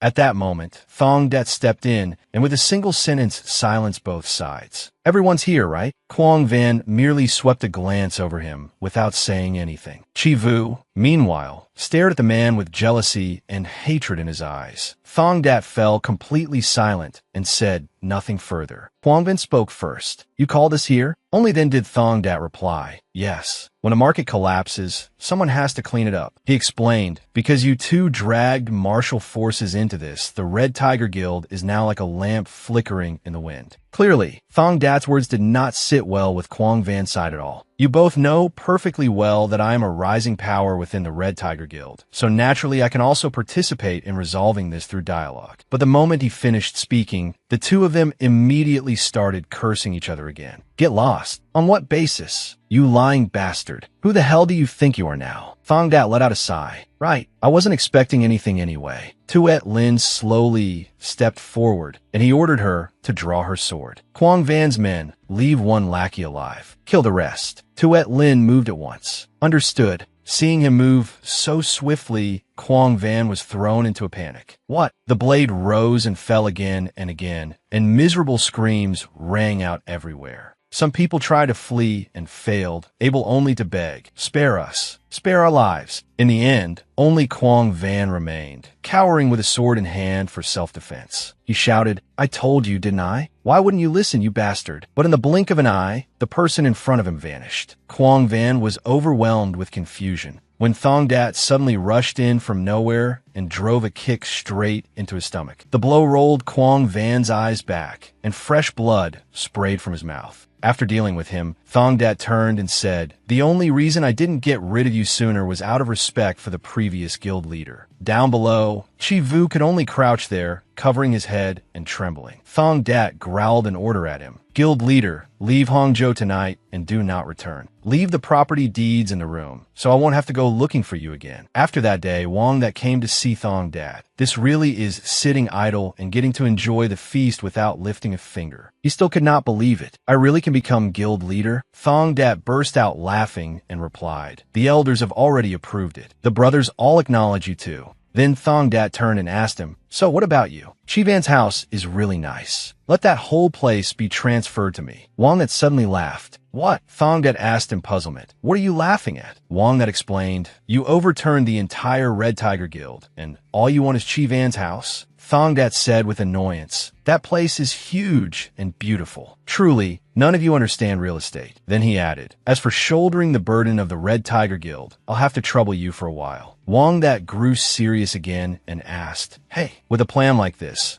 Shouldn't you tell me the rest too? Thong Dat replied as calmly as ever. It's a headache. Don't make me handle that kind of work. As long as the money keeps pouring in, that's enough. Meanwhile, in the study within the residence, a voice sounded out. Both the Crimson Windsword sect and the Black Transformation Saber sect found it strange. Two brothers had suddenly vanished overnight. Then a letter was sent to both the Crimson Windsword sect and the Black Transformation Saber sect. The one who received the letter in the Black Transformation Saber sect was Hall Master Chu Not of Halong Hall. After reading it, the old man chuckled to himself. The new guild leader wants to meet in person? The subordinate beside him asked, yes. Could this be a trap? Chunat set the letter down firmly and said, he sees the guild leader's seat through a lightning ambush. He must be arrogantly full of himself now. Chunat calculated, we just have to crush him the way we always do. But all of this had already been accounted for in Thong Dat's plans. They would think exactly that, so both sects would accept his invitation. They saw him as a frog before the mouth of a snake. Thong Dat understood the situation well. They won't be as easy to deal with as Chi Van or Quang Van. Wong that asked curiously, then what do we do? In his mind, Thong Dat had already played out hundreds of response scenarios. We have to show them. And Thong, that was extremely confident in his own powers of judgment, that there are frogs capable of swallowing snakes. Thursday Ban folded his arms, his brows tightly furrowed as he asked again. So what you mean is, this man is the real murderer of the courtesan? Faced with that question, Thong Dat replied with a trace of smugness. Yes. Consumed by guilt, he came to confess last night. As if to further prove his words, Suong Dao promptly spoke up. This servant is named No Suong Dao. Thursday Ban's gaze settled on him. It was really you who killed her? Suong Dao's face turned pale, and he could only raise his voice and affirm it again. Yes. Hearing that, Thursday Ban seemed to feel somewhat relieved. Since there's been a confession, there's no need to waste effort investigating further. Thong had been waiting for exactly that and immediately asked, then Bok Trung Tuk will be released, right?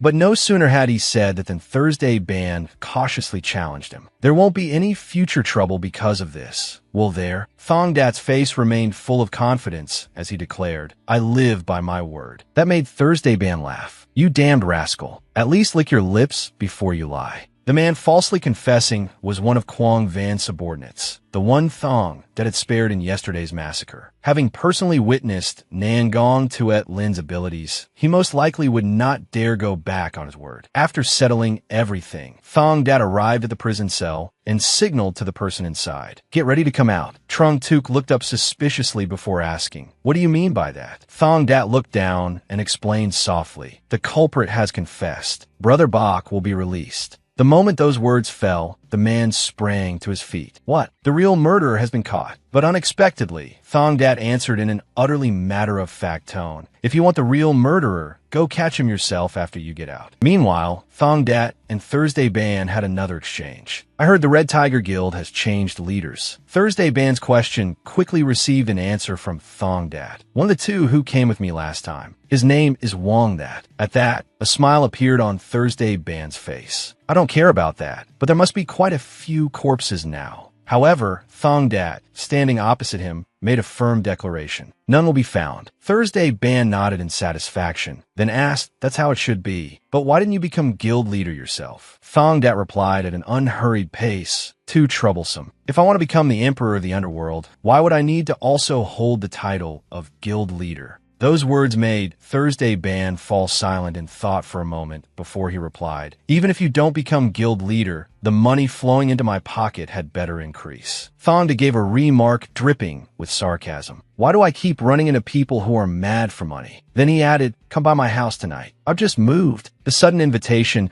made Thursday Ban frown in confusion. Why would I visit your house? But a wicked smile had already spread across Thong Dat's face. There's something else worth seeing. Come and you'll know. Night soon fell, and the people who needed to be there had all arrived. Chunat, Hall Master of Halong Hall from the Black Transformation Saber sect, asked impatiently, then why did you call us here? Since Wong that became guild leader, Thong Dat had become the Red Tiger Guild's coordinator. Standing opposite him, Thong Det offered an explanation. Because of what Quang Van caused, I'm afraid some cleanup is necessary. The letter from the Black Transformation Saber sect was aimed at the Red Tiger Guild, wasn't it? To that question, Chu Not merely answered evenly. We were only responding to provocation from the Crimson Windsword sect. But that immediately awakened Thong Dat's urge to needle him. If you were only responding to provocation, there was no need to make the trip all the way to Hangzhou. Chu Not still stubbornly refused to reveal the truth. That is for us to decide. It is not your place to interfere. Even though he was rebuffed so bluntly, Thong Dat simply smiled it off. If it concerns the Red Tiger Guild, then I have no choice but to interfere. Chu Not's people grew increasingly irritated. Where are you getting at? Does the Red Tiger Guild want to go to war with our Black Transformation Saber sect? Thong Dat replied without hesitation. If you want to fight, that's not impossible. Only then did a malicious smile appear on the other man's face, along with the observation that Thong Dat had guts. On Thong Dat's side, however, he had his own calculations. It was ridiculous. Even if 100 underworld gangs like the Red Tiger Guild gathered together, they still could not do anything to the Black Transformation Saber sect. If you think the Red Tiger Guild is that cowardly, then why not settle superiority right here? That invitation to direct physical interaction succeeded in drawing Chu Not's attention. And how do we settle superiority? Thong Dat's eyes widened in excitement as he laid out the rules. Each side sends out 2 fighters. The defeated side withdraws. If the Red Tiger Guild loses, we will devote all our strength to assisting the Black Transformation Saber sect. To be blunt, for the sake of appearances, people from the martial world cannot serve as leader of an underworld guild anyway. After operating expenses, all income will be handed over to the Black Transformation Saber sect. The moment he finished speaking, Chu Not immediately understood in his heart. When the Black Transformation Saber sect came to Hangzhou, this was exactly the picture Thong that had already drawn in advance. Only after thinking it through did Chu Not ask, "Can you truly keep your word?" But Thong Dat confidently replied, "I've already invited a witness from our side, so please rest easy." Another factor was thus brought up, the witness. From behind them came Thursday Band's voice with a remark. "Good, very good. This is indeed worth watching. Isn't watching a martial match the best?" The moment he appeared, Thong Dat kindly introduced him. "The county magistrate of Hangzhou has arrived." Standing beside Chu Not, Swang Kai quickly confirmed it. It really is the county magistrate. How could this be? The bewildered expressions of the 2 people opposite him made Thong Dat laugh. Guild leader, home master, with the county magistrate as witness. What promise could be more secure? Do you still need time to think? If so, tomorrow I'll bring the same proposal to the Crimson Windsword sect. Swang Kai once again warned him. Hall Master, this feels ominous. However, Chu Not's arrogance made a different decision. "I don't believe in omens. I only believe in skill. To be safe, it seems you and I will have to fight personally." Hearing that, Swang Kai eagerly proposed, "Let me take the vanguard." He even anxiously wanted to know who would fight on Thong Dat's side.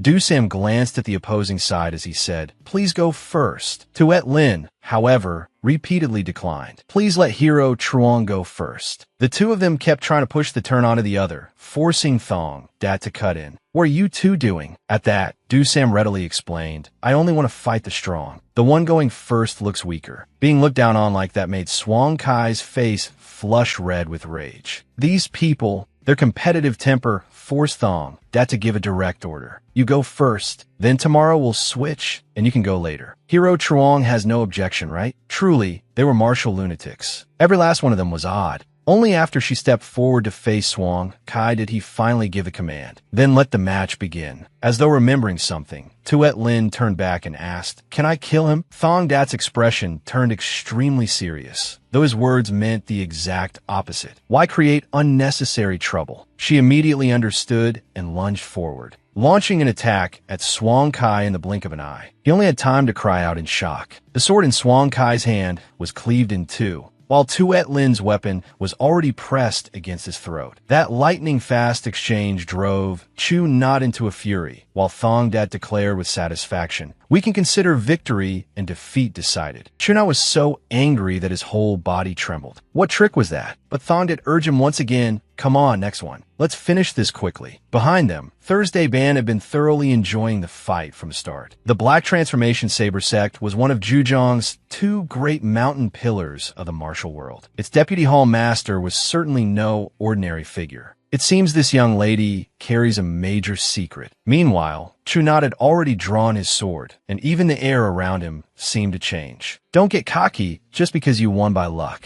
I'll show you exactly how your frog's at the bottom of a well. Yet only a few seconds later, disappointment appeared on Thursday Band's face, because Chunat too could not escape the curse of boasting too early and getting beaten down. He was easily struck and left sprawled on the ground. It's over already? The figure of a man lay rolling on the ground after being knocked down. This ugly scene made Tai-in, Hall Master of Bohien Hall from the Crimson Windsword sect, cry out in shock. What the hell is this? From this side, Thong Dat merely smiled and spoke as though he had been waiting for that moment. As agreed, please move elsewhere for the match against the Black Transformation Saber sect. The two sects, known as the twin Great Mountain Pillars of Zhujiang's martial world, had come to Hangzhou only to swing their clubs through empty air and withdraw. The storm had swept through and passed. Now it was Thong Dat and his people's time. If Thong that had fulfilled his role in chaotic times, then Wang that played the part of a benevolent ruler in an age of order. His soft-hearted nature, easily moved by emotion, was kept in check for Thong Dat by Chan Ho. They also did not forget to clean out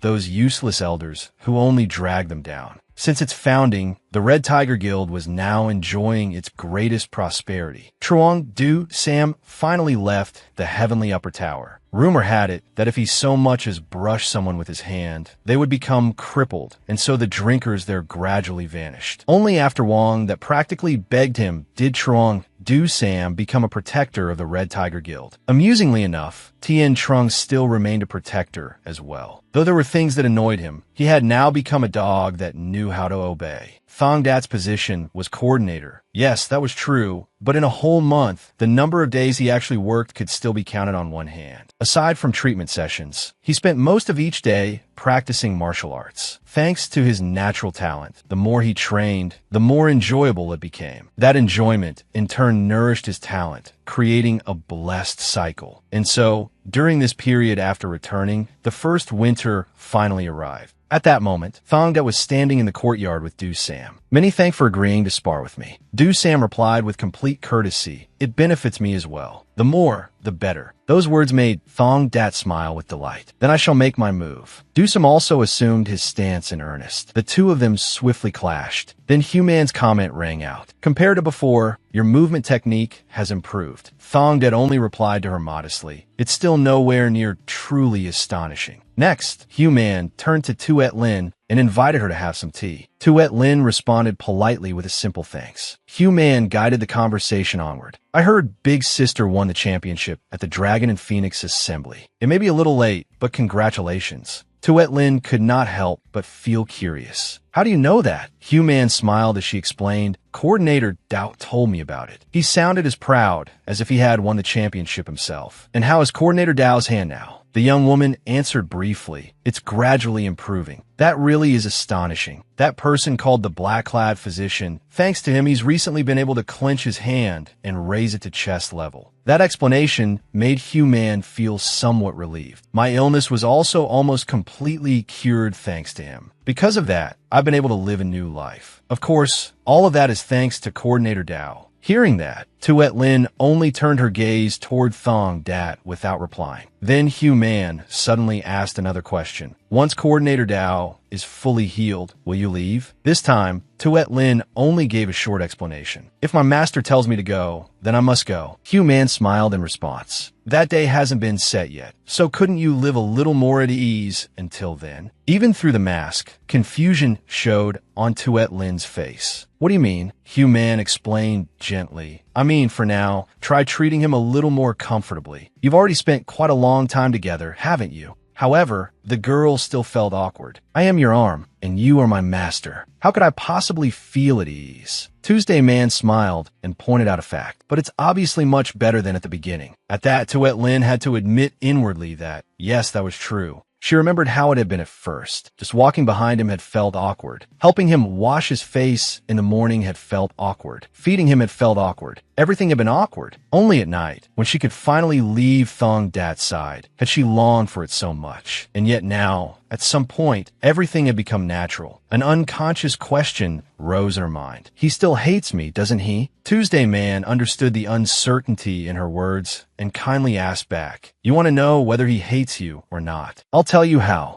How does he bathe?" Tuet Lin answered briefly with just 2 words. "He bathes himself." Tuesday Man's expression turned sly, and she made a suggestion. "Then today, why don't you try bathing him?" The girl was so shocked that she cried out, "What?" But Tuesday Man only grew more excited as she explained. Who would entrust their body to someone they hate, right? Embarrassment showed clearly on Tuet Lin's face. "You want me to bathe him? And he's a man too. I can't do that." Tuesday Man replied with a perfectly calm expression. "Then keep living in the dark, wondering whether Coordinator Dao hates you or not." The training session between Thong Dat and Du Sam had also ended, and she spoke up again when the two of them walked over. "Finished already?" Du Sam did not hesitate to complain. "Every time we spar, it gets harder and harder. Just how did you two train to become this strong so fast?" Hearing that, Tuet Lin casually answered, "Hell, we trained so hard we forgot to eat and sleep." Tearing and killing her way through those hooligans had infected even her speech. But those crude words had already reached Thong Dat's ears. "My hand feels a little strange today." "What did you just say?" She denied it stubbornly. "Nothing important." After they moved elsewhere, Tuesday Man commented, "Those two suit each other, don't they?" Doosim looked a little confused, but still agreed. "Those two? Us? Sure, I guess." She smiled brightly and corrected him. "I meant Coordinator Dao and Miss Nangong." He understood at once and immediately objected. "Huh, no way. Miss Nangong and him are practically enemies." No sooner had he said that than Tuesday Man pressed him. "Have you ever seen enemies stick to each other like that? Time changes many things." However, Dusam answered firmly once more, "Not those two. Besides, Chief Steward Duke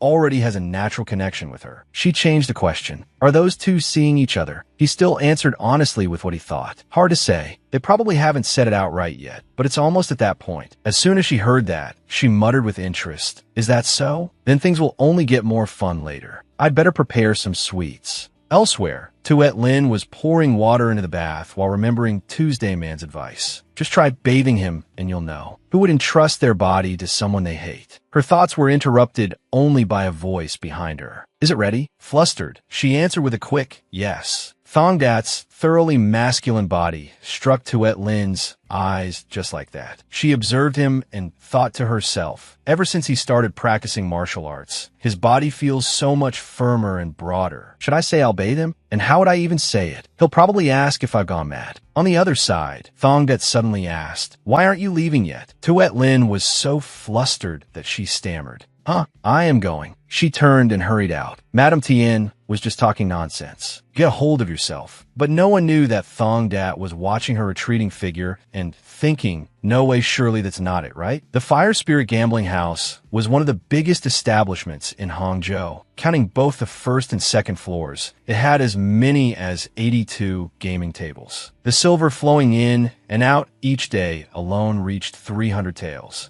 And yet recently, a man named Quach Gioi Dong had appeared and cleaned out all the gamblers in the house. In 5 days, he had won a full 1,000 taels, and some of the gamblers had even ended up with fingers chopped off. There was a smile on Thong Dat's face, but inwardly he was thinking, in my previous life, I was obsessed with gambling too, until I lost the family fortune and was left with exactly 5 copper coins in charity. At that moment, To That Long, the Fire Spirit Branch Chief, hurried in from outside with a report. "Coordinator Dao, I found out who he is. That Quach Gioi Dong seems to be from the Black Dragon Guild, which was originally well known in Wuhan, Hubei. Then he got mixed up with the underworld there and drifted all the way here." As soon as he finished speaking, Thong Dat ordered, "Call him over." "I'll face him myself." From behind, Bok Dong asked worriedly, "Coordinator, do you even know how to gamble?" Only to be answered with a question from him, what kind of thug doesn't know how? The young man grinned and proudly pointed at himself with a loud "right here." Thong Dat only reminded him lightly, then never get involved in it because gambling truly brings 100 harms and not a single benefit. Very soon, Gioi Dong came face to face with them. He asked, "So you're the one playing me today?" Thong Dat replied unhurriedly, "Depends on whether I'm worthy enough." The other man casually went on, "Gambling is all luck anyway." Thongdet then used his own weakness to set a condition. Only, as you can see, my arm is like this. Could I borrow someone else's hand? Gyeoidong immediately shifted his gaze to Tuet Lin. That masked one, seeing the caution in his eyes, Thongdet continued to explain, there are reasons. But Gyeoidong was not affected in the slightest. What the hell does that matter? As long as there's money, it's fine. We're gambling for money, aren't we? Hearing that, Thongdat proposed 100 taels for the opening stake. Fine?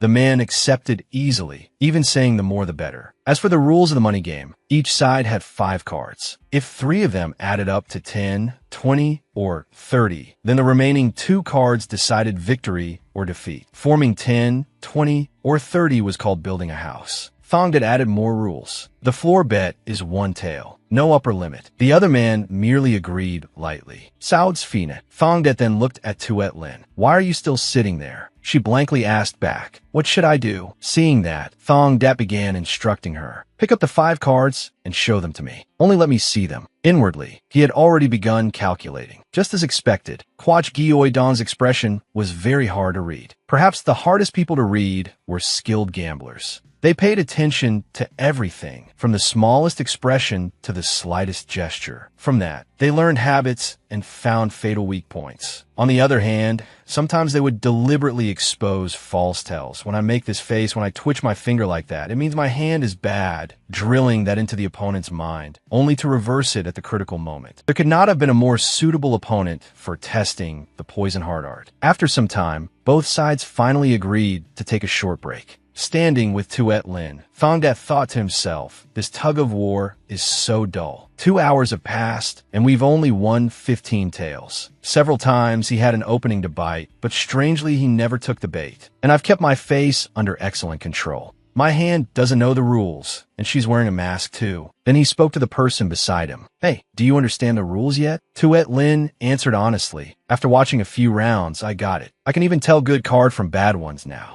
Only then did Thongdet understand. So that's it. He's reading the eyes of my hand. Come a little closer. This sudden request left the girl blank, and she could only answer, yes. He leaned close to Tuet Lin and began whispering his plan to her. After hearing his words, her eyes widened in shock. They quickly sat back down at the table. This time, Gyeoidong was the one who asked, aren't you tired of this? Thongdet only looked at him and asked in return, if gambling has no tension, what's the fun in it? There was a somewhat crooked grin on the man's face. At times like this, only money can save the mood. Double the stakes, shall we? But unexpectedly, Thongdet made a shocking declaration. Double? That's nowhere near enough. At least 10 times. Gyeoidong skillfully slipped out of the pressure. Too bad I didn't bring enough for that today. Thongdet answered with a lethal question. Is it the advantage of a gambling house that the money never runs out? The man's smile immediately twisted a little as he replied. You mean they'll lend it to me? Thongdet gave an evil grin and encouraged him. Why not ask? Inwardly, he thought, I already told Tu that long in advance, so borrowing money won't be a problem. Gambling houses and loan sharks are one and the same family, after all.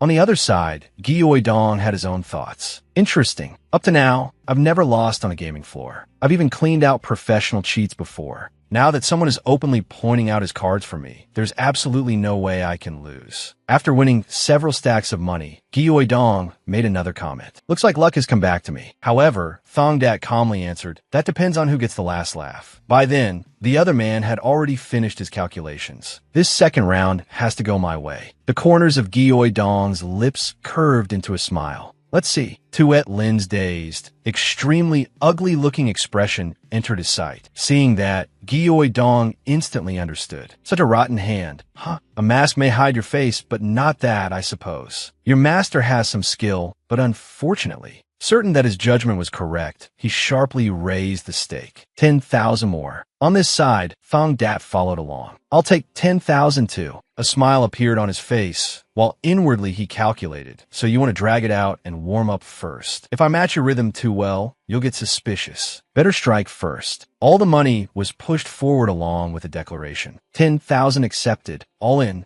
Gioi Dong was thrown into confusion by that move. Seriously? However, Thong Det repeated once more, on the gambling floor, only money counts as proof. The man made an offhand remark. Must be a pretty good hand, huh? Thong Dat merely replied calmly, if you want to see, put in more money. The total stake was around 820 taels. At that moment, Gioi Dong spoke again. A sudden strike, but aren't you being too hasty? That made Thong Dat snap back irritably. Why are you talking so much? Even so, inwardly, Gioi Dong sneered, pretending to preserve the initiative. In the end, he's just a brat ruled by emotion. I call. Mine is 7 west. In that case, Thong had been waiting for those exact words and immediately told Tuet Lin to turn them over. She held the 2 cards in her hand, then forcefully flipped both of them up. In that instant, Gioi Dong was so shocked that he sprang to his feet. West pair, how can this be? How? Thongat only gave a faint smile and shot back. How what? Inwardly, the man was recalling Tuet Lin's expression with utter disbelief. Those eyes clearly, he said, it was a rotten hand. The truth was that earlier, Thongdet had carefully instructed her. While looking at the cards, if I step on your foot, think about the day I was captured and taken back to the Nangong family. Tuet Lin had looked at him as if she could hardly believe her ears. Dongdat had commented in satisfaction. Yes, exactly that look. Only then did he stand up, issuing a challenge as well. Still have money left? The smile on Thongdat's face gradually lost all humanity. Well, how about another round? Sunlight shone down on the Black Dragon Guild's Shu County branch. The branch chief there, Bien Tri Tu, asked back as if he could not believe what he had heard. 5,000 taels? On the other side, Thongdat answered with confidence written all over his face. That's the gambling debt he lost to me in just one night. I hear you're here to collect both principal and interest. Tri Tu glared at Gioi Dong with an ugly expression. Quach Gioi Dong, you bastard. I sent you to pluck feathers from their gambling house, and instead you came back with your tail cut off. Thongdat cast a glance at the man beside him. Who bankrolled your gambling? Gioi Dong stammered in reply. It was Branch Chief Bien Tri Tu right in front of you. The questioning continued. On what terms? He explained without omitting a word. 5% of my earnings for him, and he promised that if I lost, he would cover it.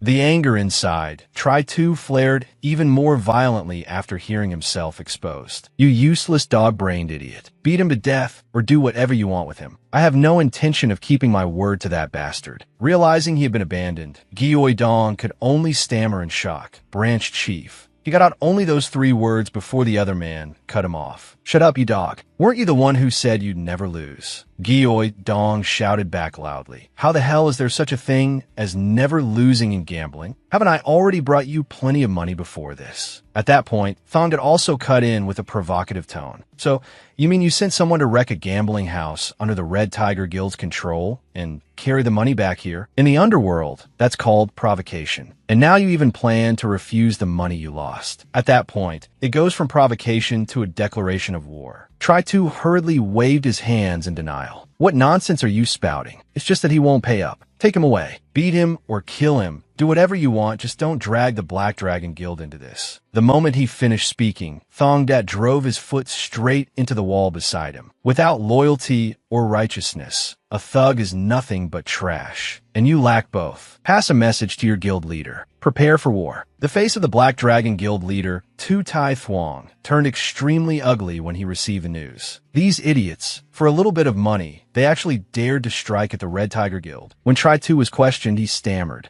Rushing to explain, the first few days' earnings were quite good. Before he could finish, Tai Thuong cut him off. And then you got struck by lightning in the form of 5,000 tael debt note. Do you have the ability to pay it? At that moment, Black Dragon Guild Elder Lo Dat Fong suddenly interjected. The Red Tiger Guild can't so easily start a war out of nowhere either. The mess caused by True Quang Van was only just barely smoothed over. Hearing that, San Thatch spoke up in challenge. Do you think the Crimson Wind Sword Sect and the Black Transformation Saber Sect are fools? Would they really just withdraw quietly for no reason? There are still fangs they haven't shown yet. Even the Yamen has already sided with the Red Tiger Guild. The flood of information left Tai Thuong so weary he had to clutch his head. How much room do I still have to maneuver? The people around him hesitated before asking. Surely you're not planning to actually give them the money? The moment they said that, he angrily shouted, if any of you has a way to avoid a war we're bound to lose and also avoid paying money, say it now. In the end, the Black Dragon Guild decided to hand over 3,000 taels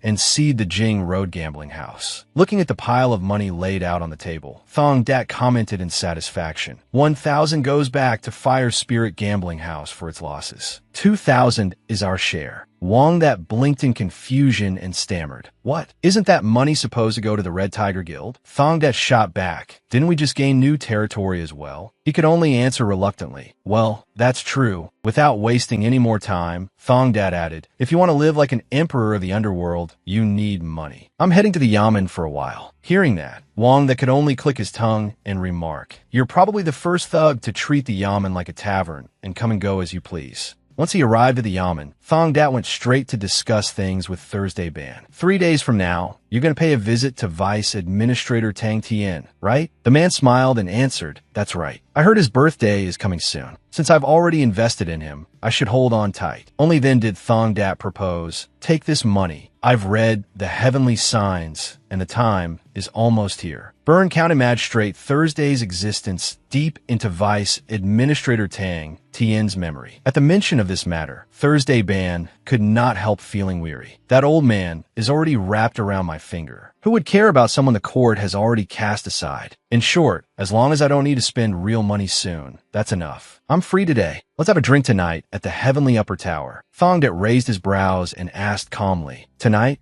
Now that you mention it, it is about time. Fine, tonight then. After settling the appointment, the two of them left together. Once they were outside, Thong Dat spoke again. Well, if I'm going to do it, I might as well do it. That remark left Tuet Lin behind him confused, and she asked, do what? Her attitude made him glance back. She's been answering far too freely lately. There's something I need to do. Beneath her mask, Tuet Lin's eyes changed as well. As soon as he returned, Thong Dat immediately began studying. Matching wits in gambling with Quach Gioi Dong made my poison heart art advance by leaps and bounds. If I compare it to martial arts, it's like gaining enlightenment after a sparring match with a master. But I've only just touched the 3-star level. I thought memorizing it all would be enough, but it's far harder than that. It's time already. I need to remind you when it's time for an appointment. Unexpectedly, that reminder was met with a pout from Tuet Lin. Why remind you? Are you that happy to go see courtesans? Thong Dat was baffled, but still remarked, you've been a little strange lately. Unexpectedly, she replied in the same resentful tone. What's so strange about it? The one who welcomed them was Tu Dain's smiling face. It's been a long time since you two visited. You've been so busy we hardly see you at all. Coordinator, please come in as well. The smile on Thong Dat's face looked slightly stiff as he replied, it has been a while. Killing intent. A banquet table was quickly prepared, and musicians were arranged as well. Please perform the song of Persuading Wine. Sitting below, Thong Dat observed Tu Don while thinking to himself, the reason I came here today, Tu Don, a courtesan of peerless natural talent. The hairpin ceremony should be approaching soon, right? Tu Dain confirmed with a quiet, that's right, without looking at him. Thong Dat's brows drew together, and he commented, there's unease hidden in the sound of the zither. Whether she is a zither courtesan or a singing courtesan, once she turns 18,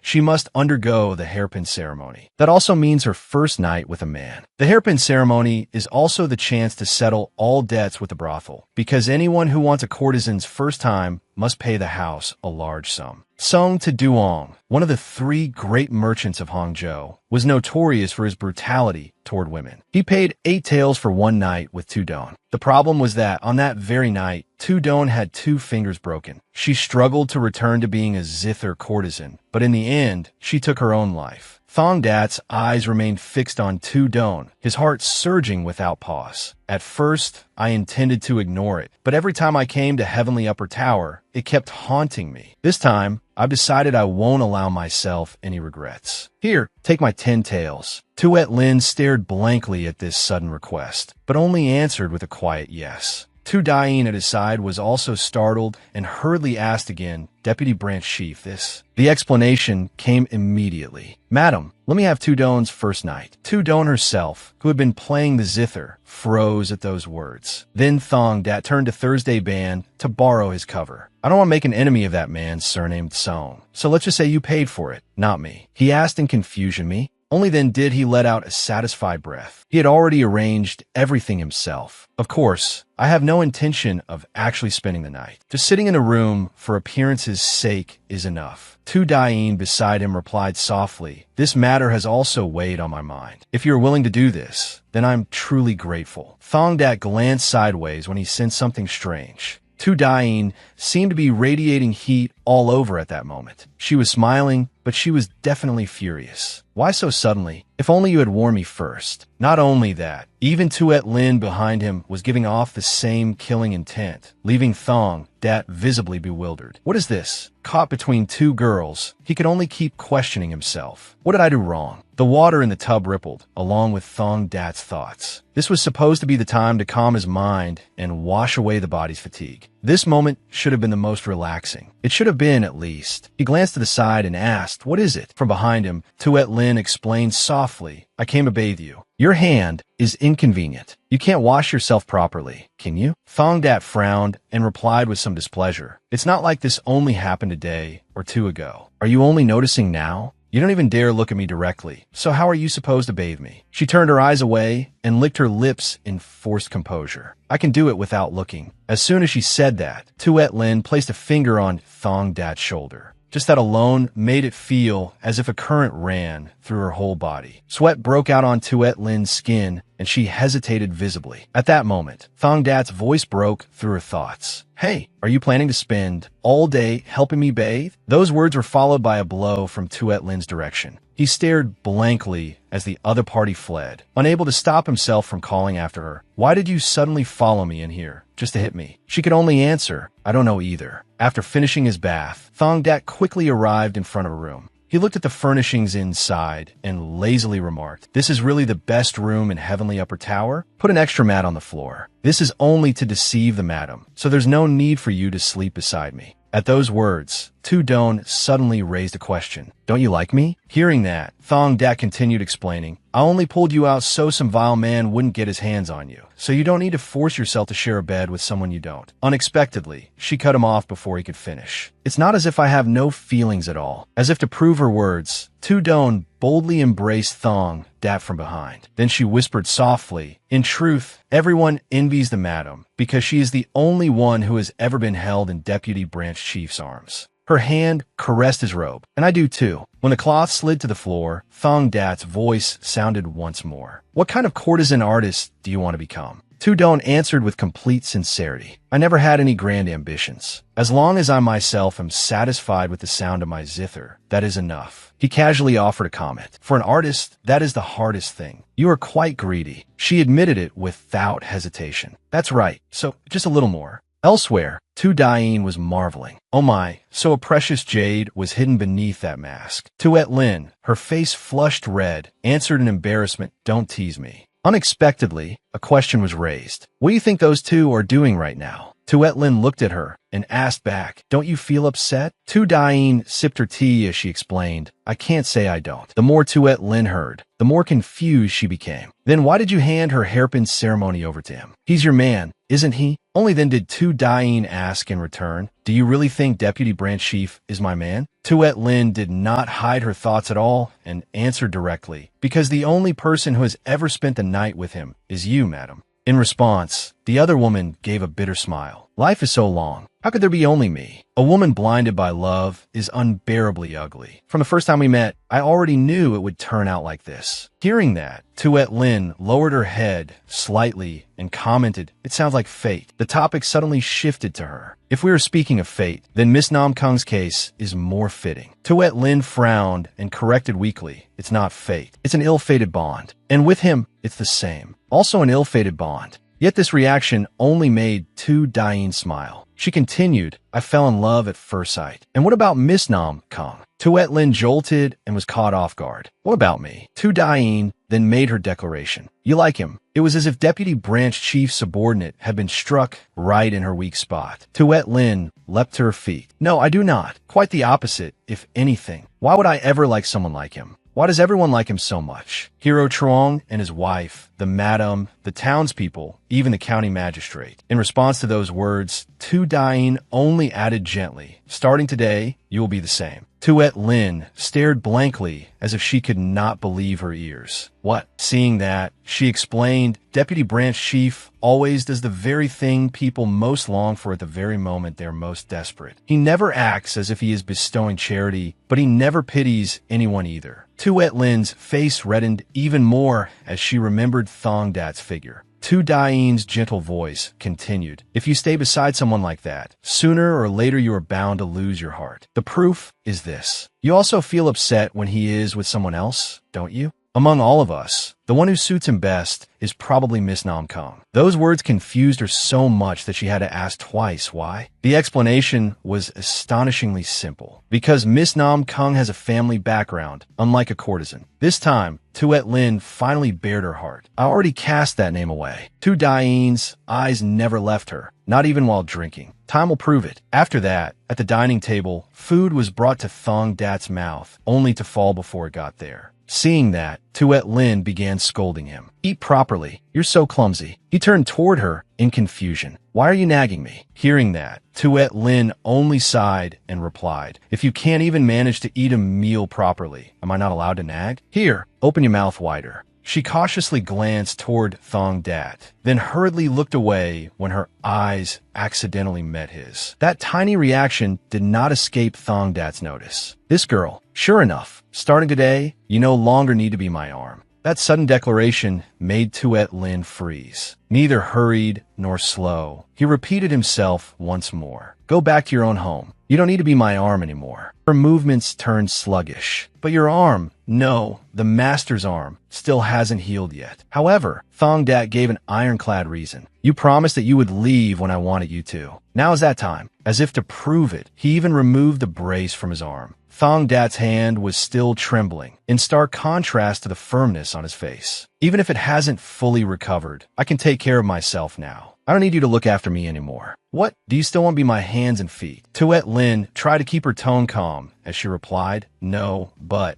he did not let her finish and directly declared, then that's settled. Pack up and leave this place. Elsewhere, in a tower nestled deep beneath the mountains, Triad Hien's expression could only be summed up with two words, complete surprise, as he looked at the person before him. What happened? Tuet Lin explained without haste. He said he doesn't need me anymore. He asked in confusion, what do you mean? As she removed her mask, she explained brusquely, it means exactly what he said. I've been freed now. I'm no longer his arm. Then Triad Hien commented, but shouldn't you be happy? What kind of expression is that? Tuet Lin still insisted, I am happy. Why wouldn't I be happy to escape being a slave? Looking at the grievance written all over her face, he replied, with a face like that, who would believe you if you said you were happy? At this point, Tuet Lin could no longer hide it. Brother, what am I supposed to do? I think there must be something wrong with my head. Wang that could not hide the shock on his face as he questioned, why have you two split up? Thong Dat only answered calmly, it's not as if we were in love. When the job's over, each goes their separate way. Even he himself did not believe that explanation. The two of you spent every day stuck together, more than an actual couple. Here, put this on. Thong Dat looked at the bundle placed before him with a puzzled expression. What is it? Wang that gently explained after revealing the item inside. Protective gear. Elder Han left it behind and told me to give it to you. Thanks to this, his daughter-in-law gave birth to a son. I heard he'll be inviting you to a feast soon. Put on. There's no one by your side protecting you anymore. If there was some quarrel, you should apologize and bring that young lady back. Unexpectedly, those words struck his pride, and Thong Dat bristled as he retorted, that woman's matter ends here. The quiet night was stirred by Thong Dat's training. His face looked extremely grim as he performed several familiar movement patterns. Thong Dat thought to himself, the Boundless Myriad Transformation Step and the Heavenly Falcon One-Point Strike. Both are techniques beyond my level, yet there's no progress at all. At that moment, he unconsciously remembered Tuet Lin's instructions. Your stance isn't stable. You need to relax your left leg and shift your center of gravity forward. Annoyed, Thong Dat kicked out as if to dispel all thoughts of her. His brows knitted tightly as he kept reminding himself, damn it, I should never have gotten involved from the beginning. That's enough training for today. I'll just go back and sleep. Thong Dat had no idea that he was being watched from above by Bak AM, the assassin. Bak AM was an assassin who made martial arts experts tremble in fear. He was a master hired by the Black Dragon Guild and the Sea Wave Guild for 300 taels to take out Thong Dat's life. Bak AM, the assassin, swiftly infiltrated Thong Dat's room while he was asleep. Let me end this nightmare. Unexpectedly, when the knife came down, it struck the armor beneath his clothes. Both Thong Dat and Bak AM, the assassin, were shocked at the same time. In the blink of an eye, Thong Dat sprang up and gave his opponent no chance for a second attack. The clash between them forced Bak AM, the assassin, to retreat. Thong Dat shouted a question as he observed his opponent. "Damn it, an assassin. Who sent you here? Not that there's any reason for you to answer. I was only asking." Because his hand could not move properly, he failed to counter in time. If not for that armor, he would likely have died long ago. Bak AM still did not answer, only stared fixedly at the stained thong that had left on his clothing. Only then did he raise his head again. Just a minor thug, yet they were willing to pay such a high price. There must be a deeper reason. That line of thought lasted only a short moment before Bak AM, the assassin, moved again. He lunged to attack Thong Dat while thinking to himself, "But he is no match for me." Seeing that, Thong Dat immediately raised his arm to block, his face tense. He barked another question. "Hey, if an assassin's attack fails, shouldn't he withdraw?" But Bak AM, the assassin, replied coldly, "Don't compare me to some third-rate assassin. I am Bak AM Giakak, the terror of the martial world." The slash grazed Thong Dat's upper arm, and blood spread across his robe. Bak AM, the assassin, slowly closed the distance as he continued. "Not very clean, but as long as the mission is completed, that's enough." At that moment, Thong Dat felt a bitter frustration inside. If my arm were still whole. No, if I only had a dagger, I wouldn't be getting overwhelmed like this. Damn it, am I really going to die again? I haven't even had time to taste the sweetness of my spoils, let alone bring him down. What a damned fate. Just looking at it is irritating. A sharp sound rang out as a weapon pierced flesh. The blade was stained red, as though everything had frozen for an instant. Thong Dat's eyes were still tightly shut with tension. After a brief silence, he slowly opened them. What met his eyes was the sight of Bak AM, the assassin, pierced and on the verge of death. His powerless body collapsed to the floor. The one who had struck was none other than Tuet Lin. He gaped and called out in confusion, "Arm." She reminded him unhurriedly, "I'm no longer your arm, so don't call me that." Hearing that, Thong Dat changed to another question. "Why are you here?" Tuet Lin reminded him again. "Shouldn't you thank me first? You almost died, and please mind your manners. I'm your superior now." That information made him stare blankly in confusion. What?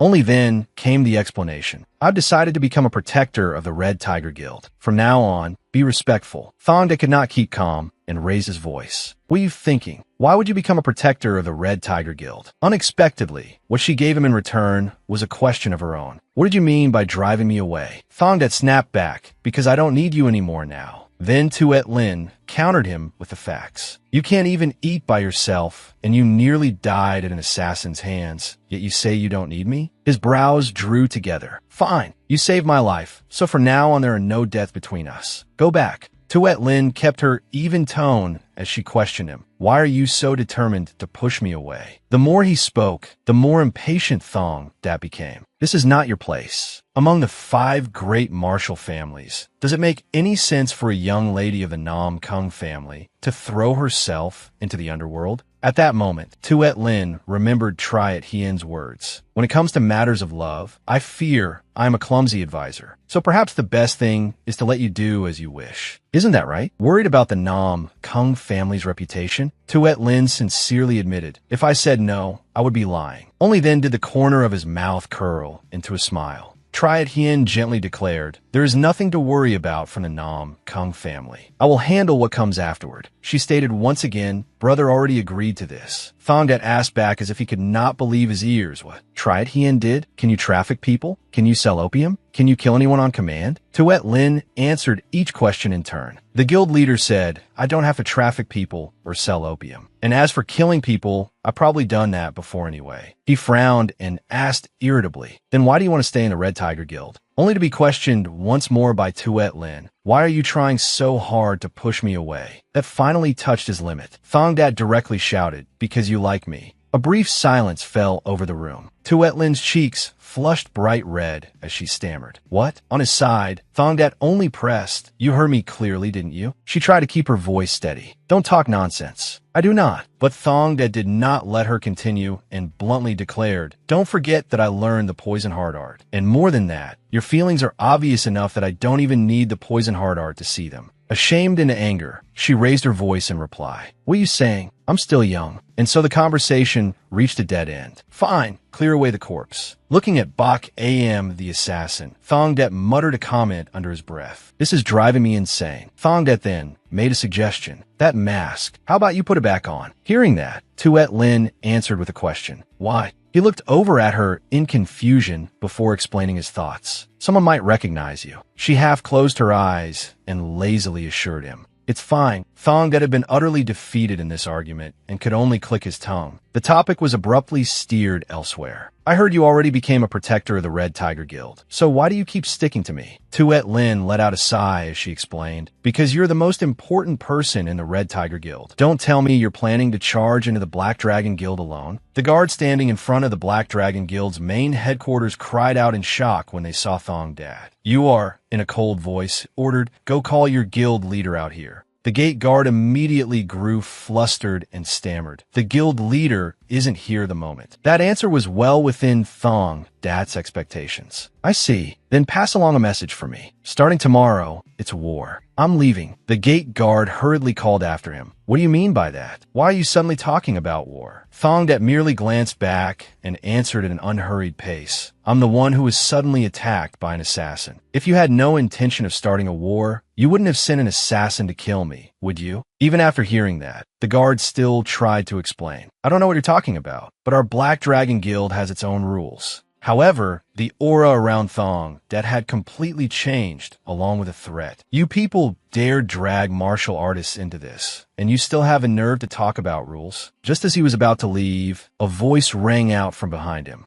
Wait, Tai Hien appeared with a tense expression. The guild leader says he'll come out to meet you. The confrontation opened with denial from Tai Thuong's side. Assassin? What assassin? I don't understand what you're talking about. Meanwhile, Thongdat thought to himself that even without practicing the poison heart art, he could tell this was a lie. These thugs really didn't know how to lie. When no reply came from him, Tai Thuong began pressing his advantage. You came here over something I never did, and you're threatening war. If we go to war, only the Sea Wave Guild will benefit. Is that what you want? Faced with those threats, Thongdat replied calmly. They'll watch the situation and then come cling to our side, because we're stronger. Unexpectedly, Tai Thuong challenged him back. Do you really think that? Dongdat's eyes sharpened. Something strange and hard to understand showed on the man's face. Very quickly, Thongdat understood the problem. So that's it. Interesting. It seems the person who sent an assassin to kill me wasn't just you alone, guild leader. Tai Thuong still refused to cooperate. You're talking nonsense. Do you have any proof? Hearing that, Thongdat continued. If you say one more word of nonsense to me, then from this very moment, it will be war. When the news reached Wong that, he was shocked enough to cry out, the Black Dragon Guild and the Sea Wave Guild joined hands to kill you. Those bastards finally dared cross the line. The person beside him was just as curious. Do you have proof? That made Wong that curse. A thug like me needs proof for what? However, Tran Ho offered an explanation. Training your subordinates is very important. The noisy discussion made Tuet Lin uncomfortable, and she suggested, why not just let me go wipe them out? Thongdat gently followed up. If the goal were only to erase those two underworld guilds, then yes, that would be the easiest way. But if we do that, we still won't be able to take over their territory, because all kinds of ties and connections are tangled inside. This time Wong that asked, then what's the best way to handle it? Thongdat immediately gave his strategy. Tell the Black Dragon Guild and the Sea Wave Guild that we're giving them 1 month. Also tell them that if they can't come up with a solution that satisfies me within that time, then those two underworld guilds will be smashed into dust. A question was asked as soon as he finished. Why give them a month? Thongdat only smiled in reply. As for that, and then added with a promise, in 1 month, everyone will understand. As they walked down the road together, Tuet Lin could not help asking, why are we at a slaughterhouse? Thongdat merely turned back to look at her and answered, "This is no ordinary slaughterhouse. How's business?" The white-haired man politely replied, "The transport commissioner has arrived, my lord. Thanks to you, the market is bustling all the time." Thongdat immediately voiced his request. "I need some meat. It has to be from an animal slaughtered less than half an hour ago. Deliver the letter I give you to him. I'll come back in 1 month." As the other party accepted the commission, he answered, "Yes, I'll have a fat one prepared." Once they had gone outside, Tuet Lin finally voiced her doubts. "What did you just do?" Thongdat explained at an unhurried pace. "That is the only gateway for thugs like us to buy and sell information. That man belongs to the 5th rank sect. This entire slaughterhouse is under the 5th rank sect's control." Hearing that, she gradually grew tense as well. The 5th rank sect? A heretical faction that trades in information, every bit as sharp as the beggar's sect. Thongdat continued explaining his plan. "I only hope they properly trace back AM, the assassin's trail. At this point, all the bait has been cast. Now we just wait." Time quickly passed, and a month later arrived. Thongdat smiled and remarked, "You seem to be in a better mood than usual today." Thursday Ban, sitting across from him, did not deny it. "Of course I am. Why wouldn't I be? The administrative commissioner has been summoned back to the northern capital." Only then did Thongdat grow curious. "What for?" Unexpectedly, the man's teasing side surfaced. "What do you think it's for?" Dongdat immediately understood inwardly. He just didn't want to say it out loud himself. He must have rendered merit, so he was summoned for an audience. Seeing himself read so easily, Thursday Ban laughed in surprise. "How did you know that?" An explanation followed naturally. "The corners of your mouth are practically reaching your ears." He felt offended at once. "Do I look unhappy to you? I gave that old man so much silver after all." Hearing that, Thongdat began clarifying his guess. "Before long, Count a Magistrate, you'll probably be setting out for the northern capital as well. When that happens, I suppose you won't even spare someone like me a glance anymore." Thursday Ban hurriedly cut that image off. "Hey now, what are you saying? How could I forget you? I'm the sort of man who repays what he receives, and more besides. Just wait and see."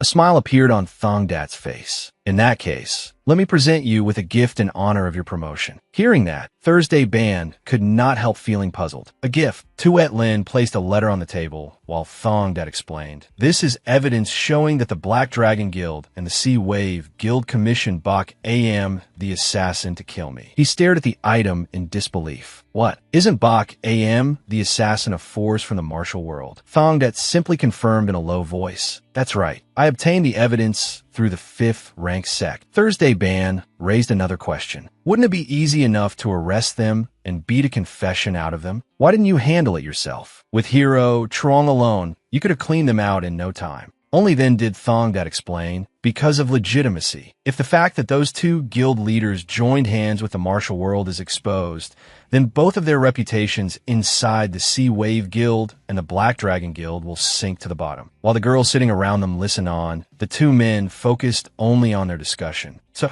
you're chopping everything into pieces to make swallowing their territory easier, is that it? And thanks to that, I earn another merit as well." "Excellent." Thongdat smiled and asked in return, "Isn't that beneficial for both of us?" At that moment, Tu Dain suddenly made a suggestion. "Today is a happy day for the county magistrate, so the wine and meat are on me without limit." After Thursday Ban was pleasantly drunk, several girls immediately appeared to support him as they led him away. "Please go to your room first, county magistrate." Thongdat suddenly turned to Tu Dain and suggested, "Tower mistress, we should go in too." She could not help feeling surprised. "You mean to go with me?" A wicked smile appeared on his face. "Shouldn't good things be shared all the more with the wife who stood by me through the hard years?" Those few words alone were enough to make Tu Dain blush. "The wife who stood by you through the hard years." Today I finally learned that those words could sound so pleasing. She moved her lips and repeated them. "The wife who stood by you through the hard years." Hearing that, Tuet Lin flushed red with anger. When Tu Don asked her about it, "Aren't you going?" she answered instinctively, rather curtly, "I have to stay behind and protect the transport commissioner." "And what about you, miss?" The other woman did not hide anything as she replied, "The man I entrusted my heart to has disappeared. I have nowhere to go. How about the two of us enjoy some wine together?"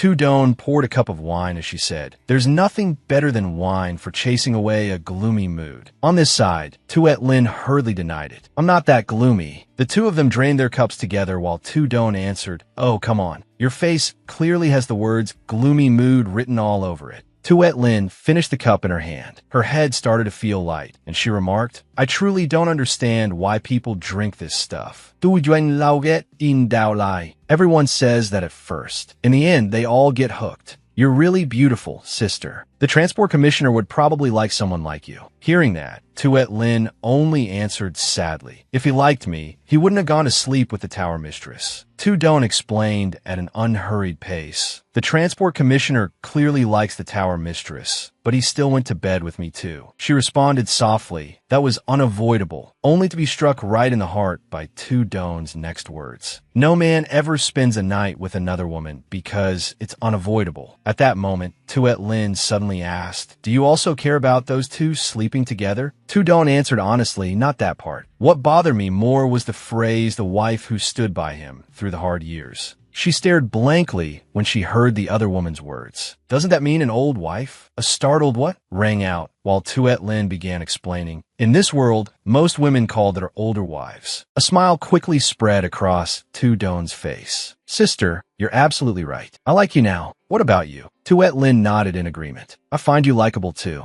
The way you carry yourself is charming." Suddenly, a remark was made. "Then next time, it'll be my turn and the tower mistress's turn, right?" Tuet Lin asked in confusion. "Huh? Next time for what?" Hearing that, Tudon did not hesitate to explain. "If you go to bed with the transport commissioner, then the one sitting in this room drinking wine will be me and the tower mistress." Her face reddened deeply with embarrassment. "That will never happen." Curses then erupted behind the iron bars. "You filthy mongrel. Now you're even using the government against us?" With faces full of hatred, Tai Thuong and Tuong Tran glared toward him. On this side, Thong Det replied at an unhurried pace. "From the very beginning, you were the ones who broke the rules. The rumor that the two of you dragged the martial world into this has spread everywhere. With their pillars gone, the Black Dragon Guild and the Sea Wave Guild are nothing but hollow shells." Hearing that, Tuong Tran shouted loudly, "Do you think we'll obediently submit under the Red Tiger Guild?" Tai Thuong followed with equal roughness. "Don't dream everything will go the way you want." Their hardline attitude only made Thong Dat laugh. "It seems the two of you still have backers. Let me guess. The Crimson Wind Sword Sect and the Black Transformation Blade Sect. No need to answer. Your faces say it all." The man stammered in disbelief. "How did you—"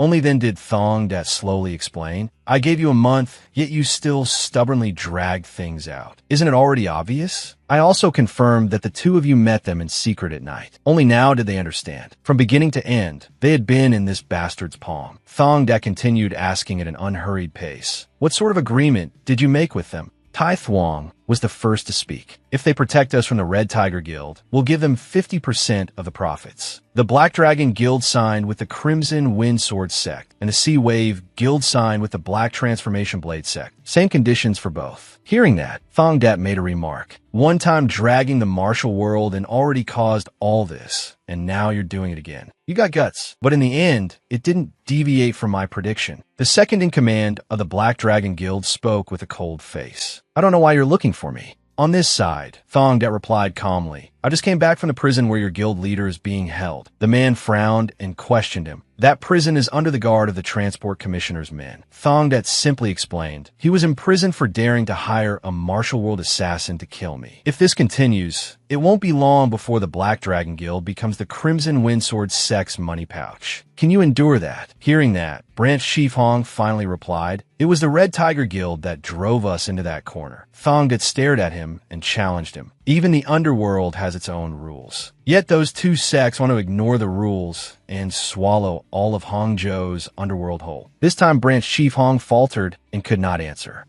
Seeing that the man chose silence, Thong Det did not press him and merely continued, "They won't stop until they devour everything. Compared to handing an underworld gang over to a martial sect, isn't it better to be under another underworld force?" Only then did Branch Chief Hong voice his own doubt. "What can a minor branch chief like me even do?" In response, Thong Det gave him a wicked smile. "Before long, I'll invite you to the Red Tiger Guild. When that time comes, I'll show you." I'll show you that my wiping out the Crimson Windsword sect and the Black Transformation Blade sect will absolutely not be some fluke. Another morning, at the Crimson Windsword sect, a report came from Tongnin. At present, we've sent 2 branch chiefs there, and before long, 2 more will join them. Hong Tai Quan, the sect master of the Crimson Windsword sect, glanced back and asked, "And how do you plan to deal with Thong Dat?" The other man answered calmly, "I intend to send the female branch chief, Lightning Spear, one of the 3 strongest in the Crimson Windsword sect." Hearing that, the old man asked again, "Expel her from the sect?" An explanation followed. "It will only be a formal procedure. The female branch chief has already agreed. 42 expelled disciples will enter the underworld. If you want to control the underworld, you have to become the underworld. Those expelled disciples will avoid the eyes of the martial world and rule the underworld." Taekwon turned around before continuing. "And what is the Black Transformation Blade sect doing?" Tongnin quickly explained, "It seems they're moving in much the same way we are." The old man's gaze shifted, while inwardly he calculated. Though it annoyed him somewhat, Hangzhou's underworld was now no different from a gold bar with no owner. If they split it with the Black Transformation Blade sect and ruled it together, the profits would never compare to before. If you do something, you should do it thoroughly. People always say there are no eternal enemies in the Jianghu. While we're at it, if we can join forces and deal with Thong Dat as well, all the better. That instruction made the other man reveal a wicked smile. "I'll discuss it with the Black Transformation Blade sect." Over here, Wong that cried out in shock, "What? The Crimson Wind Sword sect and the Black Transformation Blade sect? They're planning to seize the Black Dragon Guild and the Sea Wave Guild." Thong Dat replied at an unhurried pace, "I already guessed it would turn out like this." Sweating, Wong that gently urged, "If you already guessed it, then you should be thinking of a way to stop them." However, Thong Dat shot back, "Why stop them?" Hearing that, Wong that became even more confused. "Can their strength even compare to ours?" Thong Dat glanced behind him. If this person fought the sect master of the Crimson Windsword sect, who would win? Wong that asked softly. Protector Nam Kung and the Crimson Windsword sect master. After looking Tuet Lin up and down, he stammered, "That, even I find it hard to say." Unexpectedly, Tuet Lin took that reaction as an insult. "Are you comparing me to someone like the sect master of the Crimson Windsword sect?" Wong that hurriedly admitted his mistake. "Ah, no." Only then did Thong Dat explain. "Even if 3 or 5 Crimson Windsword sect masters came together, they still wouldn't be a match for Protector Nam Kong." Wong That's face could not hide his shock. What? To that extent, Dong Dat was calculating inwardly, comparing some small martial sect from Zhejiang province to the Nam Kung family, one of the pillars of the martial world, was absurd from the start. Suddenly, the other man asked in confusion, "Then in the end, is war the only path left?" Thong Dat firmly denied it with a single word. "No, I won't wage total war. Even if we win that way, what we lose will be too great." Wong That raised another question. "What if they demand a decisive battle?" Thong Dat explained calmly. "Before that, I'll let them know one thing. The Red Tiger Guild has 3 martial artists capable of crushing their sect master." That number left him bewildered. 3. Thong Dat began listing the names. Protector Chuang. The second is none other than Protector Nam Kong. Thong Dat let the brace on his arm fall to the ground. A confident smile appeared on his face. "And the third is me." When Wong That saw this, he was completely stunned. "Thong Dat, your arm is healed." The smile on his face grew even more excited, while a congratulatory smile appeared on Tuet Lin's face. "At last, you can feed yourself again." Hearing that, Thong Dat felt a little annoyed and shot back. "So from now on you're planning to speak to me without any honorifics?" She was not about to lose out either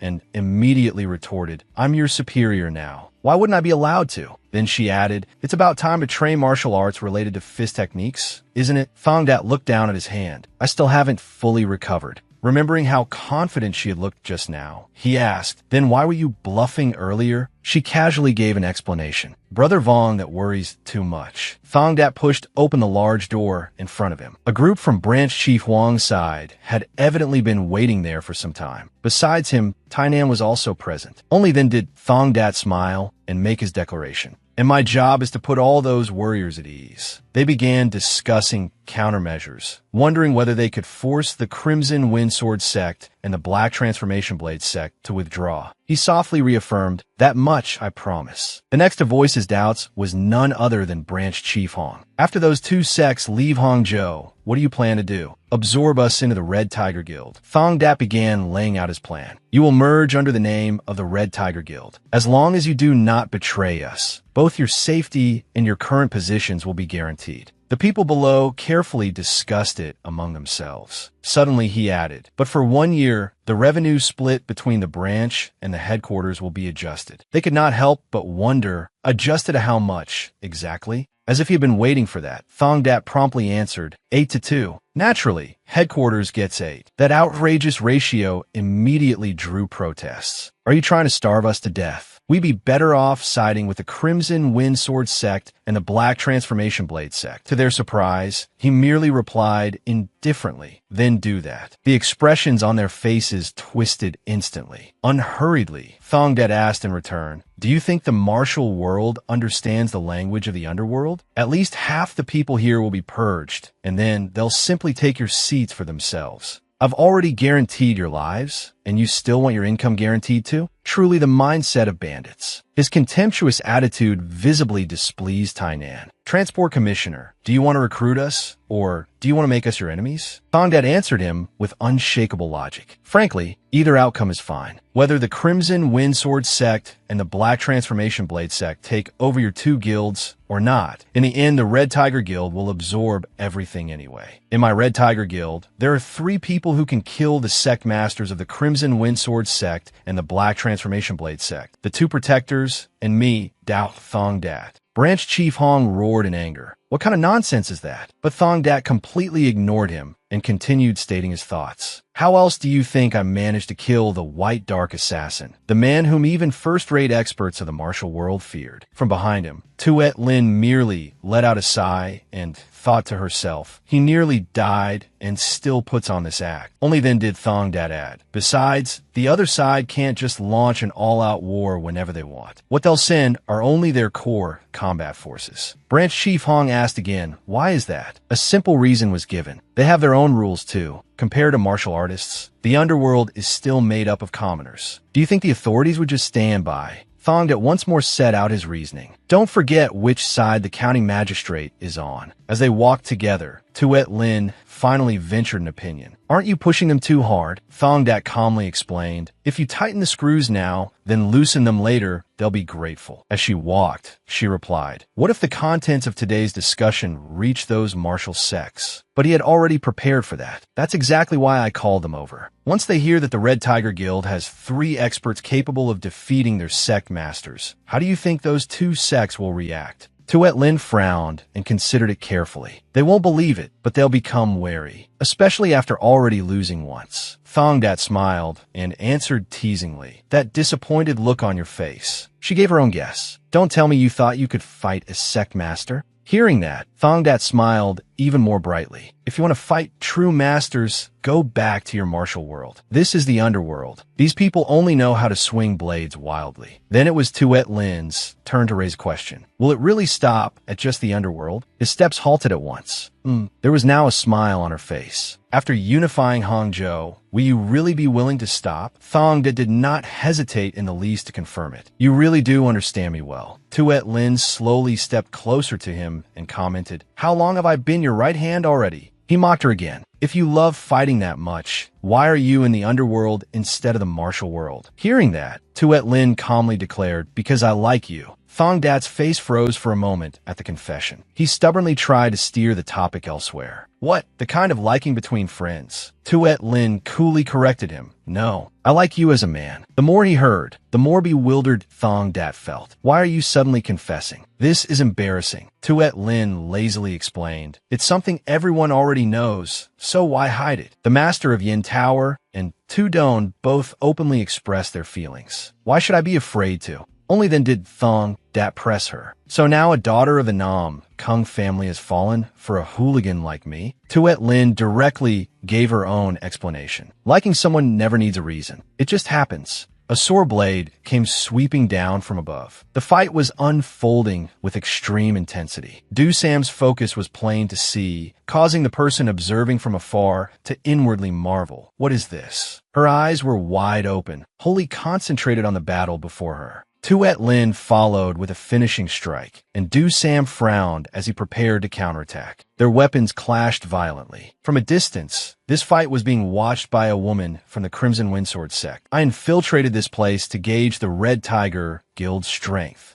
Sam and Tuet Lin were still colliding fiercely. She was stunned as she realized the truth. The level of those two, no, my sect is not even qualified to judge them. Then the female spy decided to retreat. I must report this to the sect master immediately. The moment she left, Tuet Lin informed the others, that presence is gone. Sam quickly replied, good work. She let out a long breath. So both the Crimson Windsword sect and the Black Transformation Blade sect will know now that killing their sect masters wasn't just empty talk. He softly continued, the Transport Commissioner's plan truly worked. Just then, Tuesday Man suddenly appeared carrying 2 cups of tea. Drink before it gets cold. Tuet Lin politely answered, thank you. Suddenly, she asked, how are things with the Transport Commissioner? Still all right? Any progress? Tuet Lin did not hesitate to admit it. I confessed, just recently, but there was no response. Tuesday Man was so baffled that she had to ask again. What? The Transport Commissioner got confessed to and gave no response at all? Tuet Lin forced a faintly self-mocking smile. I was hoping for 3 words too. I feel the same. But he didn't say them. Since my expectations were low, my disappointment is only a little. Tuesday Man could only try to comfort her. How could it be only a little disappointment? If only we knew the Transport Commissioner's true feelings. Tuet Lin smiled and nodded in agreement. Exactly. It shouldn't be Thong Dat practicing the poison heart art. It should be me. Tuesday Man muttered the words back. The poison heart art? Realizing she had misspoken, Tuet Lin hurriedly denied it. No, I'm tired, so I misspoke. But Tuesday Man had already taken her hand. We're family now. Why hide anything from family? There was something odd in Tuesday Man's smile, accompanied by a teasing line. So, future sister-in-law. After hearing that, Hong Tai-kwan's face darkened immediately. What did you just say? The female spy still kept her head lowered as she reported everything in a heavy voice. The martial arts of the Red Tiger Guild's protectors. Those 2 are absolutely no weaker than Sect Master. Hearing that, his eyes widened slightly in shock. You mean Dao Thong Dat's words weren't boasting? She did not directly admit it, but everyone understood. To put it bluntly, even with a sneak attack, they could not be certain of the outcome. If we want to fight the Red Tiger Guild, I fear we would have to gamble the entire Crimson Windsword sect. After a long period of deadlock, the situation was finally decided. A few days later, both the Crimson Windsword sect and the Black Transformation Blade sect at last gave up on Hangzhou's Red Tiger Guild. They had no confidence in facing the 2 protectors, Protector Chuang and Nam Kung Tuet Lin. As Thong Dat wrote his notes, he calculated inwardly. Both the Black Dragon Guild and the Sea Wave Guild have already submitted to the Red Tiger Guild. Their full absorption is only a matter of time. I'll leave the rest to Brother Vong Nat. At that moment, a servant's voice suddenly came from outside. Transport Commissioner, you have a visitor. He blinked in surprise and immediately looked up from a page. A visitor? The next instant, a white-clad figure pushed open the door. Did I come at a bad time?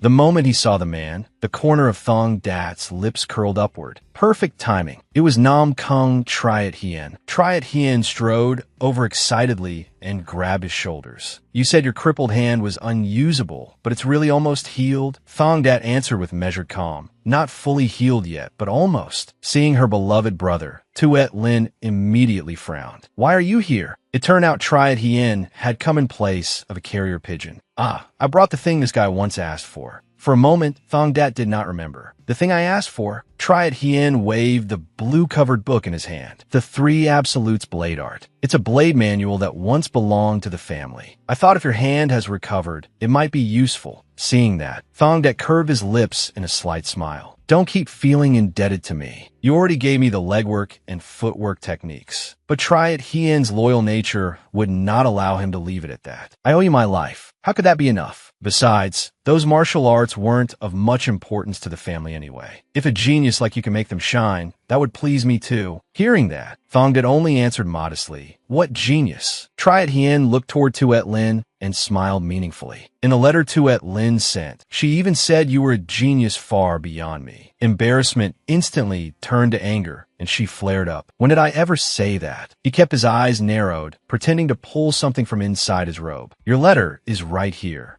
At the sight of that, Tuet Lin was both alarmed and furious. "Brother," having achieved his goal, Triad Hien gave a thoroughly provoking grin. "Though I think I left it at home. If Thongdat had not been there, she would likely have chewed her brother's head off long ago. Do you really enjoy teasing me that much?" He was busy restraining the urge to rub his little sister's head. "It's not the same as before, but teasing you has its own charm." Only then did Thongdat speak up, cutting off their quarrel. "Then I'll accept it with gratitude. As thanks, today I'll treat you to wine at the heavenly upper tower." But Tuet Lin objected at once. "Don't go to the heavenly upper tower. Do you want to corrupt my brother too?" Yet the hooligan Thongdat remained perfectly calm. "How is it corruption for a man to visit a brothel? My brother has lived his whole life without even glancing at one." Tuet Lin's gaze toward Triad Hien became increasingly strange. "You've never gone into a brothel before?" Over on the other side, Vongda was slamming the table in anger. "The Red Tiger Guild already made it clear that from now on we're not dealing in opium anymore." The man opposite him answered cautiously, "That's not something everyone can easily obey. That opium merchant, Nan Thuong, even the black gangs are wary of him. He's extremely vicious." Those words made Vongdat pause slightly before pressing further. "What's the problem? We've got the chief's backing and also Protector Nam Kong." The subordinate immediately reported what he knew. "I heard that among Nan Thuong's men, there's an expert. One of those people the martial world calls a first-rate master. If we're careless, things may get troublesome." After hearing that, Vongdat coldly said, "Drive him away. We don't traffic in people or opium anymore." When opium merchant Nan Thuong learned of this, he was furious to the point of madness. How strong can those opium sellers possibly be? Arrogant bastards. They've only occupied one fox den, yet they already think they're above the heavens. Just then, a weak, dragging voice sounded behind him. "Hey, give me the stuff." Nan Thuong roared and hurled a bag of opium straight at Dai Dain's head. "Damn it, my mind is already a mess. Smoke your fill and sober up quickly. I've got a job for you now." 2 days later, Thongdat had truly brought Triad Hien to enjoy himself at a brothel. Without even turning around, Triad Hien could still feel Tuet Lin's blade-like stare. She looked as if she wanted to chew her brother's head off. "Brother, do you like it?" Even if he did, how could he dare admit it? Not particularly. Only then did Thongdat stretch and walk out. Being bad at lying really does run in the family, doesn't it? Don't devote yourself only to martial arts. You should relax like this once in a while, too. Those courtesans praised you so much they nearly caused an uproar. Looks like you've got quite the talent. Humiliation turning into rage, Tuet Lin immediately glared. "Shut up." Triad Hien laughed heartily at that. "I'll come by from time to time. Conveniently, I can also visit my little sister." She was so furious her face turned bright red. "Brother." But in the next second, his attitude changed completely. "Live well. Come home sometimes too. See father and mother." Tuet Lin paused, then shyly nodded in agreement. Watching Triad Hien's retreating figure, Thongdat tossed out a remark. "Kid, just don't leave any consequences behind." Only then did she remember that the mastermind behind everything was standing right here. "This is all your fault." He laughed cheerfully and said without the least concern, "Do you want him to stay single all his life and die of old age alone?" That made Tuet Lin falter slightly, and she stammered at once. "That's not what I meant, but..." Right then, Bok Dong suddenly came rushing over. "Transport Commissioner." Thongdat instantly sensed that something was wrong. "Trong Bok Dong, what happened?" Panting heavily, the young man reported the situation. "The Black Dragon Guild headquarters. No, the branch on Hong Van Road. Our brothers were attacked. Those opium dealers came and knocked out 20 of our men, and they even kidnapped branch chief Hong Tone Thatch." Everything had gone beyond expectations, yet he did not waver in the slightest. Opium dealers? This never happened in my previous life. To make a move when the Red Tiger Guild is at its current strength, there are only two possibilities. Either they are confident in their power, or they are insane. Tuet Lin's gaze fell on the man beside her. Then her lips curved with confidence. "Why think so much? You and I are enough." But Thongdat quickly dismissed that and continued. "No. Call Protector Chuang, too. I have a bad feeling about this. Meanwhile, San Thatch was being forced to kneel in front of Nan Thuong. So, how does it feel to suddenly become valuable? I captured you as a hostage, and now you're worth a whole 120 taels of silver. Dai Dain's opium-ravaged voice cut through everything. The stuff. Give me the stuff. Nan Thuong's arrogant smile vanished at once. Damn this bastard. Hey, someone bring in the opium. San Thatch quickly turned to look at the man, unable to believe it. A mere addict had destroyed the entire branch. Transport Commissioner, you must not come here. Up ahead, the herbalist Vu Kim was walking while gasping for breath. Seeing that, Thongdet asked with concern from behind, "Want to rest a bit before we continue?" Hearing that, the man looked somewhat guilty. "No, I'm fine." Tuet Lin could not help showing her relief. Good thing we have the herbalist leading the way. Beside her, Dusam still seemed full of energy. Looks like it's pretty deep in. Upon hearing that, Thongdat casually added, "If they want to grow opium, a hidden place makes sense." Vukin's expression kept changing colors. I was always confident in my stamina. So who are these people? Martial artists? Thongdat's eyes suddenly focused straight ahead. We can see it now. The opium fields. When he saw them arrive, Nan Thuong bared his blackened teeth. "3 of you, huh? Looks like you brought plenty of money." Thongdet did not bother with pleasantries and went straight to the point. "Your Mao Nan Thuong?" That angered the man so much his mouth nearly twisted off his face. A brat still wet behind the ears and already talking that bluntly. "You are Dao Tong Dat." Hearing that, a flicker of wariness flashed through Thongdat's eyes. "You know me?" Nan Thuong laughed brazenly and pointed behind him. "Of course. In Hangzhou, you're quite the famous little mutt. You brought enough money for that man's ransom, right?" Thongdat's expression darkened slightly, and he growled, "Release the hostage." Naturally, the man had no intention of giving way. Money first. Thongdat still tried to negotiate peacefully. "Hand over the branch chief first, and I'll spare your life. I'm giving you a generous offer." Nan Thuong's laugh rasped like a saw through wood. "You seem pretty confident. I've got an idea. Do you know how to fight?" Thongdat answered indifferently, clearly not taking him seriously. "Ido." The next second, the man suddenly said excitedly, "Then let your 3 fight 1 person on my side and decide victory that way. What do you say? 3 against 1 gives you the advantage, doesn't it?" Tuet Lin could not help stepping forward. "I heard you have an expert. You really are confident in that expert." The other party only raised his lips in a cold, arrogant smile. Confidence isn't something only hooligans possess. She was not about to yield either and immediately provoked him back. One-on-one, ganging up on opium dealers isn't worthy of us. Dusam also quickly stepped a few paces forward. "I'm not fond of that either." From behind them, Thongdat instantly cut them off. "I knew it. So who's going out to fight?" A second later, the two of them spoke in unison. "Let me do it." The hostage was so speechless, he could only roll his eyes. "Just pick one already." They were both too stubborn to yield, so they had to flip a coin. "Nam Kung Dui Ling Wun." "Over here." Nan Thuong watched the whole thing and grinned. There really were all kinds of lunatics in the world. "You addict, get out here." From behind him, a gaunt figure staggering like a corpse shuffled forward.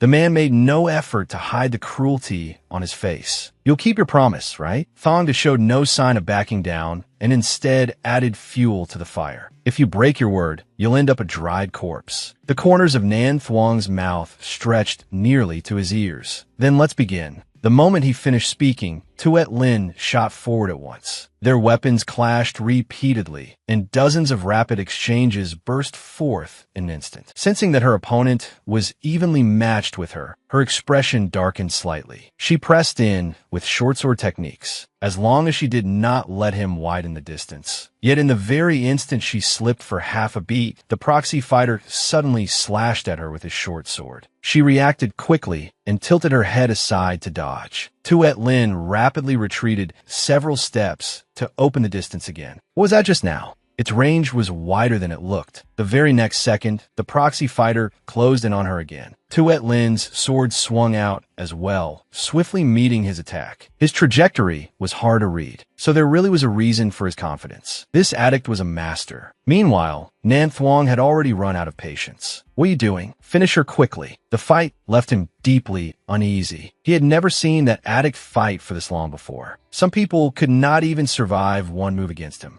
What the hell are you doing? So Nan Thuong immediately struck at the man's weak point. If you can't take her down within half an hour, then forget about the medicine. Hearing that, the old man's bony hand suddenly clenched tight. The next instant, the proxy fighter abruptly hurled his short sword at Tuet Lin. Her eyes widened, and she quickly tilted her head to avoid it. A flying sword? But Thongdat immediately sent something off. That's dangerous. However, it was already too late. A needle suddenly shot out from the hilt of the short sword. It flew like an arrow, leaving a cut across Tuet Lin's neck. Shock was written all over her face. This was a master who wielded twin short swords bound with silver thread. As far as she knew, there was only one such person in the world. Thinking of that, Tuet Lin could not help blurting out, "Life-seizing twin swords, Hero Yuan? Why is Hero Yuan here?" The proxy fighter suddenly froze, then spoke in a hoarse voice. "What relation do you have to the Nam Kung family?" She became somewhat flustered. "Don't you remember? Nam Kung Doi Ling." Only then did he slowly grunt in acknowledgement. "So you're Bok Trung's daughter. The punishment heaven gave me is cruel indeed." Tuet Lin's voice trembled more and more with emotion. "Hero Yuan, you were once the very symbol of righteous chivalry. How did you become?" Right then, Nan Thuong coldly cut in. Half the allotted time is almost up. Hero Yuan, who had just begun to recover some clarity, once more took up a killing stance. He had to kill if he wanted the medicine. There was no other way. Unable to watch any longer, Thongdat coldly said 2 words. "That's enough." The moment he said it, Du Sam immediately rushed forward and placed himself between them. Seeing this, Nan Thuong nearly writhed in outrage. "What are you doing? You dare break our agreement."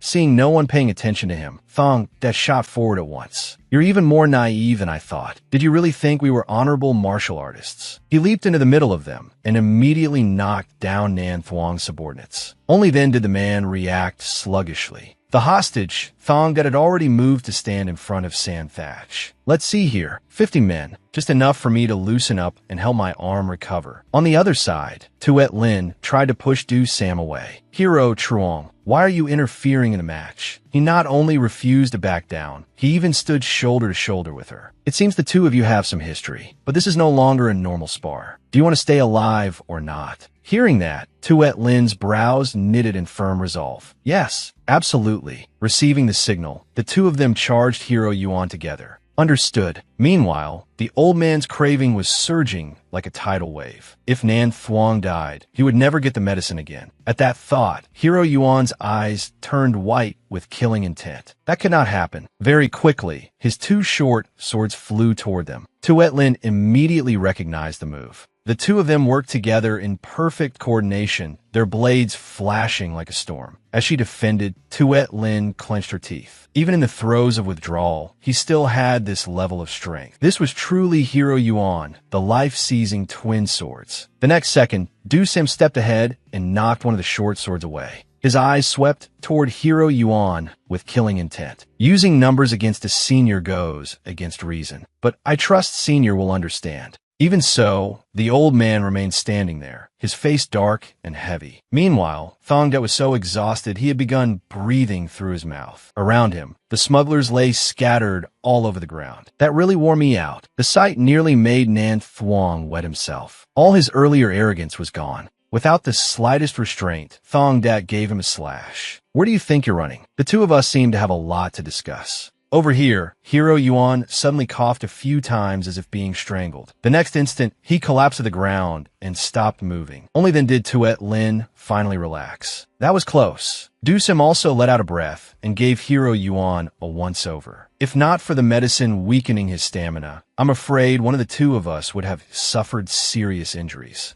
As for Nan Thuong, he was scared out of his wits. He still tried to sound tough, but his voice had already betrayed him. "Why you want money?" "The money's behind the warehouse." Of course, there was no way Thongdat would yield to that. Who doesn't need money? But there are some things money can't solve. Hearing that, Nan Thuong flew into a rage and shouted, "Cut the crap. Even human lives can be bought with money. Isn't that right?" Before he could finish, a sword stroke slashed straight down. Thong Dat attacked without mercy and killed him outright. After it was done, he dusted off his clothes and stood up. Phew, that should be the end of it. Why do pointless things just to bring suffering on yourself? Tuet Lin quickly walked over and said reassuringly, "This wasn't pointless. Thanks to this, I was able to save Hero Yuan." Looking at Hero Yuan lying on the ground like a dried fish, Thong Dat was left speechless. "You call this saved?" But she did not believe him and kept insisting, "He can be treated." All Thong Dat could do was sigh helplessly inwardly. It seemed she did not really understand opium addiction, which was why she thought it was like an ordinary illness. In the end, he only muttered vaguely, "Don't get your hopes up too high. Once someone's addicted that deeply, it's very hard to break free. Now then, let's get to the most important matter." At that, Tuet Lin stared at Thong Dat. The most important matter? He turned his head, his eyes bright with ambition. Nan Thuong's fortune. "We need to search everything thoroughly and take all of it." Those words made her roll her eyes in exasperation. "Didn't you just say some things are more important than money?" But Thong Dat was not done yet and kept rambling on. "At times like this, anything that can be taken away must be cleaned out completely. That's what it means to be a true hero of the Jianghu." Tuet Lin was so speechless that she could only say two words: money slave. Du Sam casually added fuel to the fire. Calling him a money slave sounds too mild. Money demon would be better. Thong Dat could not argue at all because it was too accurate. "So I'm the only beast here, huh?" The trip had yielded a rich harvest for all three of them. After rescuing Hong San Thatch, all the opium poppies were burned to ash. As for the wealth Nan Thuong had accumulated, it totaled roughly 2,000 taels of silver. Thong Dat was positively glowing because of it. Thanks to that, everything was resolved smoothly. Thinking back to how he had performed back then, Du Sam asked, "Looks like your arm is almost fully recovered now, hasn't it?" The corners of Thong Dat's lips could not help rising. "It'll probably heal completely." Hearing that, Du Sam was happy for the man beside him. A blessing in disguise indeed. In contrast, Thong Dat sounded much more modest than usual. It's not enough to call it a blessing or a disaster. As if remembering something, Du Sam deftly changed the subject. "Didn't you also make the acquaintance of a fine person? And even gain more martial arts to boot?" At that, Thong Dat's tone grew hesitant. "The martial arts are fine, but as for the person..."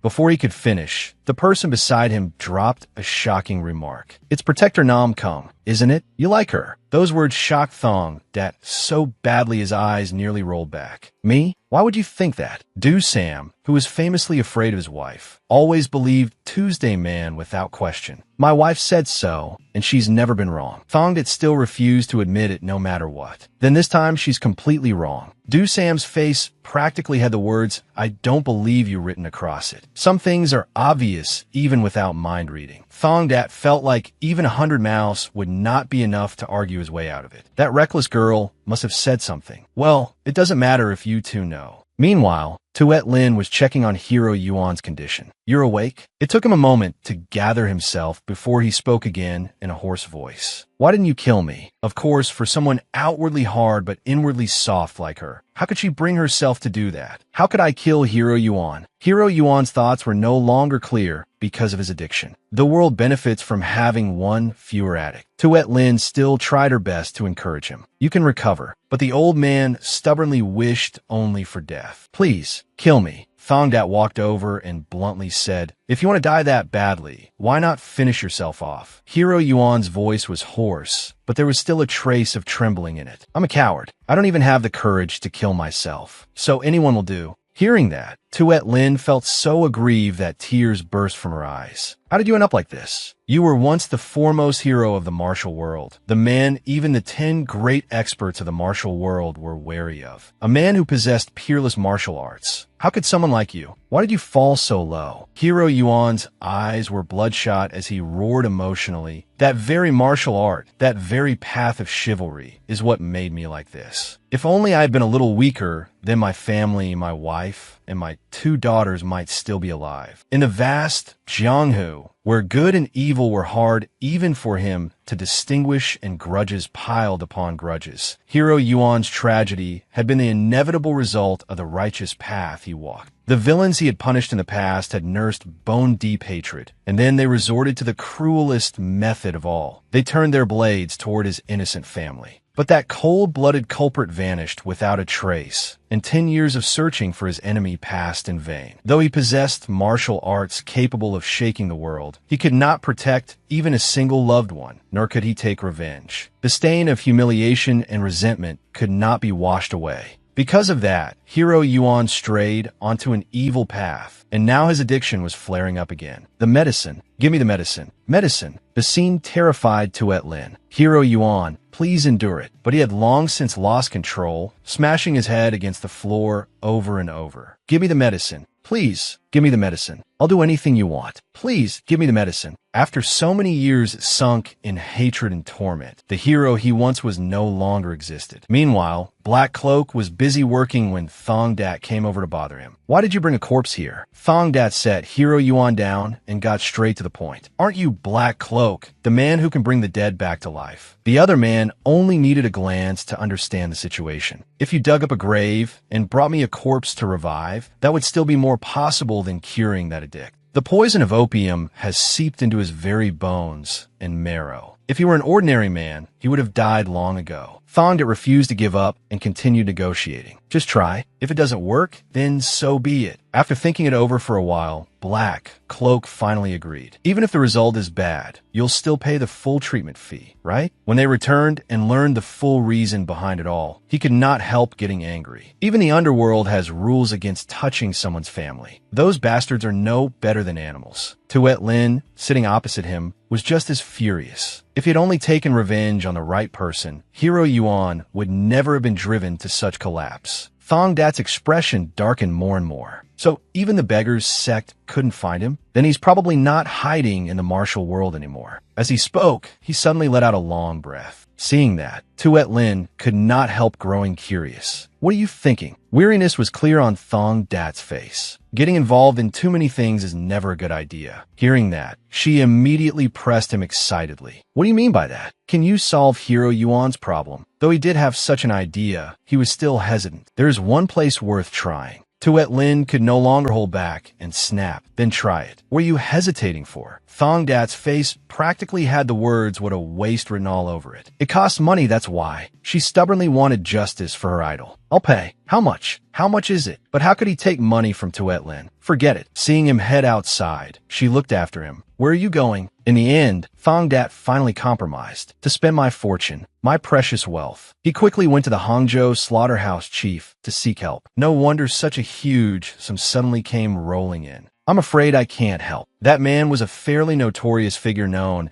as Slaughter Wolf Chu Tu Fong, the beast who murdered Hero Yuan's entire family and then disappeared. If even the beggar's sect couldn't find him, how could the Vast Gate possibly do it? Thong Dat refused to give up and kept trying to persuade him. Aren't the places the beggar's sect searches all within the martial world? If they still couldn't find him, that proves he already left the martial world. On that point, the Vast Gate would actually have an easier time finding him than the beggar's sect. And more importantly, the moment the slaughterhouse chief saw what was inside the box, his eyes went wide. The light gleaming from the pile of gold was dazzling, a massive amount of gold ingots. With those in front of him, Thong Dat's words became far more convincing. The beggar's sect has limits because it has to mobilize manpower. The Vast Gate is different. As long as money is poured in, there's no limit to what can be done. This much should be enough to get the Vast Gate moving, right? The slaughterhouse chief's attitude did a complete 180. With this kind of money, we'd dig out even the nine-tailed fox if we had to. Behind him, Tuet Lin was a little moved by what Thong Dat had done for her.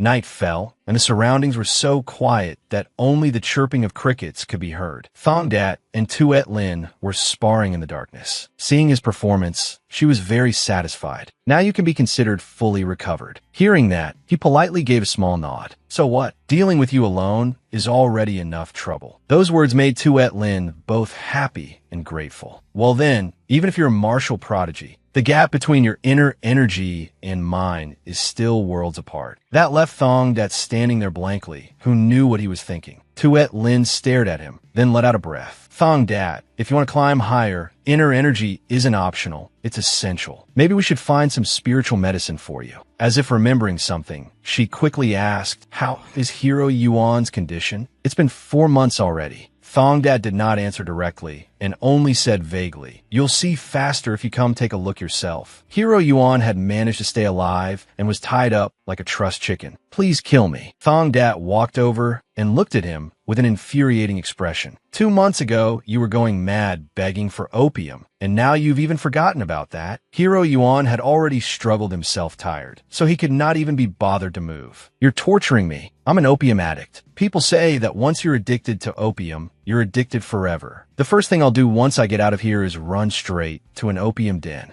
So Thong Dat did not waste words and instead spoke a single name. Zhu Du Feng. Hero Yuan paused slightly, suspicion in his voice. Why mention that name? Thong Dat looked as though he had already seized the man's weakness in his hand. Ever since you heard that name, your eyes have lit up. Once you leave here, I'll tell you where he is. The old man roared, and the chains clattered with his movements. Zhu Du Feng Sao Wezibao, Sao Wop Zhu Du Feng. Where's he? Where's the man who killed my family? In contrast, Thong Dat remained calm. Break free from the mire of opium, and then you'll know. Hero Yuan looked as though he were about to chew Thong Dat's head off. If that's a lie, you're dead. Even if I spare Chu Tu Fong, I'll still kill you. Thong Dat's lips curled with confidence. I'm not stupid enough to tell a lie like that. If you want to kill me, first you'll have to get out of here. After saying that, Thong Dat left at once, but he could not stop his thoughts from wandering. Hero Yuan's eyes had changed. At this rate, maybe he really could be cured. The problem was, just then Thong Dat slammed the table with a bang and howled. Hurry up and find him. If you don't find that bastard soon, I'm dead for sure. Even Hangzhou's slaughterhouse chief was startled by the outburst. Hey, even if you keep pushing me, I can't just magically find him. Thong Dat's already gone half crazy over this. You think I'm the only one whose life is on the line? I'm already searching with everything I've got. What good is everything you've got? I need results. Otherwise, get ready to go down to the Yellow Springs with me. The Namkung family stood tall like a fortress between heaven and earth. Bok Trung looked at his daughter with troubled eyes. Enough. Come home. But Tuet Lin remained stubborn and refused to yield. Hangzhou is my home now. At that, he frowned and scolded her. How long do you plan to bury yourself in that pile of trash? It's time you took the proper path. She immediately shot back without the slightest hesitation. And what proper path is father talking about? Bok Trung's eyes widened and his voice turned harsher. The path a beloved daughter of a prestigious family ought to walk, of course. Yet Tuet Lin firmly defended her own view. Practice martial arts in moderation, then marry some outstanding young talent from another sect to expand blood ties and family interests. After all, he was a man, so his thinking was rather old-fashioned. That is the proven path, the surest path to a happy life. Stay with an unworthy man, and you'll drag yourself down into the abyss too. A fantasy that can't become reality is called a fantasy for a reason. Those words left her so aggrieved she couldn't speak.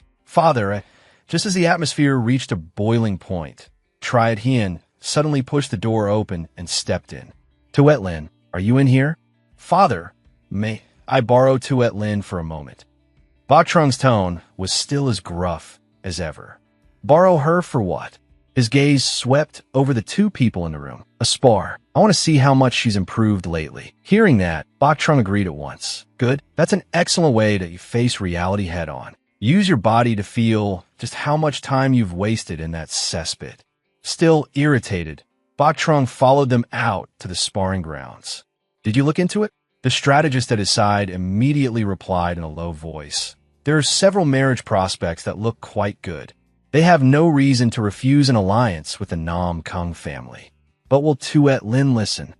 At the mention of his daughter, he snorted in displeasure. She will listen. This sparring match will wake her up. She'll understand just how meaningless it is to associate with that trash from the underworld. Standing before her was Triad Hien, champion of the Dragon Phoenix tournament. He would certainly not be easy to deal with. He looked at his sister like an opponent in a life-and-death match. Be careful. I won't hold back. Naturally, Tuet Lin had no intention of going easy on him either. If you're holding a real sword, then stop wasting words. Triad Hien merely chuckled, but he did not take the initiative to attack. Let's see how much you've improved. I'll let you make the first move. Her hand tightened around the hilt of her sharp blade. "You're going to regret saying that." He swung his arm and blocked his sister's strike. The instant their weapons clashed, Triad Hien's pupils contracted slightly. Her sword had not been forced back at all, but he quickly steadied himself and immediately knocked Tuet Lin's sword aside. The very next second, her sharp blade was already pressed near Triad Hien's throat. His reflexes were fast. He instantly leaned aside to evade the strike. The corners of Triad Hien's lips curled up despite himself. Not bad. Across from him, Tuet Lin's sharp gaze remained locked onto her opponent. "I'm not done yet." At this point, the strategist who had been observing the whole match suddenly spoke up. Tuet Lin's martial arts are astonishing, but there's something strange about them. They're far from ordinary. Bok Trung's brows were practically knitting into one. "You sense it too?"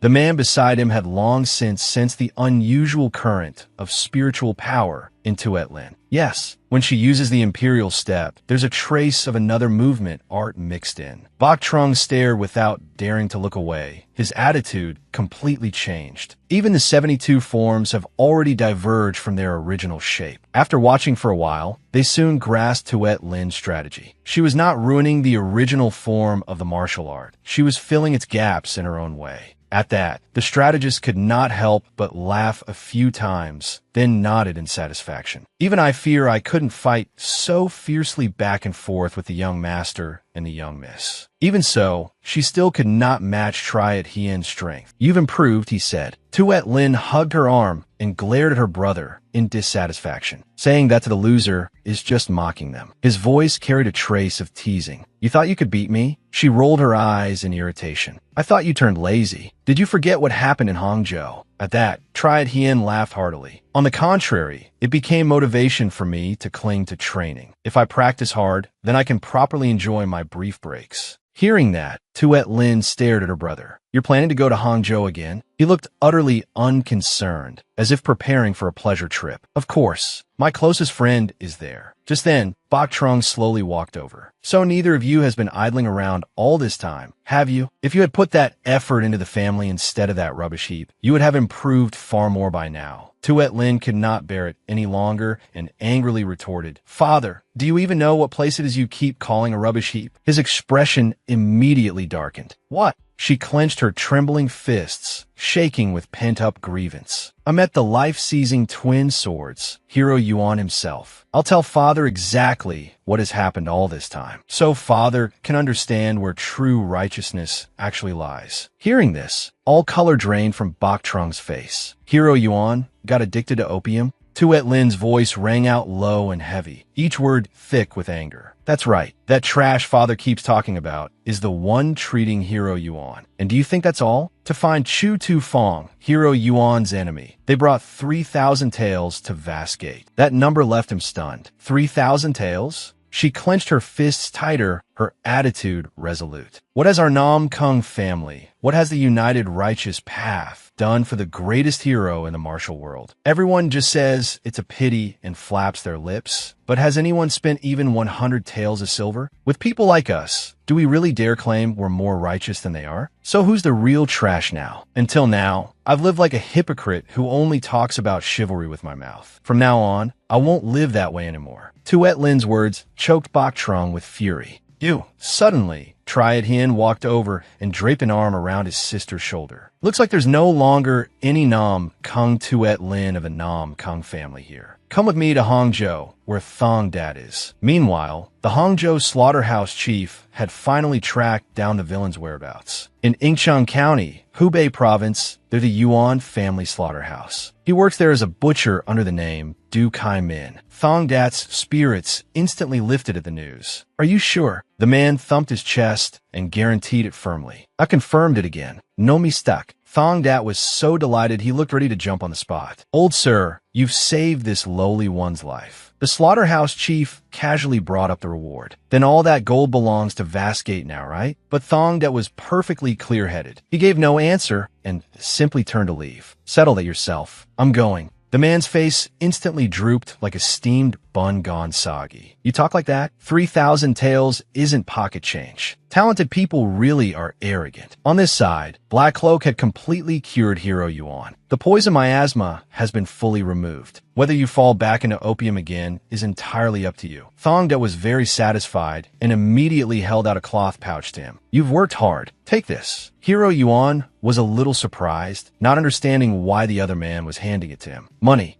But Thong Dat did not answer. He merely named a place far away. Yingchen County, Hubei Province. I heard it's at the Yuan family slaughterhouse. That alone was enough for the man to understand. Zhu Min Zhu Du Feng. Thong Dat clasped his hands behind his back and looked at him calmly. I heard he's using the name Du Kai Min. Use that money as travel expenses. After you take your revenge, go travel the Central Plains. There's still many beautiful places in this world. Once that was done, he went off to drink with the Nam Kung siblings in D Company. Because of me, I heard you even had a huge argument with the head of the Nam Kung family. Since you're here anyway, just go back to the main family. Tuet Lin was still in a foul mood, and she immediately glared at the person beside her. Last time when I wasn't there, you nearly died, and you still have the nerve to talk big. Seeing her expression, Thong Dat's eyelid twitched slightly. Are you alright? You usually don't drink. How much have you had today? Tuet Lin had drunk so much that everything from her face to her neck was flushed red. Today is a day I want to drink. I'm going to the latrine for a bit. After his sister had walked off, Triad Hien finally dared mutter in a low voice. So, Tuet Lin drinks now too? No, Thong Dat had no idea what was wrong with her either. This is the first time I've ever seen her drink. Tuet Lin's unsteady footsteps moved through the dark corridor. Unexpectedly, she caught the eye of a lechayer. So a place like this mud pit has a pretty filly after all. Drunk as she was, Tuet Lin did not immediately catch what he meant. Seeing that, the man immediately conceived twisted intentions toward her. Come on, follow me into my room. Even half drunk, Tuet Lin was still alert enough to recognize his scheme. You dog. She did not waste words and directly hurled her fist at the lecher's face. Meanwhile, Thong Dat and Triad Hien were still drinking heavily. Looking down on me, are you? Triad Hien had a very high alcohol tolerance. Despite drinking a lot, he still was not drunk. You're the one looking down on the young master of the Nam Kung family. If you can beat me within a year, I'll marry my little sister to you. Thong Dat cheerfully agreed, but then suddenly realized something was off. Fine, you'd better keep that promise. Wait, what? Triad Hien was speaking in circles, but the meaning was still the same. But if you can't win, then you have to marry my sister. Agree? Thong Dat was speechless and immediately flustered. What difference does that make? Who knew when Tuet Lin had come to stand behind them? What exactly are you gambling on now? Triad Hien felt a little guilty, but still forced himself to act casual. You're back. Thong had also put on an innocent expression. What is it? Why'd you come back so late? Her voice was a bit slurred, but the irritation in it was still obvious. Had to clean up a pile of trash before I could leave. That made Thong Dat gape. Trash? Wait, I've got a bad feeling about this. Don't tell me you.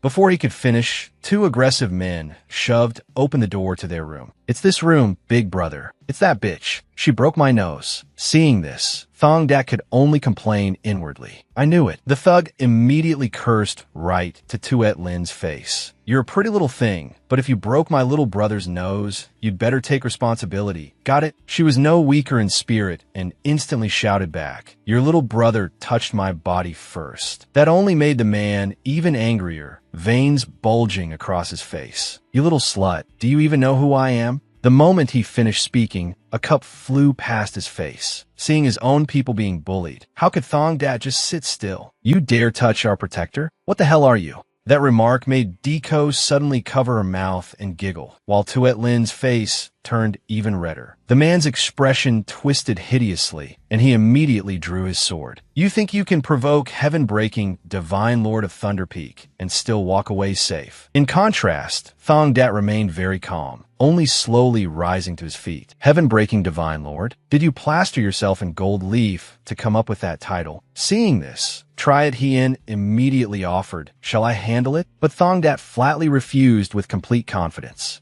No, let me. Our protector was humiliated, so I have to clean this up myself. Are you sure? Innkeeper Dying only smiled faintly, clearly turning a blind eye to the matter. Please handle it neatly. The moment she finished speaking, Thong Dat shot forward. Don't worry, the thug did not even have time to react. In just a few blows, both hooligans were sprawled flat like cockroaches. Deco could not help giggling in admiration. How satisfying. Tuet Lin, meanwhile, only pretended to be aloof. Who knows? Only then did Tria Hien realize the main player was nowhere to be seen. Where's Thong Dat? Deco was still excited from watching the show. He went to the latrine for a bit. On the other side, Thong Dat was relieving himself while grumbling to the heavens. I went a little overboard. I should have just handed it to Tria Hien. Why did I suddenly get so angry? The moment he stepped out of the latrine, Duong blocked his way. Hey, you Dao Thong Dat, right? Thong Dat stopped short and looked at him suspiciously. Who are you? The man ignored that and kept cursing. That girl, I spent 3 years grooming her, and you stole her from me? The magistrate said he bought her, but you're the one who pulled strings behind it, aren't you? At that, Tadon's beautiful face immediately flashed through Thong Dat's mind. Kong Truong Duong. In his previous life, he had taken Tadon's virginity and turned her into a cripple who would never be able to play music again. But Thong Dat refused to acknowledge any of it and continued playing dumb. What the hell are you even talking about? Don't start trouble for no reason. Duong's face darkened like coal, and his voice grew harsher. Relying on the magistrate's protection has made you used to throwing your weight around. The magistrate can protect you, but can he protect you for hundreds of years? Thousands? 10,000? The day the magistrate disappears will be your death anniversary. Hearing that, Thong Dat immediately sneered. You've even decided my death anniversary for me. How thoughtful. Since you've gone that far, wouldn't it be rude if I didn't set one for your whole family too? Deep in the forest, Tu Fong was hanging upside down from tree. He screamed himself hoarse and struggled wildly to break free. Only then did Hero Yuan speak in a low voice. Thank you for still being alive. Hearing that, Tu Fong curled his lips in mockery. So, I actually get to hear you say thank you. Guess staying alive, till now, wasn't a waste. Kill me. I knew this day would come sooner or later. You lived longer than I expected. Not giving him much chance to keep talking, Hero Yuan took out a small, razor-sharp knife. I've imagined many ways to kill a person. This is the carotid artery. Cut here, and you die immediately from blood loss. And this is the vein. Now, then, within the time it takes to burn 2 incense sticks, the blood will slowly drain from your body. Those threats successfully pushed Tu Fong to the brink of terror. You beast, just kill me. Kill me. Just as he had planned, Hero Yuan truly let his blood run dry. Only then did he finally breathe out in relief. It's over. Looking toward the rising sun, Hero Yuan asked himself, what now? Suddenly, he remembered the suggestion he had heard before. After taking your revenge, go travel the Central Plains. There are still many beautiful places in this world. Thinking that, Hero Yuan began walking and muttered, travel.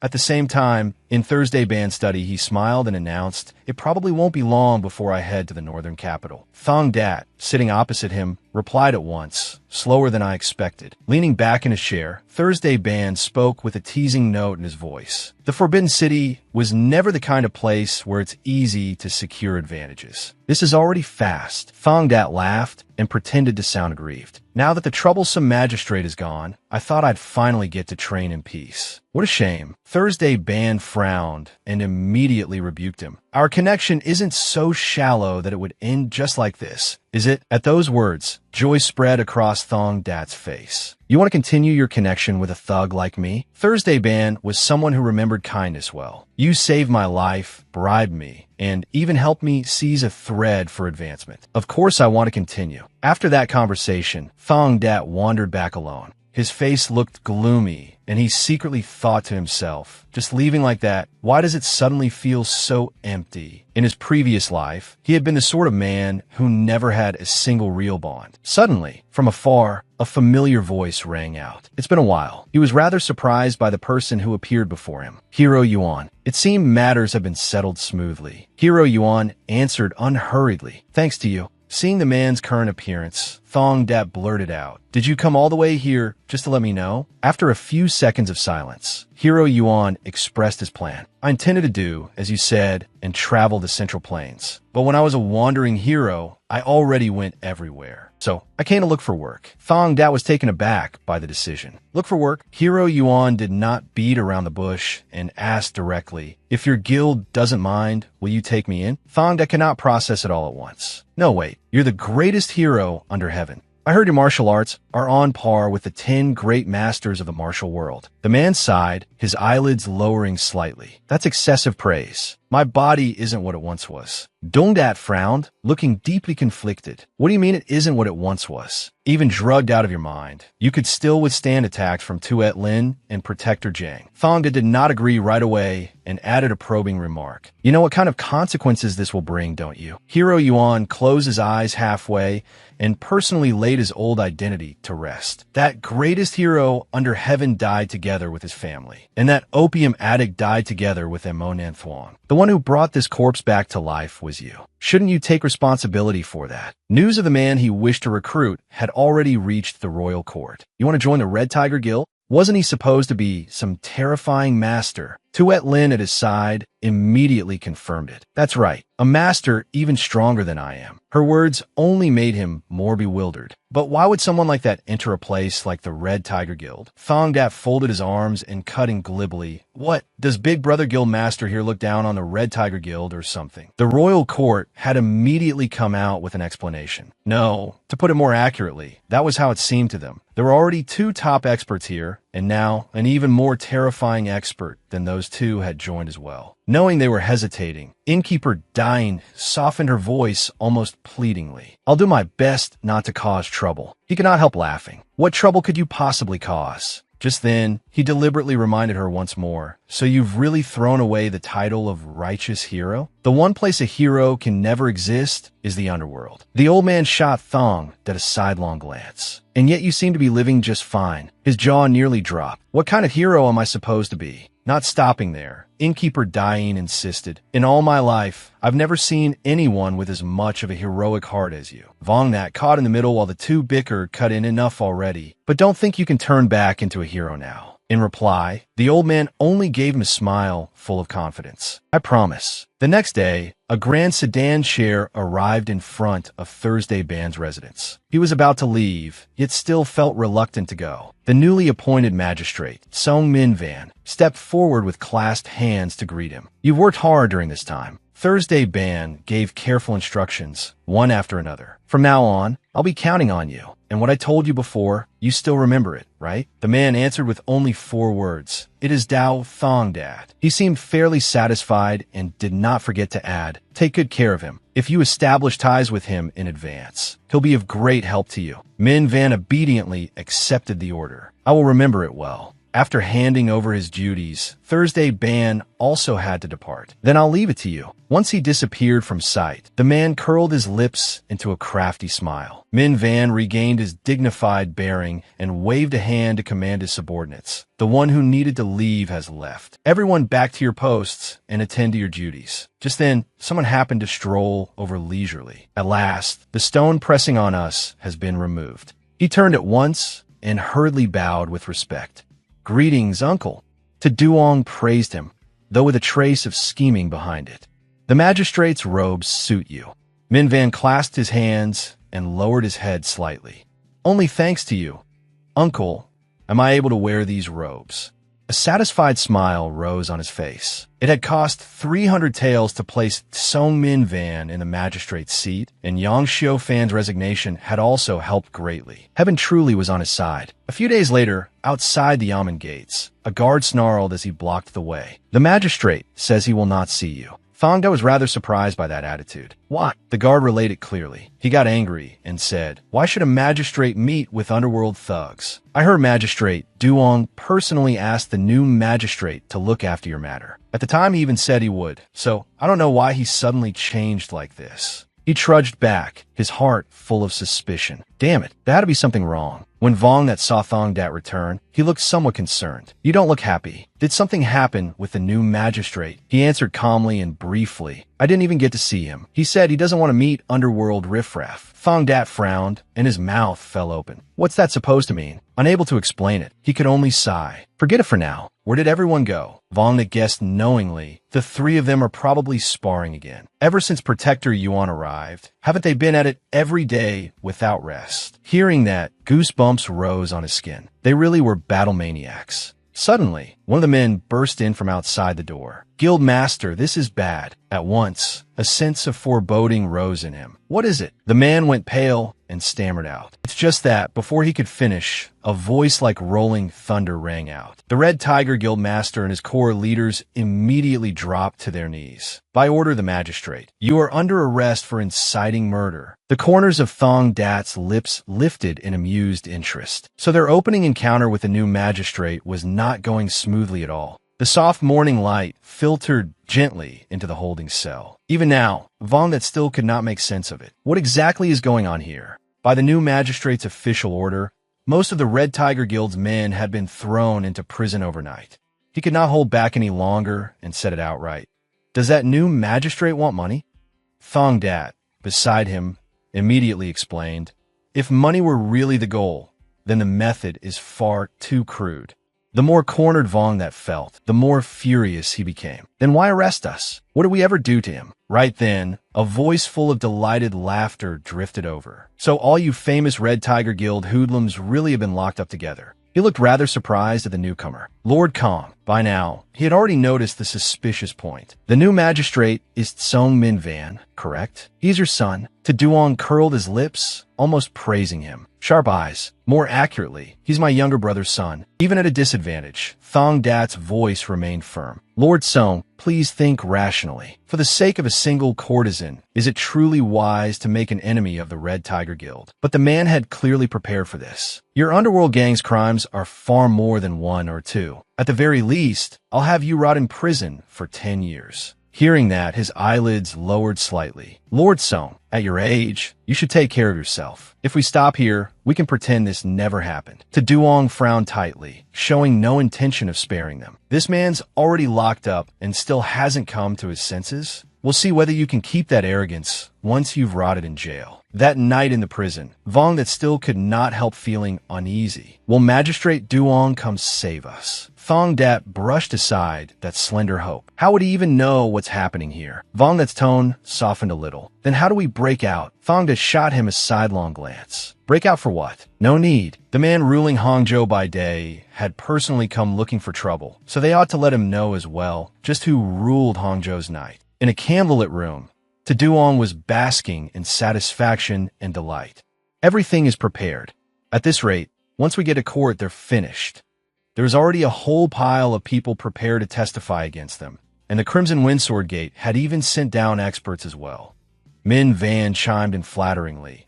You really are skilled convincing them. Even so, there was still something making him hesitate. But for some reason, those martial artists were strangely compliant. They only reluctantly changed their minds after hearing that nearly everyone had been arrested, including Dao Thong Dat.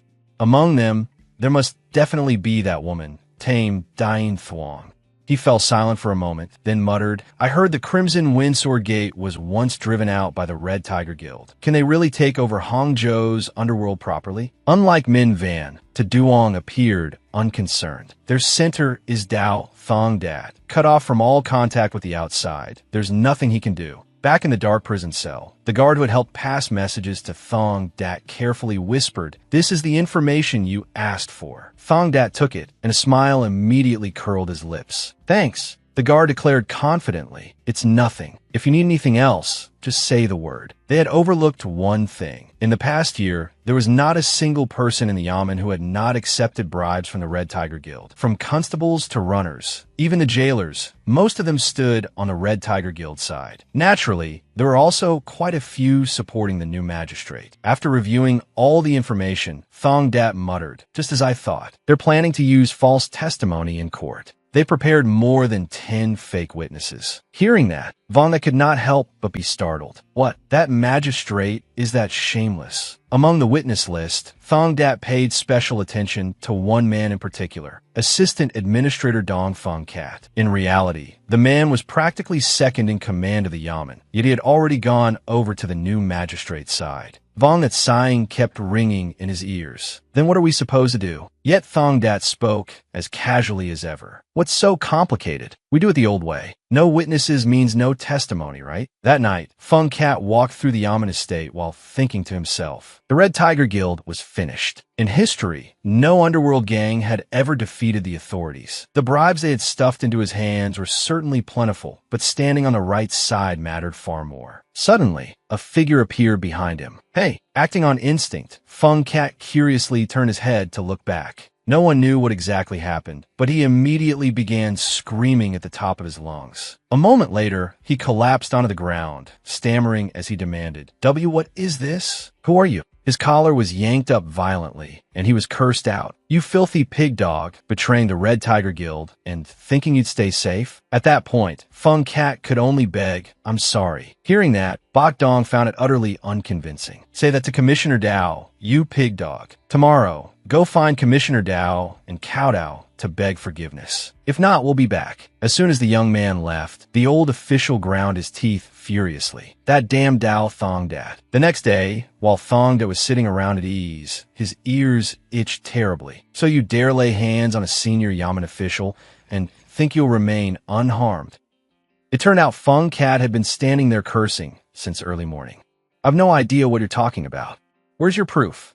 Fung Cat was left speechless by Thong Dat's reply. Why you? Just wait. I'll show you just how miserable life in prison can be. Thong Dat, utterly unhurried, answered in a mocking tone. Official Dong, your injuries look pretty light. Seems like you weren't beaten hard enough. Be more careful walking at night from now on. Next time, steel might go into your body. Understanding the threat in Thong Dat's words, Fung Cat snapped. If you kill me, you people won't get off easy either. Thong Dat did not care in the slightest and brushed it aside. I'm cheering you on. Actually, you already know how we do things, and you still dare to pose me. I truly admire your courage. I only hope your two sons inherit the same spirit. The man, still oblivious to the danger, kept hurling curses. If you dare touch my family, I won't let you off. Hearing that, Thong Dat slowly rose to his feet. You do talk nicely, don't you? Without even that much awareness, and you thought you could deal with us. Fung Cat's face hardened, his teeth grinding so fiercely they seemed ready to crack. Was he really a fool? He had actually thought he could reason with this man. This was the man who had wiped out the Black Dragon Guild and the Hai Lang Guild, and even forced two martial sects to flee. Thinking of that, he finally forced himself to change his attitude. I was wrong. Something must have blinded me so badly I couldn't even tell worms from crickets. Thong Dat's voice softened by several degrees. Looks like my sincerity has finally reached you, Official Dong. In that case, can I trust you with a task? Fung Cat froned in confun. A task? Very quickly, Thong Dat held out a money pouch toward him. Smiling briefly, he said, 5 taels of silver. Fung Cat's mind immediately raced with suspicion. A prisoner with silver? Could it be that the constables, the runners, and even the jail guards were all on his side? Whether Fung Cat liked it or not, Thong Dat calmly gave his instructions anyway. Among the officials around Hangzhou, recruit the capable ones. That should make our foundation of trust even stronger. Watching Fung Cat leave, he thought darkly to himself, more or less, the necessary work is done. Being in prison really is inconvenient for responding quickly. What worried him most was that the magistrate had pulled the Crimson Wind Sword Gate into this. He could only hope nothing had happened by the time he got out.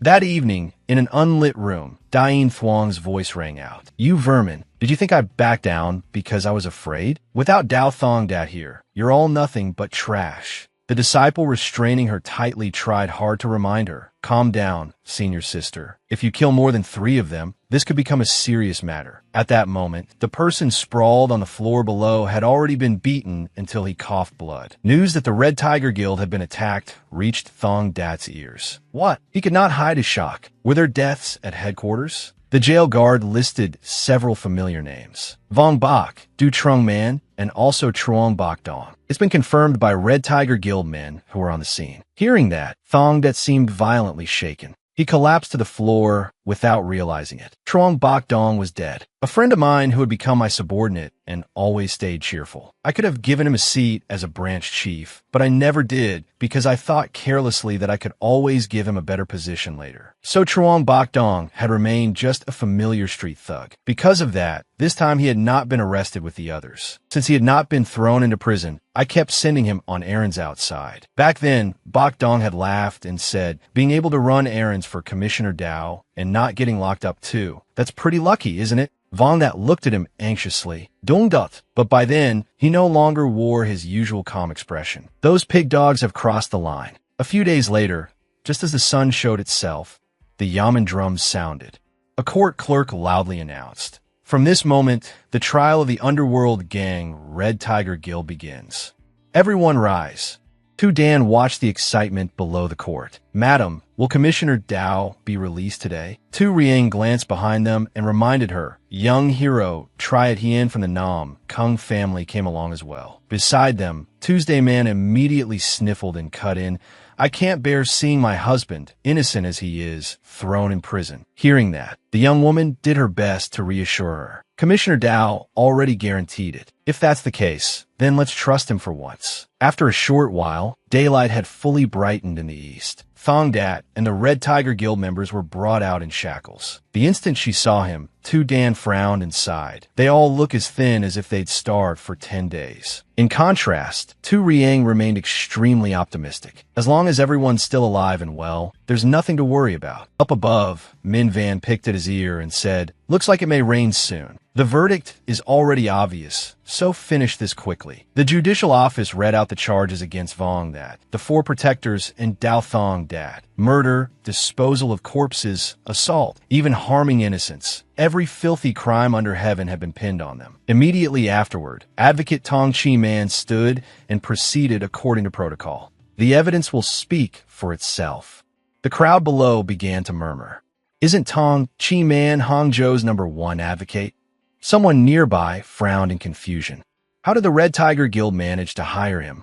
Then Chi Man raised a hand and declared, "If today punishment is unjustly imposed upon the accused without evidence, I swear I will go all the way to the central authorities and lodge the fiercest protest." Min Van looked at him and secretly smirked to himself. No matter how skilled an advocate was, he could not overturn this game. He had bribed more than 10 fake witnesses from the Red Tiger Guild. Today, those people would all be sentenced to death. Among the crowd, his people were already prepared. He cleared his throat and ordered, "Call Red Tiger Guild member Hong Daobat as the first witness." The court clerk smiled and asked the first question. "Witness, you are a member of the Red Tiger Guild, correct?" The man nodded at once. "That's right." The clerk pressed on. "Then you know the officers and the guild master well, don't you?" Daobat curled his lips as though he had prepared this in advance. "Know them like the back of my hand." After that, the clerk brought out several weapons and continued. "Then you also know about the killing committed by Vong Dat and Dao Thong Dat around 2 months ago, yes? You personally saw them use an iron hammer to smash the head of an underworld thug, didn't you?" The corners of the man's mouth lifted slightly. 2 months ago?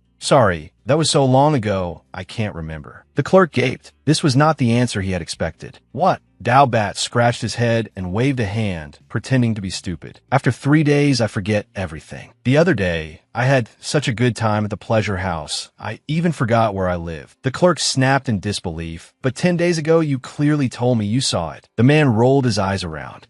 Something that old? How would I remember?" The clerk could only grit his teeth and curse inwardly. Damn dog. And that was not all. He also had to endure Min Van's razor-sharp glare. At once he hurriedly ordered, "Next, call Red Tiger Guild Thug Bien Hu Bang as the second witness." A court runner quickly interrupted, "Sir of the judicial office." He then delivered a shocking piece of news. "I heard the witness did not come to court." The clerk froze, unable to speak. "What?" After that, they were called one after another, but not a single testimony satisfied Kong Min Van. Some said they saw nothing. Others contradicted themselves and stumbled over their own lies. Some were drunk, saw hallucinations, and rambled nonsense. For witnesses did not even show up. After going through them all, Chi Man spoke with confidence. "It seems you have run out of witnesses. so they are unable to prove the charges. Do you have any evidence? The clerk, pressed into a panic, could only point blindly. These weapons, they are the evidence. With arms folded, Chi-Man remained lofty and composed. What evidence proves those weapons belong to the accused? The clerk was driven straight into a dead end. There is no evidence, but taking the offensive, Chi-Man did not let him say another word. No matter how great the authority of the Yamen may be, when pressing charges, the facts must be made unmistakably clear. This hearing has instead only proven the innocence of the accused. As their advocate, I demand the immediate release of these innocent men. If that demand is refused, I will personally go to the central authorities. Below, Thong Dat leisurely enjoyed the show. The detention limit based solely on accusation was 21 days, which meant that if the hearing ended like this today, Min Van sat in the magistrate's seat with a face black as the bottom of a pot. Useless idiots. The clerk facing him was left speechless, only standing there. In the end, he could only force himself to announce, the Hangzhou Judicial Office, in charge of criminal punishment,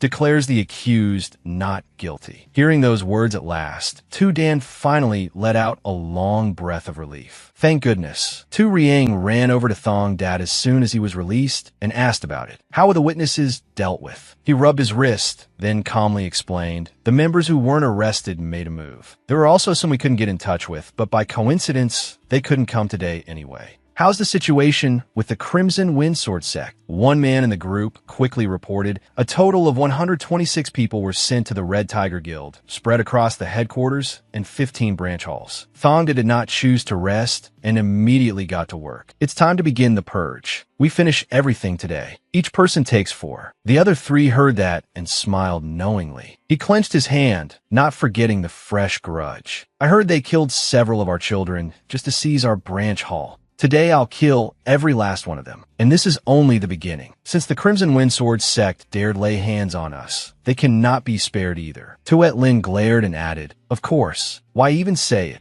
Dongdat hesitated slightly. From here on, we'll have to kill a lot of people. We may even have to wipe out the entire Crimson Windsword sect. You may be a protector, but you came from the martial world, so before he could finish, she cut him off. So what? You think we aren't used to the smell of blood like you are? Truong Du Sam chimed in. I got sick of seeing it back on the battlefield. Even Dying added with his usual loose tongue. What? Are you worried about me too? Understanding the intentions of the 3 of them, he said no more and only smiled faintly. He really had been worrying for nothing. Big brother, remember to handle the corpses properly. Vongdat agreed, though something fell off. Of course, but since when does anyone make the guild chief do that kind of work? Thongdat immediately proposed. Or does Big Brother want to join the fight? The man laughed and hastily changed the subject. At Far Ocean Mountain, there's a very convenient place to dispose of bodies. I know it well. After the plan was fully settled, Thongdat gave the order. Let's go. He led the group at the front with a firm promise. Just wait, Bok Dong. The road to the afterlife must be lonely, so I'll send plenty of companions down to the Yellow Springs to join you.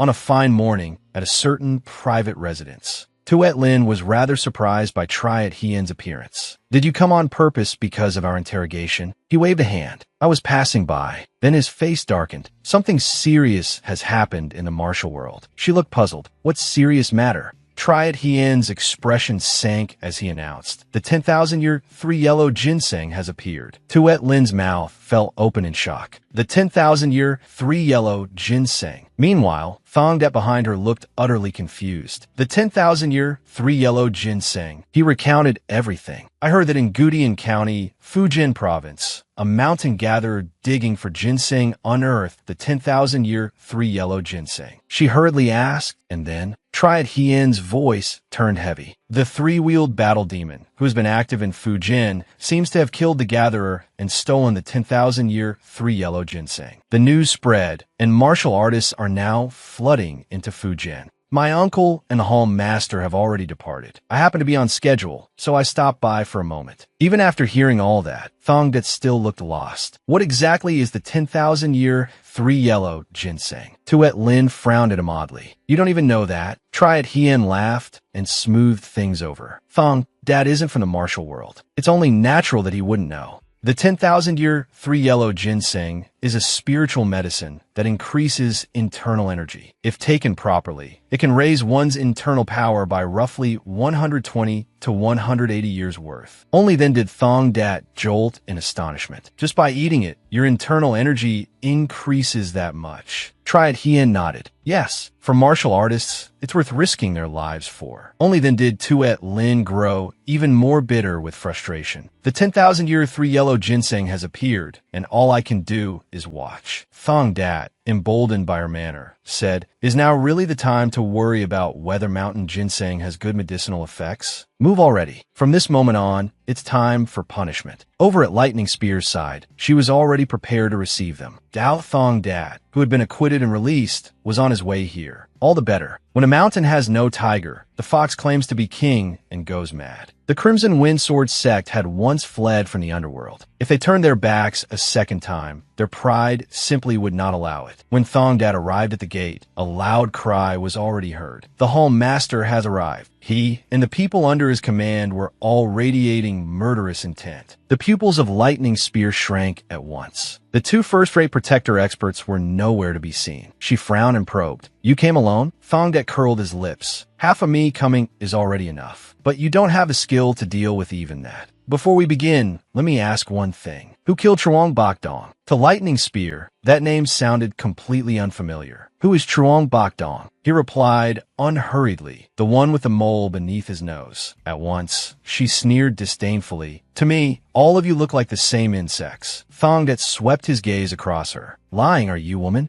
Lightning Spear curled her lips in provocation. "Your protectors, perhaps not, but someone at your level? I could probably keep both my pride and my life." Without waiting to hear the rest, he cut her off with a cold smile. "In my eyes, you're still nothing but vermin. Squirm while you can. From your Crimson Windsword sect here in Hangzhou to that arrogant martial sect of yours, all of it will disappear today." Those words successfully drove her into a rage. "You bastard." Lightning Spear, one of the 7 female immortals. Her nickname was no empty boast. Her spear point was faster than an arrow, and it had pierced the hearts of countless martial artists. But with the cultivation of radiant aura, Thong Dat clearly caught the tip of her spear. "What is this?" Lightning Spear was shocked, not even noticing his counterattack. As a result, Lightning Spear was kicked several meters away. Her body slid across the ground as her fellow disciples cried out, "Hall Master!" Lightning Spear, agitated, shouted, "Kill him!" They were still far from being first-rate experts, but they were martial artists after all. The swords of men who trained every day were completely different from the weapons of common thugs. One sword-wielding sect disciple could easily take on 10 hoodlums. That was true if the person facing them was an ordinary thug. She could only stare as he charged straight through them. Lightning Spear's mind grew more and more chaotic. "I thought he was just a lucky thug who had somehow tamed a tiger.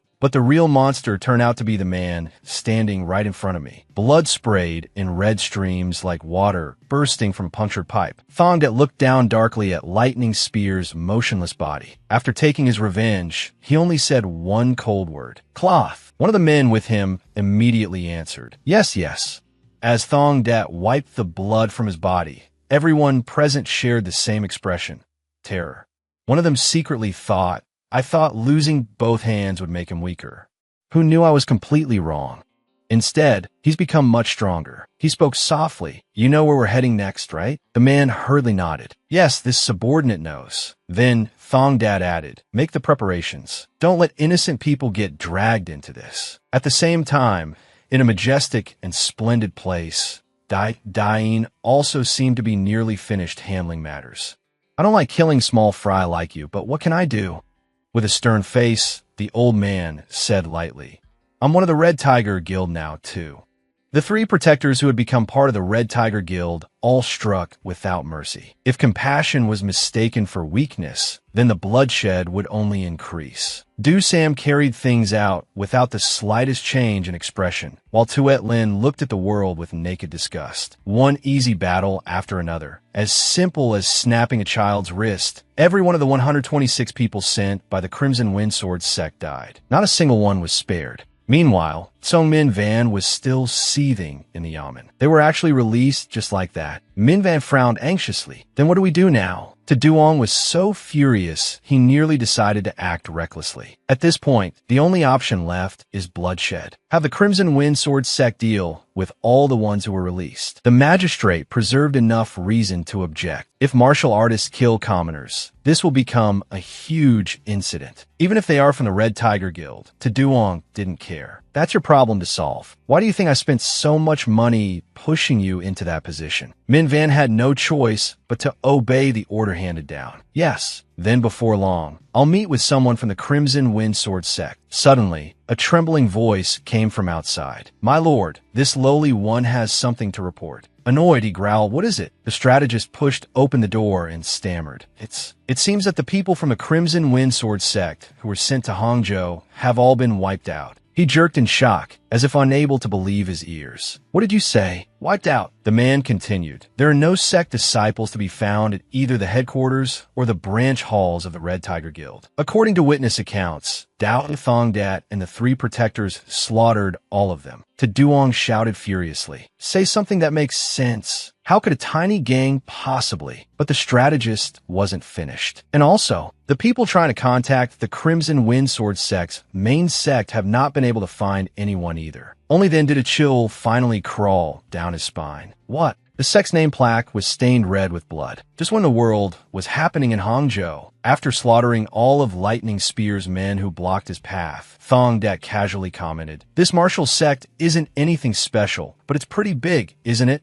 Just by land area alone, it's about half the size of the Nam Kung family estate, huh? Beside him, Tuet Lin reminded him, you dare compare the Nam Kung family with something like the Crimson Wind Sword sect? He looked around lazily. I was only saying. Just then, someone appeared and blocked their way. Stop. Do you even know where this is? Barging in as you please? Intruders, state your identities at once. Thongdat quickly gave his name. Dao Thongdat of the Red Tiger Guild, along with three protectors. And who are you? The young man snapped open his fan, frowned tightly, and shouted, I am by Tong Nin, strategist of the Crimson Windsword sect. Wait, Red Tiger Guild. I've heard that your two protectors are highly skilled, but don't tell me the four of you came to attack our Crimson Windsword sect. Thongdat readily confirmed it. That's right. Since we're here to fight anyway, there's no point wasting time with words. From now, before he could finish, a pressure from somewhere interrupted him. Why is it so noisy? The members of the Crimson Windsword sect immediately became respectful at the sight of Tai Quan. Sect Master Tong Nin gave his report. Reporting to Sect Master, it's the people from the Red Tiger Guild. I heard only 4 men came, yet they dared risk their lives to attack our Crimson Windsword sect. The old man looked somewhat surprised. What? For people?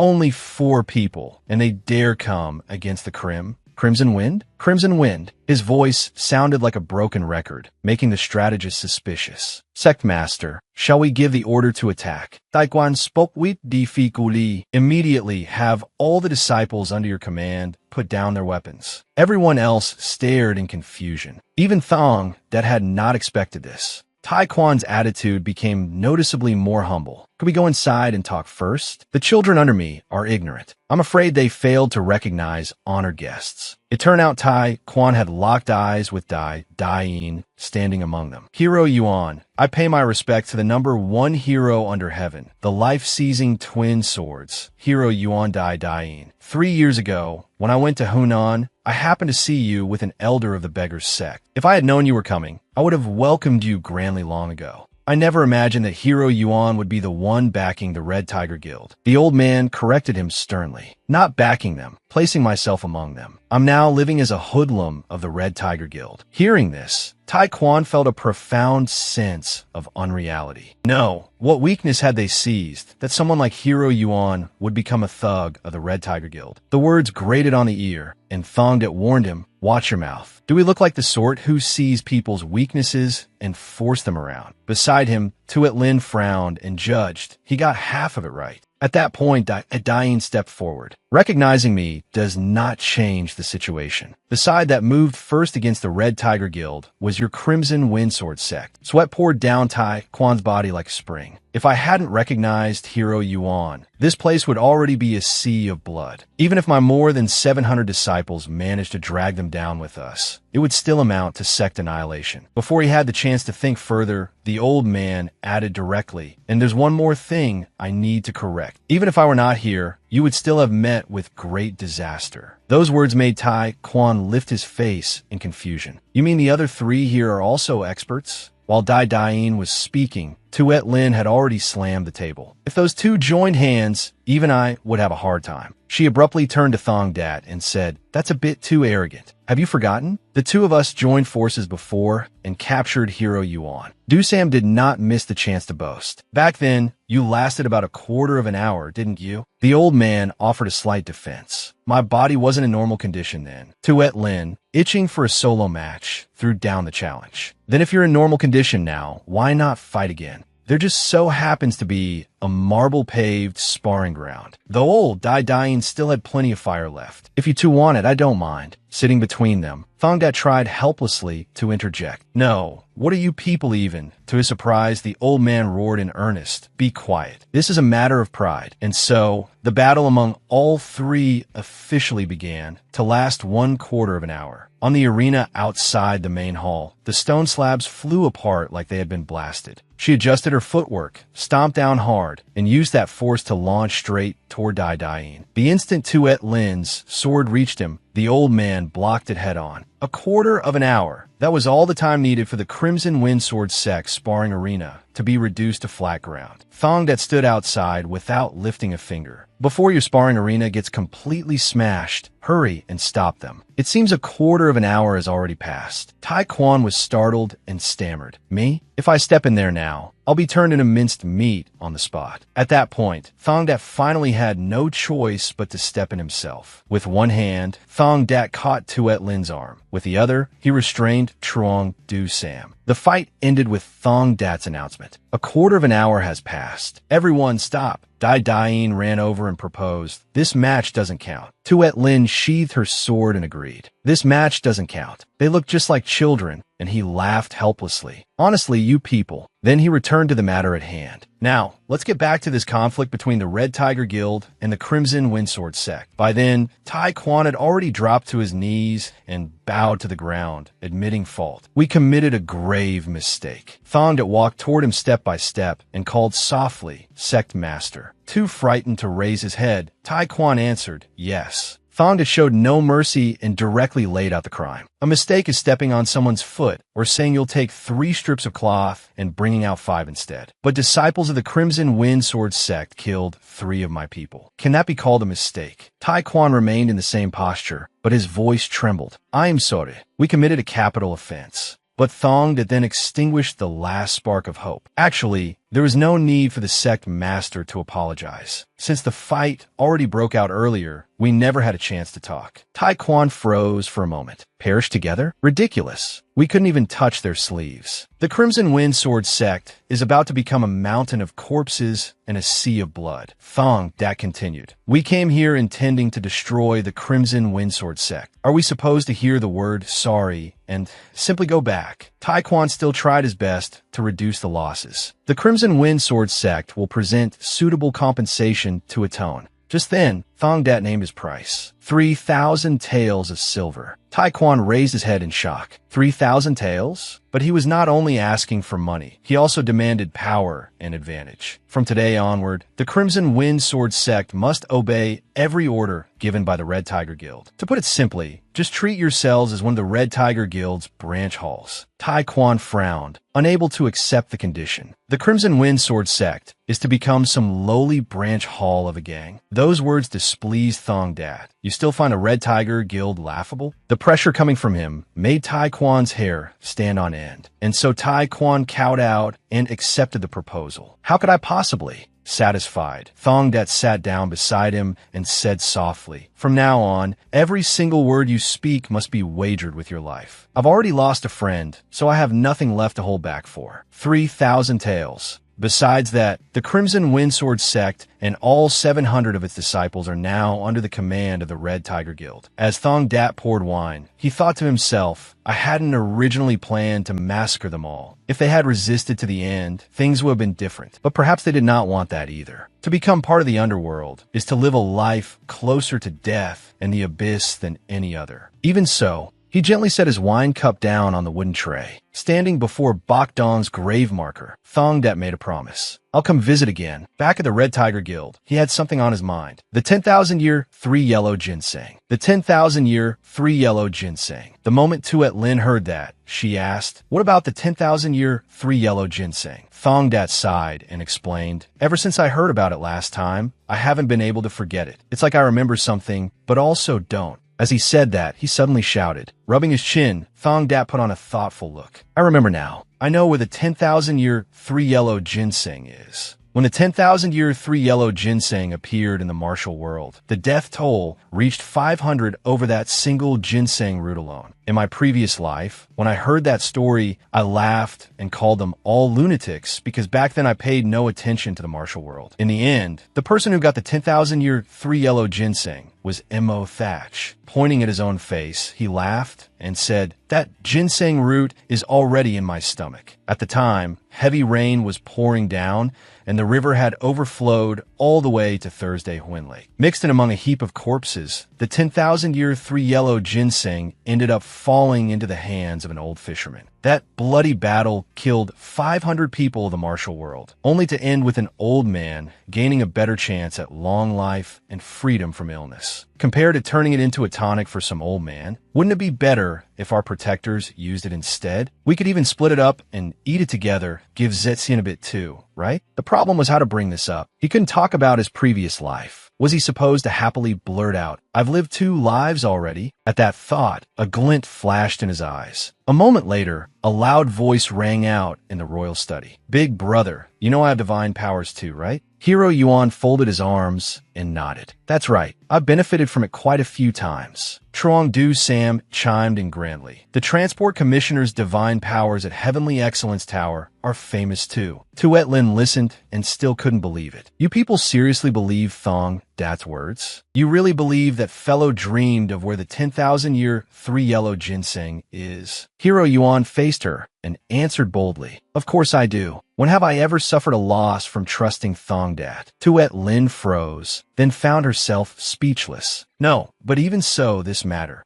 Just a few days ago, he didn't even know the 10,000-year 3 yellow ginseng existed, and now he wants to go find it right away? You may not say it, but isn't it because you want it too? That thing boosts inner power tremendously. Thong Dat immediately straightened up and said, it's not like I want to eat it alone. That kind of thing should be used by martial artists. What would a thug like me do with it? She still looked unconvinced. But you practice martial arts too. He shrugged and explained patiently. For a thug at my level, my martial arts are already more than enough. You, Zetien, Hero Zhang, and Hero Yuan can split it among yourselves. Just then, Dai Dain had apparently heard everything already. The old man walked in laughing nonstop. Once he was satisfied, Dai Dain finally spoke in praise. That's our transport commissioner. I really don't understand how someone so free of greed ended up becoming an underworld thug. Doosan beside him agreed as well. That's right. Thong Dat looked rather unwilling. How am I lacking in greed? Did you forget I swindled 3,000 taels out of the Crimson Windsword sect? Tuet Lin couldn't be bothered with that and got straight to the point. You're not planning to go alone, are you? He calmly confirmed, I'm planning to go alone.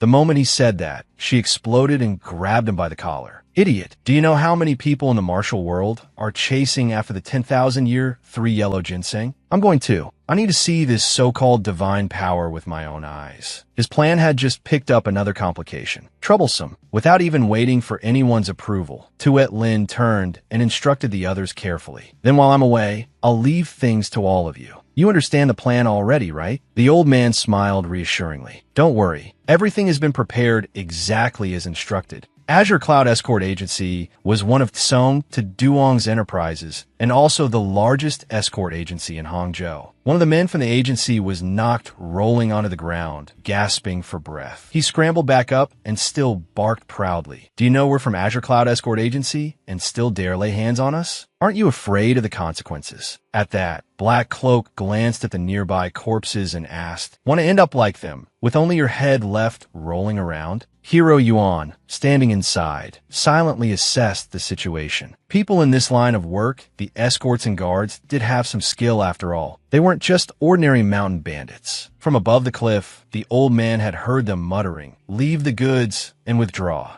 "Yes, Sect Master Taekwon." Black Cloak spoke cautiously. "Will this do?" Hero Yuan found nothing to criticize. "Very well done. Keep targeting Song to Duong's businesses that are still operating." The man cupped his hands and accepted the order. Yes, just leave it to us." Even so, Taekwon still felt a little wrong. They were a martial sect, yet they had to act like mountain bandits. Once he could no longer use official authority to deal with the Red Tiger Guild, the merchant Song to Duong had no way left to harm them. And to the Red Tiger Guild, Song to Duong was both enemy and fat prey. He slammed his palm down on the table in fury. 6 shipments robbed by mountain bandits in a single day? Is that even believable? Just which mountain stronghold is it? The person in charge reported in a trembling voice. "They're mountain bandits we've never seen before, and all of them wear face coverings." Hearing that, Duong grew suspicious. Masked mountain bandits rather than common robbers. That was rare. Crime after crime had targeted only Azure Cloud Escort Agency. After calculating it over for a while, he finally reached a conclusion. Those underworld bastards actually dared. Right then, someone rushed in from outside with urgent news. "Sir, something terrible has happened. The warehouses are on fire." Duong jolted and demanded, "What? Which warehouses?" The messenger listed them one by one. 6 warehouses, sir. The silk warehouses on Dongchao Road and Thu Huyen Road. The grain warehouses on Vong Truck Road and Bich Hoa Road. The tea warehouse on Bui Truong Road and the porcelain warehouse on Tu Due Road. They all caught fire almost at the same time. With each warehouse named, his face grew paler.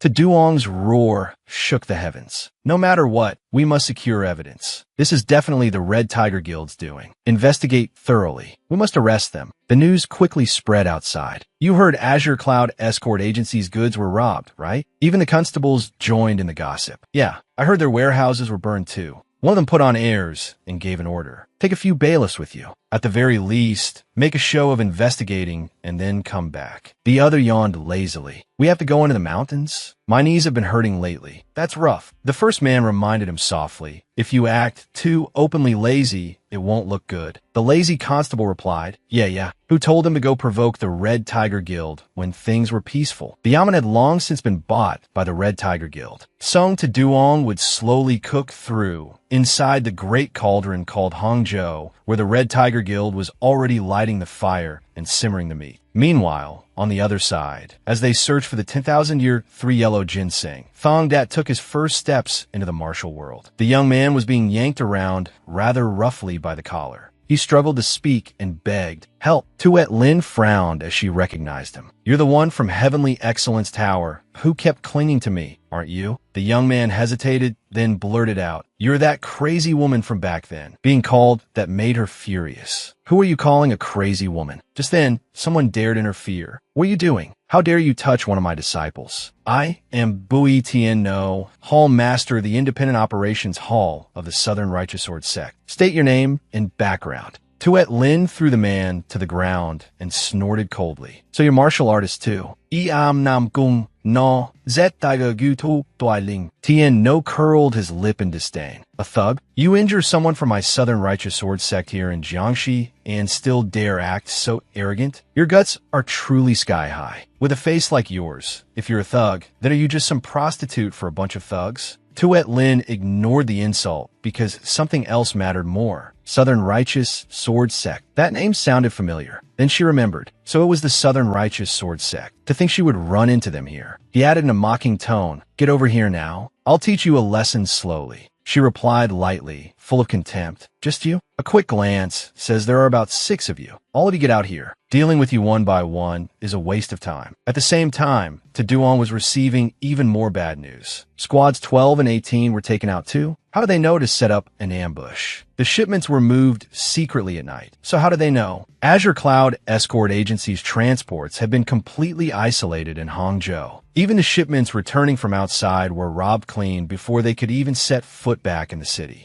Azure Cloud Escort Agency had suffered losses so severe they could hardly recover. If they had to pay compensation for the lost goods, the entire agency would be finished. Driven to the end of the road, he had no choice but to use his final move, hire assassins. It's obviously the Red Tiger Guild's doing. Then his subordinate delivered another piece of news. The White Dark assassins we sent to kill Dao Thong that were killed instead, sir. If you want someone stronger than the White Dark assassins, there is the Blood Sword Ghost. But at minimum, he requires 500 taels paid in advance. To Duong nearly jumped from the sting of it. What? Even so, the situation was urgent, and he had no choice but to grit his teeth. There's no other way now. As long as we wipe out the Red Tiger Guild, the money will come back quickly enough anyway. So Duong clenched his jaw and agreed. Fine, call that man here. This time, I want the Red Tiger Guild completely exterminated. Just like that, 500 taels of Song to Duong's silver vanished into thin air. At the same time, Tien No was beaten flat and sprawled on the ground. He still complained, despicable. Tuet Lin lazily dusted off her hands. 6 men ganging up on 1 woman. And you're calling me despicable? My foot. Another person came running from afar. What is the meaning of this? The sect master had appeared, with a group of disciples behind him.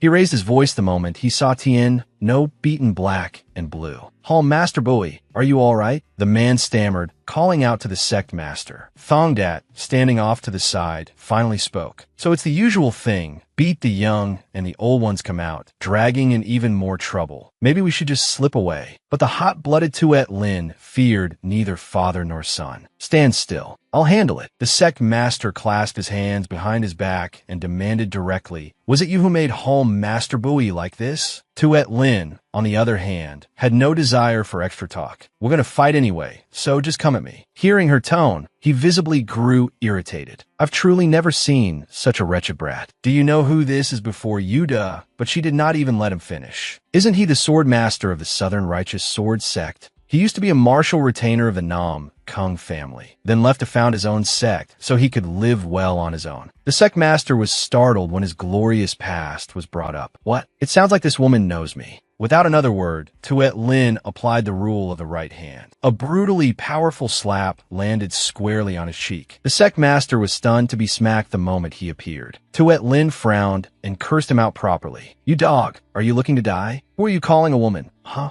You traveled all the way to Jiangxi to establish a sect. Was it just to build a trashy sect like this? He thought for a moment, then froze. Could it be? The sect master stared carefully at Tuet Lin's face, then exclaimed, Young miss, my apologies. From now on, I will strictly discipline my disciples and absolutely never allow something like this to happen again. Thongdat more or less understood the story now. So he's from a branch of the Nam Kung family. Are you sure you don't need to speak with him further? She half closed her eyes and answered, Why would I? I'm not part of the Nam Kung family anymore anyway. He felt a bit regretful for Tuet Lin. With backing that strong, why give it up? She answered with only a few words. I don't like having a foot in both camps. I already decided to live as a thug of the Red Tiger Guild. At that, Thongdat casually teased her. Who says you only have 2 hands? If something can be used to your advantage, you should use it thoroughly. If you want to become a real underworld thug, you still have a long way to go. Before he could even finish speaking, Tuet Lin smacked him hard. After that, she even gave him a moral lecture. You call yourself a man, yet you can't even win a single argument against a woman. Want to fight? Faced with a direct challenge, Thongdat quickly changed the subject. Looking at how you want to solve everything with violence, you're already halfway to becoming a thug. Tuet Lin blushed and cursed him a few times. You bastard.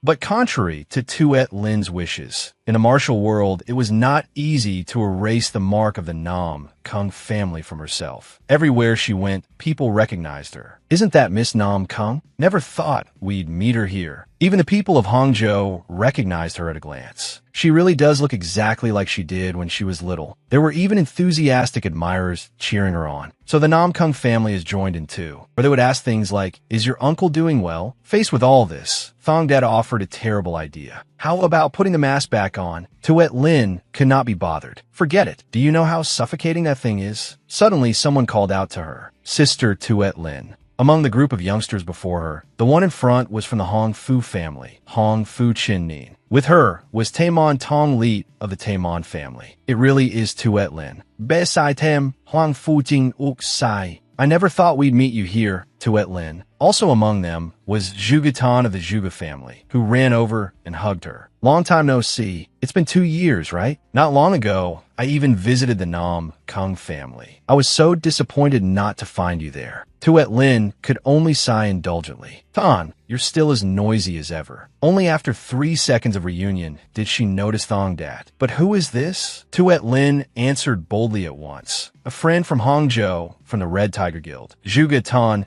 mischievously blushed and teased. A friend? Tuet Lin actually has a man as a friend? If the young male talents of the martial world found out, they'd go mad. So this is the kind of man Tuet Lin likes. Her eyes sparkled brightly. This felt like some kind of ominous sign. A little later, they held a gathering. Tong Lit was the first to speak. This wine was brought by Brother Dao, and it really tastes excellent. I think it's called Sakai wine. Thong Dat answered politely. Looks like you know your wine. He smiled, and some of his caution eased. At first there had been a bit of wariness, but once the wine flowed, the atmosphere quickly softened. At that point, Tong Lit raised his cup toward Thong Dat and asked, "But Brother Dao, why did you come here? Surely not for the 10,000-year, 3 yellow ginseng." He replied with a question of his own. "Why do you think not?" Tong Lit laughed without restraint.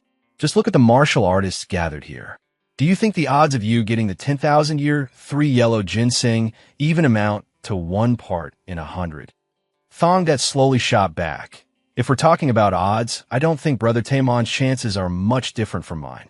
The smile on Tong Lit's face vanished instantly. "You may not mean it that way, but it sounds very much like you're belittling the Taemon family. You do well to watch your words."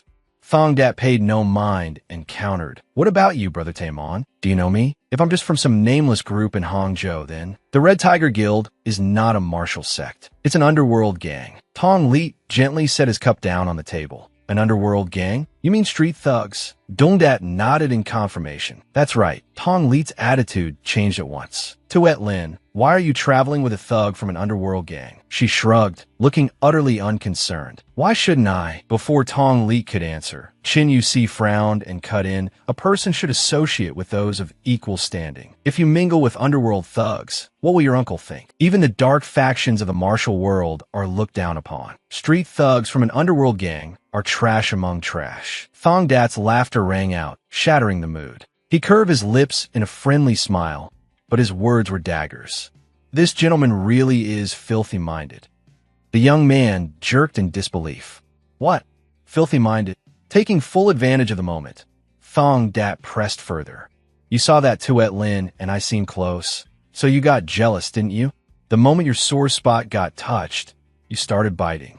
Chin Yusi reacted like a dog whose tail had been stepped on, unable to keep calm any longer. "You." Thong Dat lightly narrowed his eyes, re-evaluating him. So this kind of provocation was enough to make him take the bait. Convenient. If he beat him only lightly, it might cause trouble later. Only then did Tuet Lin speak up to explain. "There's no need for everyone to get angry. I'm following him because I like him." The group around them all gaped in shock. "What the hell?" Zhuge Tan blushed, full of gossip-fueled excitement. "You're confessing so suddenly?" Tuet Lin, on the other hand, was not surprised at all. "It's not sudden. I confessed a long time ago. I'm just waiting for an answer now." Zhu Tang screamed. "What?" Tong Lit's jaw nearly dropped to the floor. "Does your uncle know about this too? If Zetien knew, he'd definitely insist on killing that man. Speak of the devil, and he arrived immediately. Were you just talking about me?" Tuet Lin was rather surprised by his appearance. "Brother, Zetien." Then Zetien said curiously, "Tuet Lin, why are you here?" "If you're here, then." Sure enough, wherever trouble was, Thong Dat was right there. Thong Dat corrected him sternly. "Hey, a mistake here, not the trouble." Ignoring the 3 pairs of eyes on him, Zetien immediately teased. "You don't seem interested in the 10,000-year 3 yellow ginseng, so why come all the way here?" Thong Dat declared frankly, "I came to get the 10,000-year 3 yellow ginseng for you."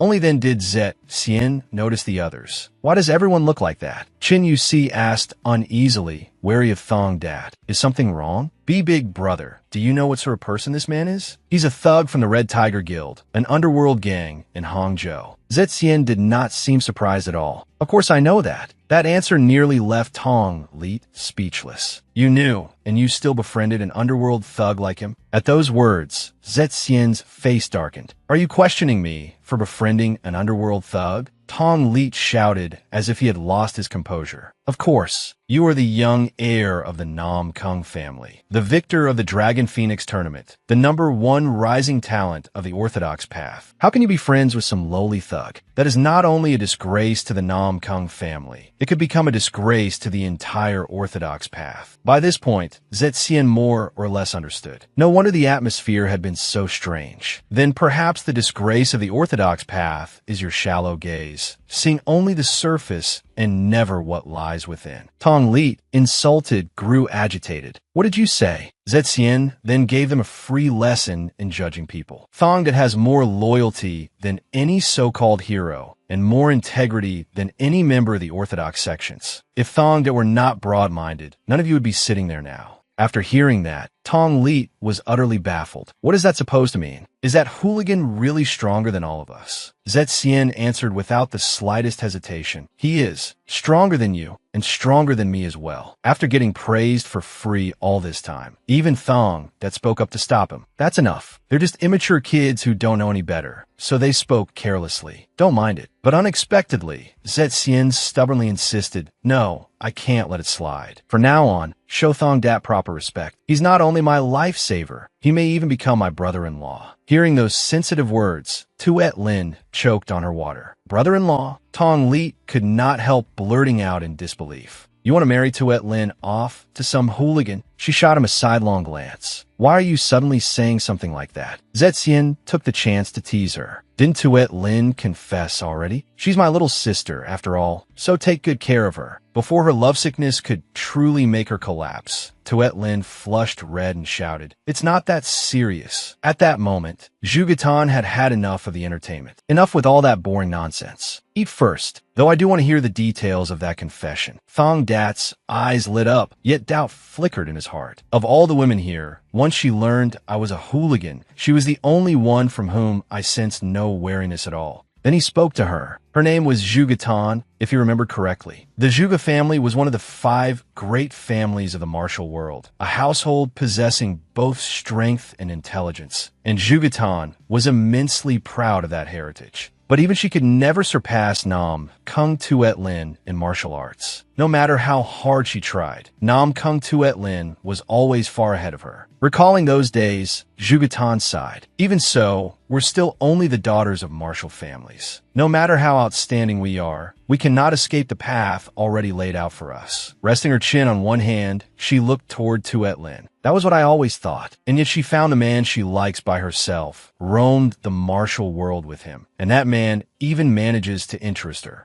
The person in front of me is called Dao Thong Dat, right? After leaving the inn, Thong Dat hesitantly spoke. You, for the time being, don't leave my side. His muddled wording left her confused. What's that supposed to be? A confession? He sighed and tried to explain. Please, I just don't have the confidence to deal with another woman. Tuet Lin seemed to realize something. You mean Zhugetan? Don't tell me Zhugetan likes you now. Thong Dat turned pale at the mention of her. It hasn't gone that far. She just seems curious. The problem is that because of that curiosity, Zhugetan will very likely keep hovering around me from now on. I don't know what happened between you two, but it looks like she feels both jealousy and inferiority toward you. If this keeps up, something will happen sooner or later. She glanced at him sideways and said, your mind-reading arts can even tell that much? Still, Tuet Lin hesitated for a moment before agreeing. I think that's fine. At the same time, Vonda was meeting the Slaughterblade commander. Thanks to that, things became much easier for us to handle. The man smiled as he recounted it. The transport commissioner paid the Black Crow Gate very generously for information, and besides, we'd long been displeased with that profiteer Tsong Taduong. With the Black Crow Gate's intelligence network, the Red Tiger Guild's manpower, and the Crimson Windsword Sect's martial force combined, Tsong Taduong finally collapsed in sick frustration. Crossing his arms, he painted a perfect ending. If that man dies, Thongda will probably start cursing again. He can't kill him with his own hands, after all. The Slaughterblade commander laughed along. That does sound like the transport commissioner. Where is he now? Vong that answered honestly. He said he was heading to Qizhong County to look for some kind of mountain ginseng. At this time, probably. Above them, Dark storm clouds were billowing in. Thong Dat smugly said, as if he had just won a duel. See? I told you it was going to rain. Tuet Lin's face remained expressionless. It really is just as you said. He continued strolling along at ease. I told you already. I have divine powers. It could also just be a coincidence. I'm not convinced yet. As the two were talking, someone suddenly stepped in their way and shouted, "Stop right there. Who dares pass through this place? State your identity at once." She noticed the emblem on their robes. The Hua Mountain Sect. Dui Ling spoke Gun Li. Since when did the Hua Mountain Sect turn into a bunch of louts who draw their swords the moment they see someone? The leader hesitated before his bluster drained away. "May I ask who this young lady is?" She boldly announced her identity. "This humble girl is Nam Kung Tuet Lin of the Nam Kung family." The moment he heard that, he began trembling like a leaf. "I was blind and failed to recognize you. Please forgive me. We heard that disciples of the Hua Mountain Sect were killed by members of the Primordial Spirit Gang, so we were hurrying to join up with the others and neglected proper courtesy in our haste." This news clearly troubled Tuet Lin. Hua Mountain Sect disciples were killed by the Primordial Spirit Gang. The leader sheathed his sword and explained the whole matter. "Yes, I heard disciples of the Wudong sect and the Hong Fu family have also been implicated. On the unorthodox side, it isn't just the Primordial Spirit Gang. The Northern Wicked Slaughter Union and the Green Blood Slaughter Gate have joined forces as well." Behind her, Thong had also recognized the event from his previous life. "So now I remember. The reason a blood calamity broke out during the search for the 10,000-year 3 yellow ginseng, leaving 500 people dead. The root cause was a conflict between the Orthodox and unorthodox factions during the hunt. But it's fine, as long as I find the 10,000-year 3 yellow ginseng." Suddenly, she urged him at his ear, "Let's go to." The Hua Mountain Sect, Wudong Sect, and Hong Fu family are all tied to the orthodox side of the martial world, while the Primordial Spirit Gang, Northern Wicked Slaughter Union, and Green Blood Slaughtergate are pillars of the unorthodox side. One wrong step, and this could spread into a full-scale war between righteous and demonic factions. If it's war, then we have to stop it first. Thong had stared blankly at Tuet Lin's proposal. "And how exactly are you going to stop them once you get there?" She showed not the slightest concern and pointed straight at him. "You'll stop them, of course. Figure something out. Don't you have divine powers?" Thong Dat faltered, his heart full of misgivings. "It's not impossible. I already know the rough outline of what happened. It's just that I've never changed such a major event before. Should I really alter it? This is a massive current, history itself forming the past." Below the mountainside, two groups stood facing several cold corpses. Hiding above them, Thong Dat murmured, "Even a rough count puts it at more than 100 people." At a glance, he could naturally tell which side was the Orthodox faction, and presumably the group facing them was the unorthodox faction. At the center of the open ground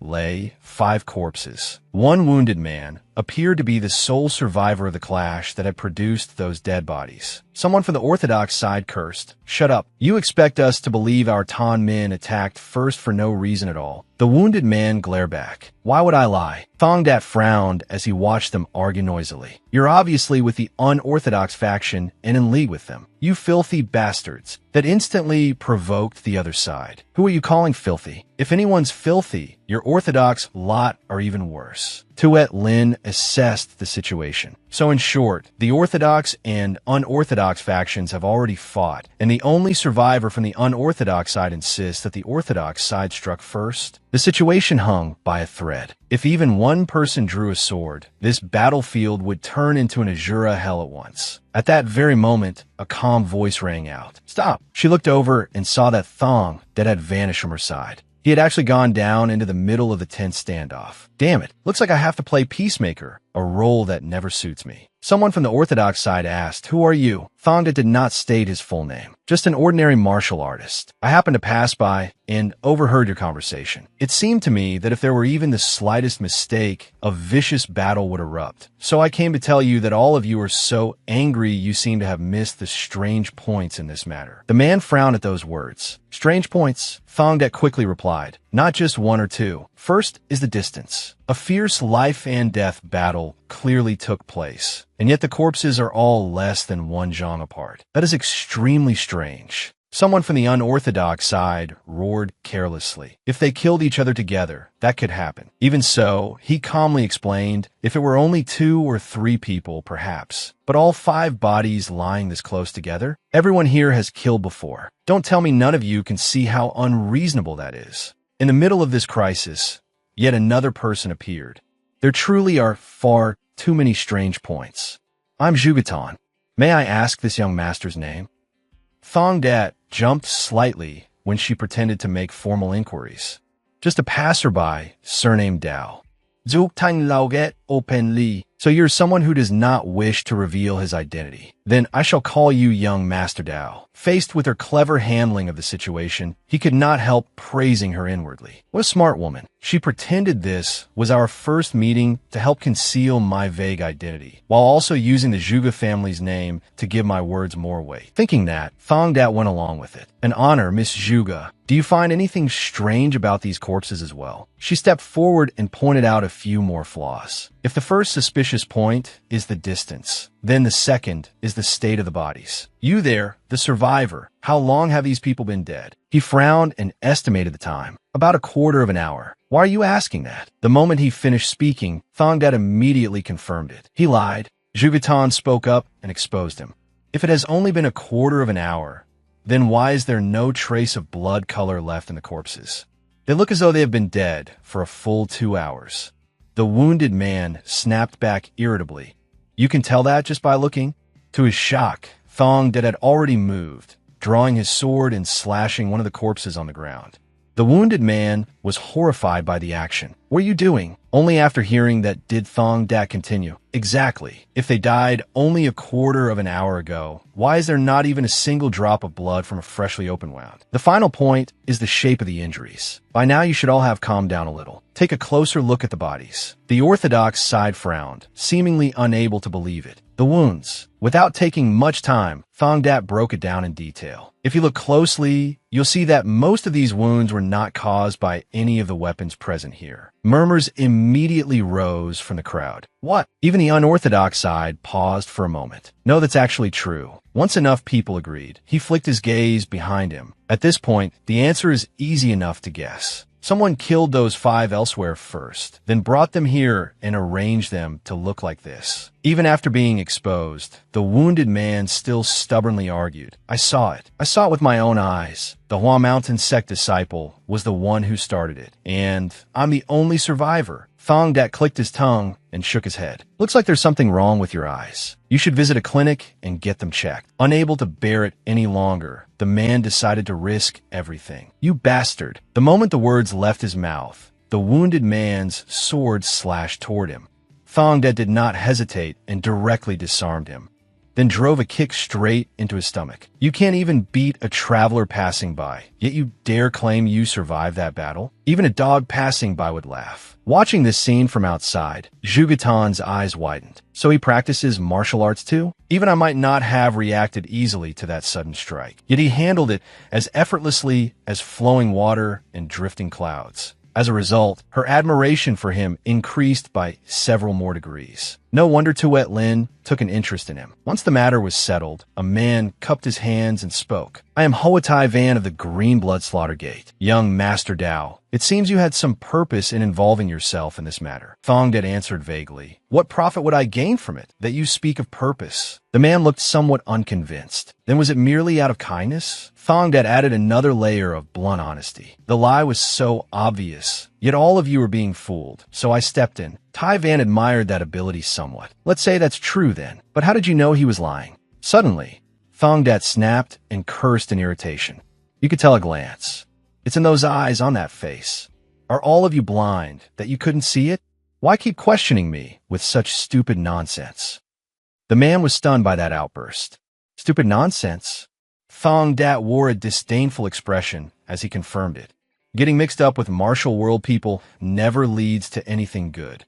You're suspicious of everything, yet have no eyes to see the truth, so all you know is how to show off brute strength. Move aside. In that forest, the rain still poured down heavily without pause. Thongdat let out a long breath after leaving that group. I really slipped away naturally. Could it be that I've changed the history of that bloodbath where 500 people died? If I hadn't intervened, there was a 90% chance they would already have erupted into slaughter. What consequences will come from going against the past? It's not like I'll suddenly have to pay some kind of price, right? While thinking hurriedly, his nose suddenly itched and he sneezed. Have I caught a cold? Annoying. Maybe I should just stand here and wait for Tuet Lin. Thongdat did not notice that Ha Tu Lan had already appeared behind him. It seems the young master is waiting for someone. When he turned around, he was met with the sight of a veiled woman. Thongdat still maintained his usual composure. I'm afraid that has nothing to do with you, miss. Tu Lan lightly teased him, trembling like a drenched dog like that. How could I possibly just walk past? He turned and cupped his hands in guarded salute. No matter how pitiful I may look, I have no desire to accept help from someone hiding her face. Unexpectedly, she declared domineeringly, the young master has no right to choose. Tulan's fist had somehow already stopped right in front of his eyes.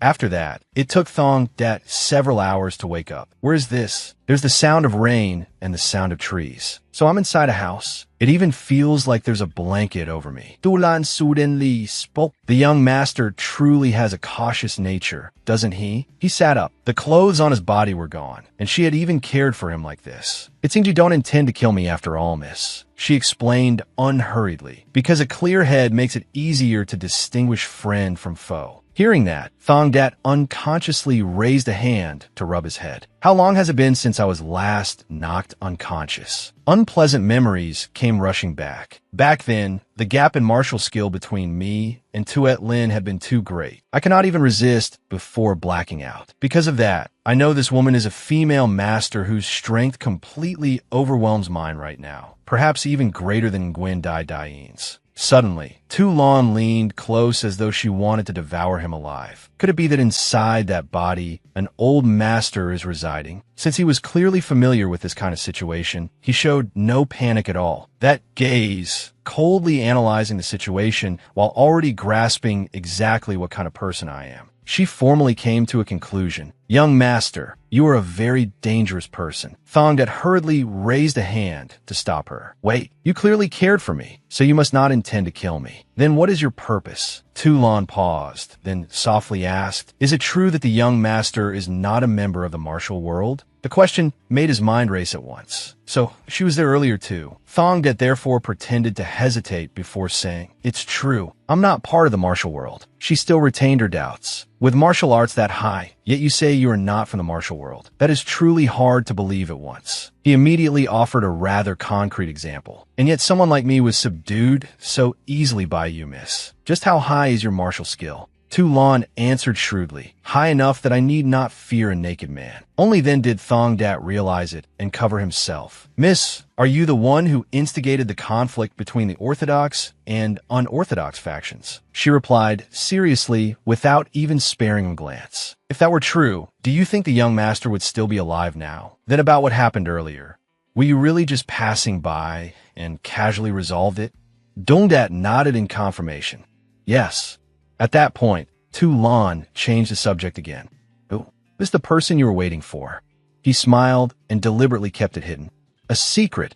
That answer did not please her much. The young master is no longer in a position where he can hide anything from me. Thongdat answered in a challenging tone as well. Then feel free to try interrogating me. After those words, the entire room fell silent. A short while later, Tu Lan finally spoke softly. A difficult person like the young master truly is my first encounter. I cannot read a single thing from your expression or manner. He tilted his head and smoothly replied, and you wear a veil over your face. How am I any different? This time, she lowered her guard slightly. If the young master truly is not of the martial world and does not interfere in the affairs of the martial world, then there will never come a day when you become my enemy. It's just that since I was 13 years old, the only person I have ever been completely unable to see through is you. And you're also very skilled at reading others. A person with eloquence enough to grasp the hearts of the crowd, and with reasoning that can make others believe in your way of thinking. There must long since have been many people willing to follow you, know? Based on those words, Thongdat made a wary judgment. Miss, it would be best if you and I never stood on the same side. Tu Lan's curiosity showed plainly. Why?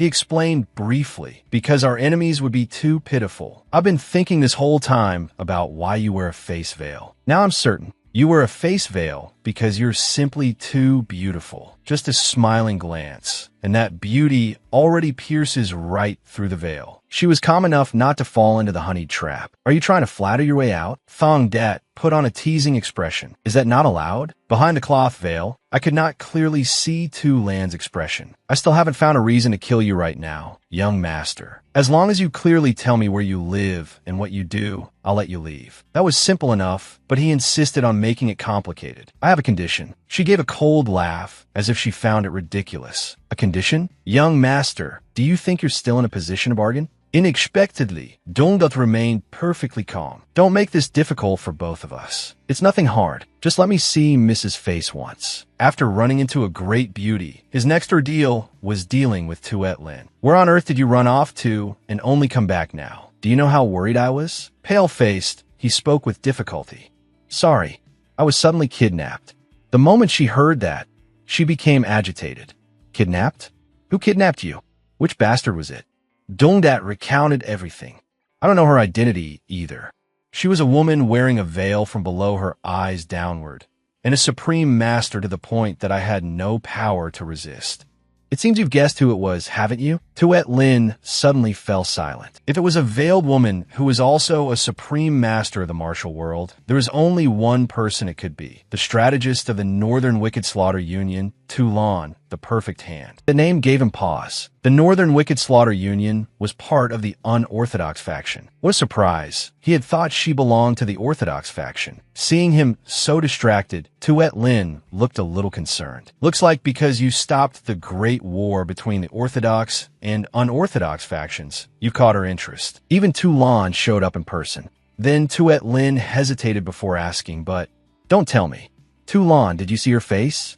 Thong Dat smiled as he recalled it. As expected, my guess wasn't wrong. Her face was graceful as an orchid, exactly like her name. At that moment, he had secretly thought to himself that even adding both his lifetimes together, he had never seen a woman so beautiful. Flowery praise like a flawless masterpiece, crafted by the gods, still could not describe that woman's appearance. After she was done, Tu Lan left him with one sentence. I only hope you won't turn the entire martial world upside down trying to find me. Back in the present, Tuet Lin's face was red with jealousy. But that should be impossible. No one has seen her face in the past 5 years. Thong Dat casually cut in, I saw it. She grabbed his shoulders in agitation. What? Are you all right? Have you been constantly thinking about that woman? Thong Dat widened his eyes with all the innocence in the world. You brought it up, so I remembered it again. Tuet Lin had no intention of letting go. That's all. He put on a weary look and shot back. Then what else should there be? Only then did she explain that Tu Lan was famous not because of the title Perfect Hand, but because an even more resounding title followed her, the greatest beauty of all time.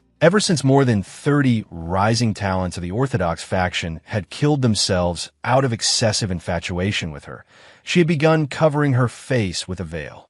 That had happened when Tu Lan was only 17. Hearing this, Thong Dat joined in the gossip. It's not like they fell in love and got betrayed. They threw away even their lives just because they were bewitched by beauty? What a bunch of useless fools.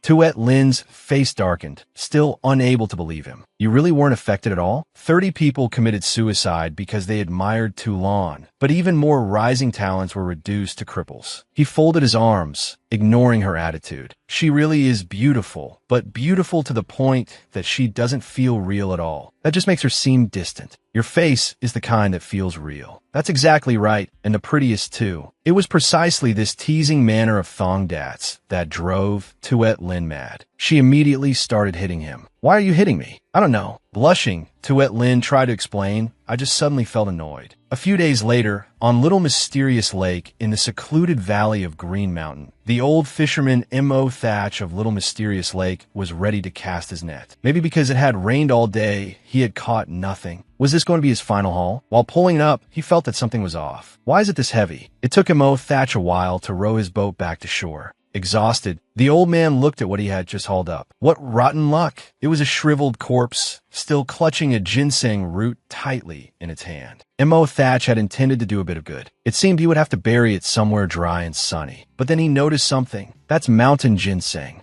Mo Thatch knelt down and thought it over. Mountain ginseng this large could be sold for whatever price he wanted. Just as he tucked it into his clothes, Thong Dat's voice rang out. Is anyone here? The old man turned to look at the two people before him. Who are you? Thong Dat stepped closer and spoke. I came to ask about something. I want to speak with you, elder, about the mountain ginseng you just picked up. Mo Thatch pretended to be clueless. What mountain ginseng? I don't understand what you're talking about. Thong Dat exposed him on the spot. Didn't you just tuck it into your clothes a moment ago? Frightened, the old man hurriedly took back his words. If that's the case, then just take it. How could an old man like me have the strength to stop you? Thong Dat waved a hand, trying to appear friendly. We're not thieves or bandits. We want to buy that mountain ginseng at a fair price. Mo Thatch immediately retorted, I don't need money. I'm an old man with one foot in the grave. I don't even think this life of mine is precious anymore. Even so, Thong Dat still chose to name a fair price. Even so, there must still be something you truly want. For example, someone else's life. The old man trembled all over from fright. What did you say? Who exactly are you? Thong Dat casually introduced himself. Just a street rogue. But Thong Dat also thumped his chest and added, though I happen to know a few divine tricks.